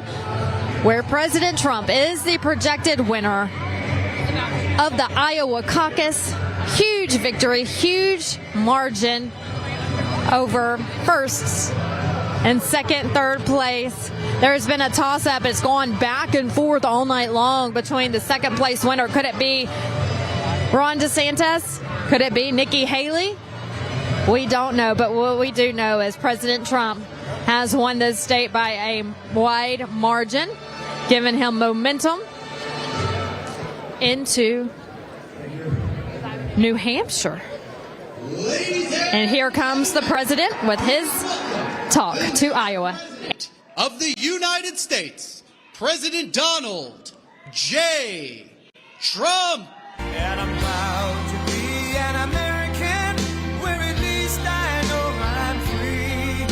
And I won't forget the men who died, who gave that right to me. And I gladly stand up next to you and defend her still today.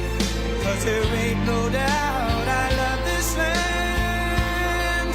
God bless the USA.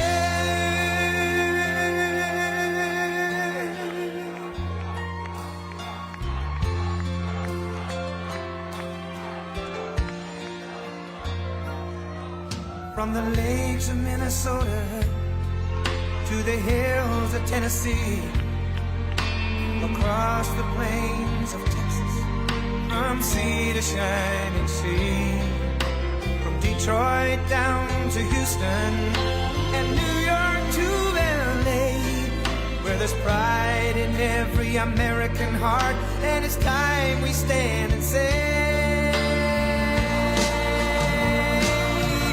that I'm proud to be an American, where at least I know I'm free.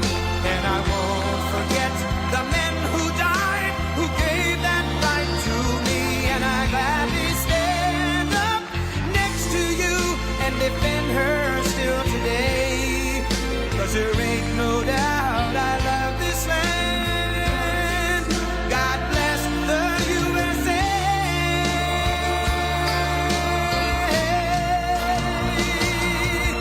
And I'm proud to be an American, where at least I know I'm free. And I won't forget the men who died, who gave that right to me. And I gladly stand up next to you and defend her still today. 'Cause there ain't no doubt I love this land. God bless the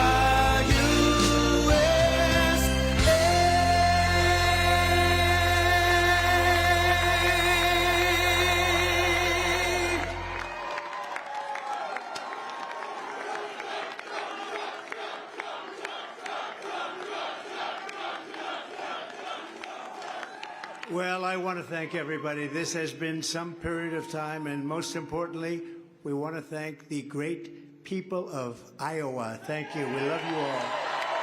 What a turnout, what a crowd. And I really think this is time now for everybody, our country, to come together. We want to come together, whether it's Republican or Democrat or liberal or conservative. It would be so nice if we could come together and straighten out the world and straighten out the problems and straighten out all of the death and destruction that we're witnessing. That's practically never been like this. It's just so important, and I want to make that a very big part of our message. We're going to come together. It's going to happen soon, too. It's going to happen soon. I want to thank some of the great people. We have so many senators. If I go through every name, we'll be here all night, and everybody's going to get angry at me. But the senators, the congressmen from Washington, they came down from all different states. I want to thank you very much. I want to congratulate Ron and Nikki for having a good time together. We're all having a good time together. And I think they both actually did very well. I really do. I think they both did very well. We don't even know what the outcome of second place is. And I see Carrie Lake. Congratulations, Carrie. Very good. I spotted her, I have to announce, because she's terrific. She's going to be a senator, a great senator, I predict, right? You're going to be a great senator. And I also want to congratulate Vivek because he did a hell of a job. He came from zero, and he's got a big percent, probably 8%, almost 8%, and that's an amazing job. They all did. They're all very smart people, very capable people. I think most importantly, I want to thank my incredible wife, First Lady, I'll say former and maybe future. But more important than Melania, I want to thank her incredible, beautiful mother who passed away a few days ago. And she's up there, way up there. She's looking down, and she's so proud of us. And I just want to say to Amalia, you are special, one of the most special people I've ever known. And that was a tough period of time for the family. But she's amazing. She was amazing. So I just want to thank what she's done for our family, and her husband, who's home right now and very lonely. He's a lonely man, but he's going to be okay. Victor, they're great people, great parents to all of us, really, great parents, but also to Barron. Boy, did she take care of Barron. That's how he got so tall. He only ate her food. And I want to thank my family generally. They've worked so hard, and they've taken so much abuse for being good people. I mean, good people. But Eric and Don, they really did. These two have been working so hard, and they have another job also, so they have to do it all. But they've been working so hard, and I know that Ivanka is home and Tiffany's home. They're watching, and I know that Barron's watching. Good old Barron. I said, "You're going to be a basketball player." I said, "Well, I like soccer, Dad, actually." I said, "At your height, I like basketball better, but sometimes you can't talk them into everything." But he's a special boy. But the whole family is just incredible. And my sister, Elizabeth, who's just the biggest fan. She's just an incredible person and always supportive. We love Elizabeth so much. Also, we have a woman who took a big chance. You know, in most states we have support of everybody, the Congress, the senators. We had Marco Rubio. We had Rick Scott the other day. We have, probably 55% of the senators. And now they're all calling and saying, "We want to endorse you, sir." I said, "Oh, great." Same thing with the Congress, men and women. We have tremendous, much more than anybody probably has ever had in this position. And we love them all. They're great. They're really trying to do a good job for our country. But one woman in Iowa who really stepped up was your Attorney General, Brenna Byrd. She really, really stepped up. Where is Brenna? Come in.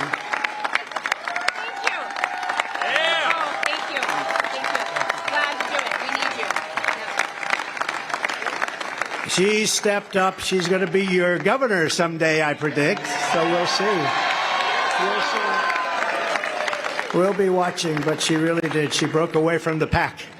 And she had tremendous courage, and wasn't easy. In some states it's easy. In other states it's a little bit more difficult.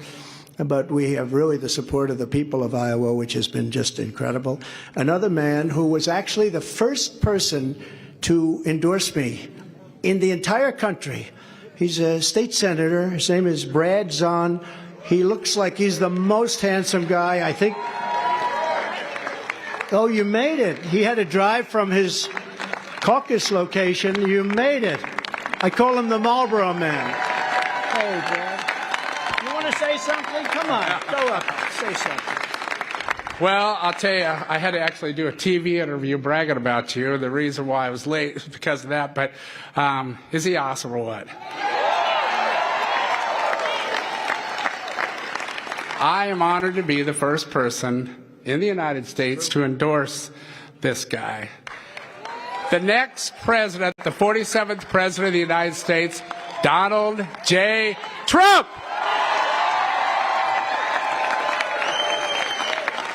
And when he says endorsed, we're really talking about 2015. He endorsed me before, actually, long before I knew I was going to run. I said, "Who's this man in Iowa? He's a senator, a state senator. He's a good-looking guy, too. Doesn't he look? You could pay him and give him a lot of money." And by the way, Mr. Chairman, I want to thank you for being here. You are so great. Comes all the way from Missouri, which isn't that far. You can't drive an electric car that far, though. Thank you very much. I appreciate it very much. The group of people that we have on the stage is just emblematic of the tremendous group that we've had. We've had such a great team. We did well. We were looking really good in 2016. And just to go back to the senator, he was saying, I said, who is that guy, Brad, his name? Who is he? He keeps endorsing me. He keeps saying Trump, and I didn't even know I was running. He endorsed me 4 months before I knew I was running, about 4 months before the Escalade ride down with our great First Lady. And that was Brad. I said, who is he? So he was the first one. But we have people that are so incredible. Your Republican Party Chairman, Bobby Kaufman, and his son, who is a brilliant guy, and he worked with us. And I will tell you, that is a family of real professionals. Matt Whitaker, who is the very talented and very good Attorney General. Where is Matt? He's around here someplace, and he's been with us all the way. We have a man that was very impressive, and I say there's nothing wrong with it. He's so solid and so good that he didn't catch on. Sometimes being a little controversial is good. He's so perfect, although he did break his leg during the campaign. That wasn't so good, but it sort of stood out a little bit, Doug. But Doug Burgum from North Dakota, the governor, and his beautiful wife, Catherine, and he got out of the race. What people don't know is that he actually supported me on the other side twice already, right? Then he decided to do it, and he was outstanding. But the traction is never easy, right? You need controversy for traction sometimes, and this guy is the most solid guy. There's no controversy whatsoever, and he's one of the best governors in our country, and I hope that I'm going to be able to call on him to be a piece of the administration, a very important piece of the administration.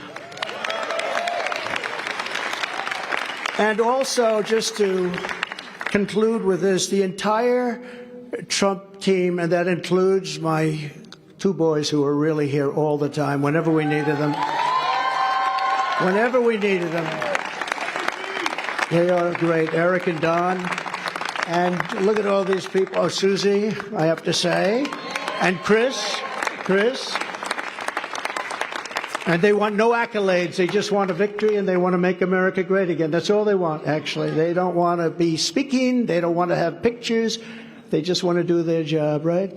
I want to thank you very much, Jason, everybody. You're really fantastic. What a job you've done. Thank you. So we're going to come together. We're going to drill, baby, drill right away. Drill, baby, drill. We're going to seal up the border. Because right now we have an invasion. We have an invasion of millions and millions of people that are coming into our country. I can't imagine why they think that's a good thing. It's a very bad thing. I think it's a group of people that are probably larger in number than New York State. And we can't have that. We can't have that. It's not sustainable as a country. It's horrible. And they're coming from prisons and jails. They're coming from all over. They're coming from countries that most people have never heard of. And they're coming from mental institutions and insane asylums. They're being emptied out into our country. And they're terrorists. Many terrorists are coming in. In 2019, I saw just recently on a poll, they had none in 2019, no terrorists. Now, I even say there's got to be some, but they have none. And then as soon as this group took over, they have hundreds and hundreds of terrorists coming in, known terrorists, some of them really bad. And many of them are in, and they came in, and nobody knows where they are. This is not a good thing. And we're going to have to deport. We're going to have a deportation level that we haven't seen in this country for a long time, since Dwight Eisenhower, actually. So I don't want to be overly rough on the president, but I have to say that he is the worst president that we've had in the history of our country. He's destroying our country. And, my wife attended the funeral 2 months ago of Rosalind Carter, and it was beautiful. And Jimmy Carter was there, and I thought to myself, Jimmy Carter is happy now, because he will go down as being a brilliant president by comparison to Joe Biden. He'll be a brilliant president. He's going to be known as brilliant by comparison. So we have to stop the invasion. We have to bring down our energy. We have to, I say all the time, we have more liquid gold under our feet than any other nation anywhere in the world. And we have to stop the crime, and we have to help rebuild our cities, and we have to rebuild the Capitol, Washington, D.C. I was there on one of the Biden indictment trials. This is the only person this never happened before, but I go to a lot of courthouses because of Biden, because they're using that for election interference. And it's on things like election, and I don't know if you know, but they did polls tonight on the election of 2020. Do you believe it was honest or not? 82% said it was not. And we can't have that, Chairman. We can't have that. You can't have a situation like that. So we're going to straighten out our elections. We're going to do a lot of great things. We're going to try and go to paper ballots as soon as possible. Voter ID, one day elections. We have these elections that last for 62 days, and if you need some more time, take as much time as you want, and so many bad things happen. We have to get rid of mail-in ballots, because once you have mail-in ballots, you have crooked elections. Actually, Jimmy Carter's commission said that a long time ago. We're going to rescue our economy. We're going to save our economy. We had the greatest economy in the history of our country. There was never a greater economy, and now we don't. And when you look at what's happened with inflation, inflation is destroying. They call it a country killer. Going back hundreds of years, Germany, countries that had big inflation are dead. They become dead countries. We have to stop that immediately. And we want peace through strength. Russia would have never attacked Ukraine, would have never done it. Putin and I get along fine. We get along very well. That's a good thing, not a bad thing. The fake news, if the fake news would become real and honest news, 90% of our problems in this country would be solved. They would be solved. So Russia would have never attacked. Israel would have never been attacked. The Ukraine situation is so horrible. The Israeli situation is so horrible. What's happened? And we're going to get them solved. We're going to get them solved very fast. I actually said Ukraine. I know President Putin very well. I know Zelensky very well. I'm going to get them in. We're going to get it solved very quickly. Should have never happened. Would have never happened. Now you have all that death, far greater than people understand. The numbers are far, far greater than anybody would even think possible. You're going to find that out in the years to come. When they knock down these massive buildings in Ukraine, and then you see they announced 2 people were slightly wounded. No, many people were killed. Many people were killed. We're going to get it stopped. But it's so sad because it should have never started. People killed and a culture destroyed. You can never replace 1,000-year-old buildings with the most beautiful golden domes and churches and everything, just all rubble now. And it's so sad. Would have never, ever happened.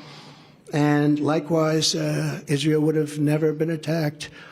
It all comes from Iran, and we would have had to deal with Iran very quickly had the election where we, by the way, got, and I say we because it's all we got more votes than any sitting president in the history of our country. But they say we lost by a whisker, okay? But regardless of that, we're going to do incredible things, and we're not going to let China do what they'd like to do. I get along great with him also. President Xi, he's a very strong leader. And we're going to get things solved. We're going to get the Ukraine war solved. We're going to get the Israeli situation solved. But if you think back to that, Iran was broke. I said to every country, anybody does business with Iran, buys oil from Iran. They were broke. We're not going to let you do business in the United States. And that's the way it is. They did very little business, almost sold no oil. Nobody wanted to do that. That's a big penalty. And what happened is they had no money to give to Hamas and to give to Hezbollah. And in fact, there were a lot of stories at the time. They had no money for terror. And for 4 years, we had no terror. We had the terror ban. We had the terror ban. They call it the Trump travel ban, but it was really the Trump terror ban. We don't want people in our country that are going to blow up our shopping centers. Thank you very much. And we want a country of law and order. So we're going to rebuild the capital of our country, Washington, D.C. We're going to scrub those beautiful marble columns and get the swastikas off them, and we're going to scrub them and get the graffiti off them, and we're going to clean the streets, and we're going to rebuild the streets, and we're not going to have rusted medians through the middle that are falling down into the roads where foreign dignitaries from all over the world come and they look. And we're not going to be riding on top of garbage like I did just a month ago, riding on top of garbage. We're going to rebuild our beautiful Washington, D.C., and we're going to take control of it, and we're going to make unbelievably harsh penalties for people that go around shooting. Last week they shot 3 people, and every night something happens. It's so sad. And likewise, we're going to rebuild our cities, and we'll work with the Democrats to do it. I'd be glad to work with the people in New York. We're going to work with the people in Chicago and L.A. We're going to rebuild our cities, and we're going to make them safe, and we're going to give our police officers immunity. So every time they do something, they don't get sued and stopped. We're going to end crime in our cities. In Iowa, you don't know what that means, but I'll tell you, this is a different place. You don't know about crime. You don't know about getting mugged and getting whacked and getting thrown into subways, and we're going to stop it. And we're going to come down very hard on criminals, and we're going to stop crime in America. So I want to just finish by saying that this has been an incredible experience. The people have been, this is the 3rd time we've won, but this is the biggest one. They said, well, if you win by 12%, that's a big win. That's going to be very hard to do. Well, I think we've more than doubled that, I guess, tripled it maybe. They said, you'll never get over 50, and I just left and we're at 54. Now, I don't know what's going to happen with it, but they said, you can't do that, sir. I said, what's about the highest? Well, you could get into the 40s, maybe 40, 41. And then I looked up, and, you know, it was very interesting. I didn't know they called it early. I thought that they called it at about 10 o'clock. My impression, see this gentleman? He's dressed like a wall. I love this guy. He's been at 150 rallies probably, right? He has the most beautiful outfit I've ever seen. It's all beautiful brick. Will you come up here? Just come up here. Come on. It's so nice to see. Come on up here. He's emblematic of what we did. We built over 500 miles of wall. We were going to add another 200 miles. It's much more than we promised.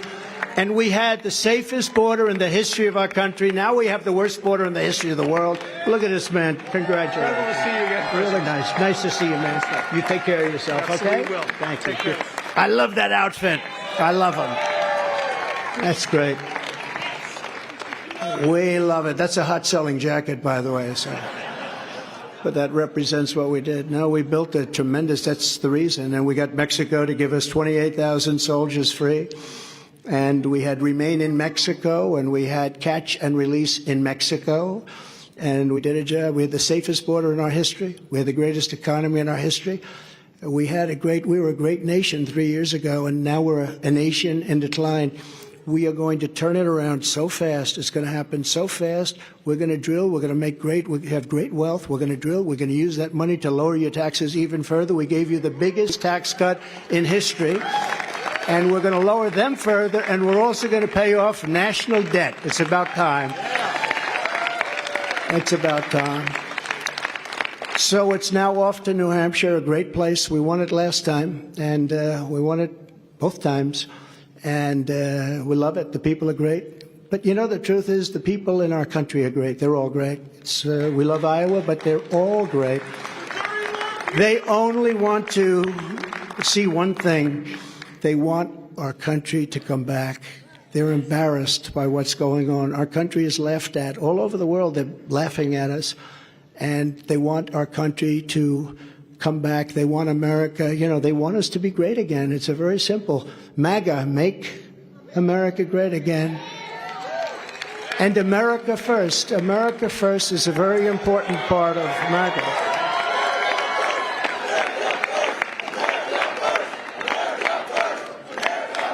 So we're going to put America first. We're going to make America great again. Again, Iowa, we love you. You are going to, you just go out and buy larger tractors and more land. Don't worry about it.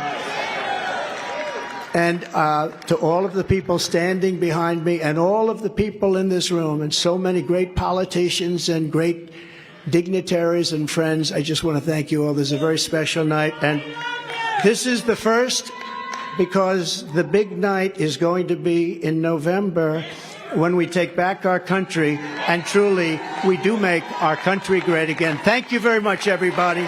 Great honor. Thank you very much. Thank you. Thank you very much.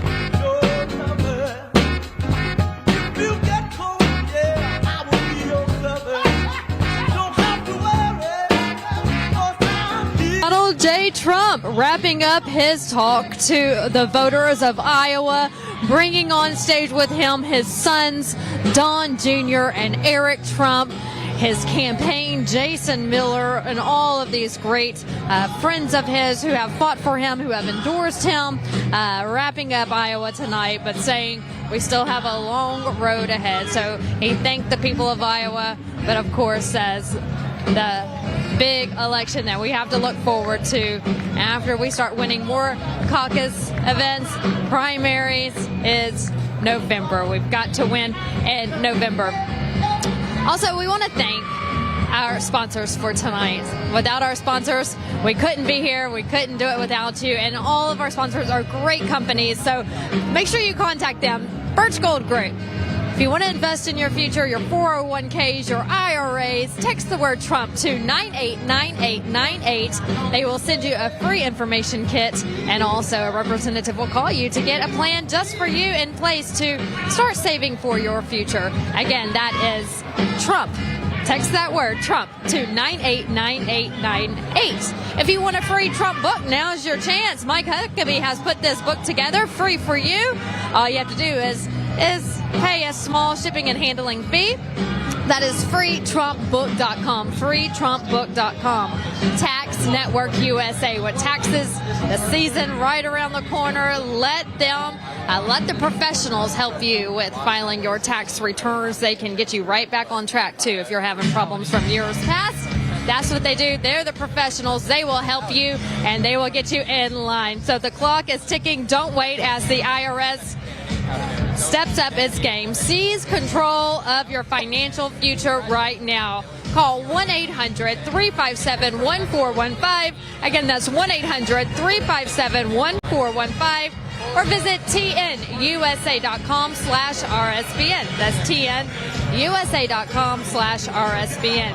Give Pure Talk a try. Another great company, veteran owned. So this is the definite reason to support this company, owned by a veteran. America's most dependable 5G network for half the price of any of the other guys, with unlimited plans starting at just $20 a month. You will definitely save. Dial 844-8-PURE-TALK. Again, that's 844-8-PURE-TALK. And you'll save an additional 50% off on your first month. The Wellness Company. Just got my package in the mail whenever I came to Iowa. Can't wait to go home and get my emergency kit and see what's all inside. Dr. Peter McCullough, he is a doctor of President Trump's when he was in the White House. He and his team have put together the emergency kit for the Wellness Company. So make sure you visit them as well. You can go to makecaregreatagain.com. Again, that's makecaregreatagain.com. Type in the word, or the letters, that is, RSBN. Receive a discount on your order.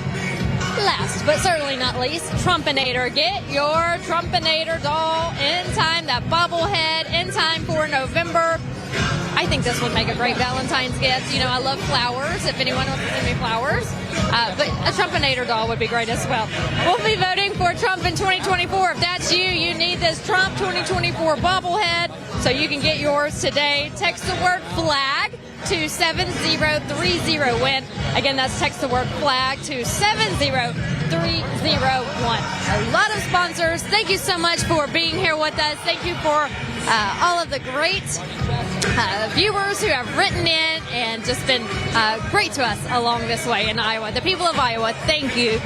We have had a great time here over the last couple of weeks, months even, just traveling all over the state, meeting so many wonderful people. You've been gracious to us, you've been great to us, and we really appreciate the wonderful hospitality. And we hope to be back soon. But in the meantime, we're heading to New Hampshire tomorrow. So stay with Right Side Broadcasting Network as we head to New Hampshire.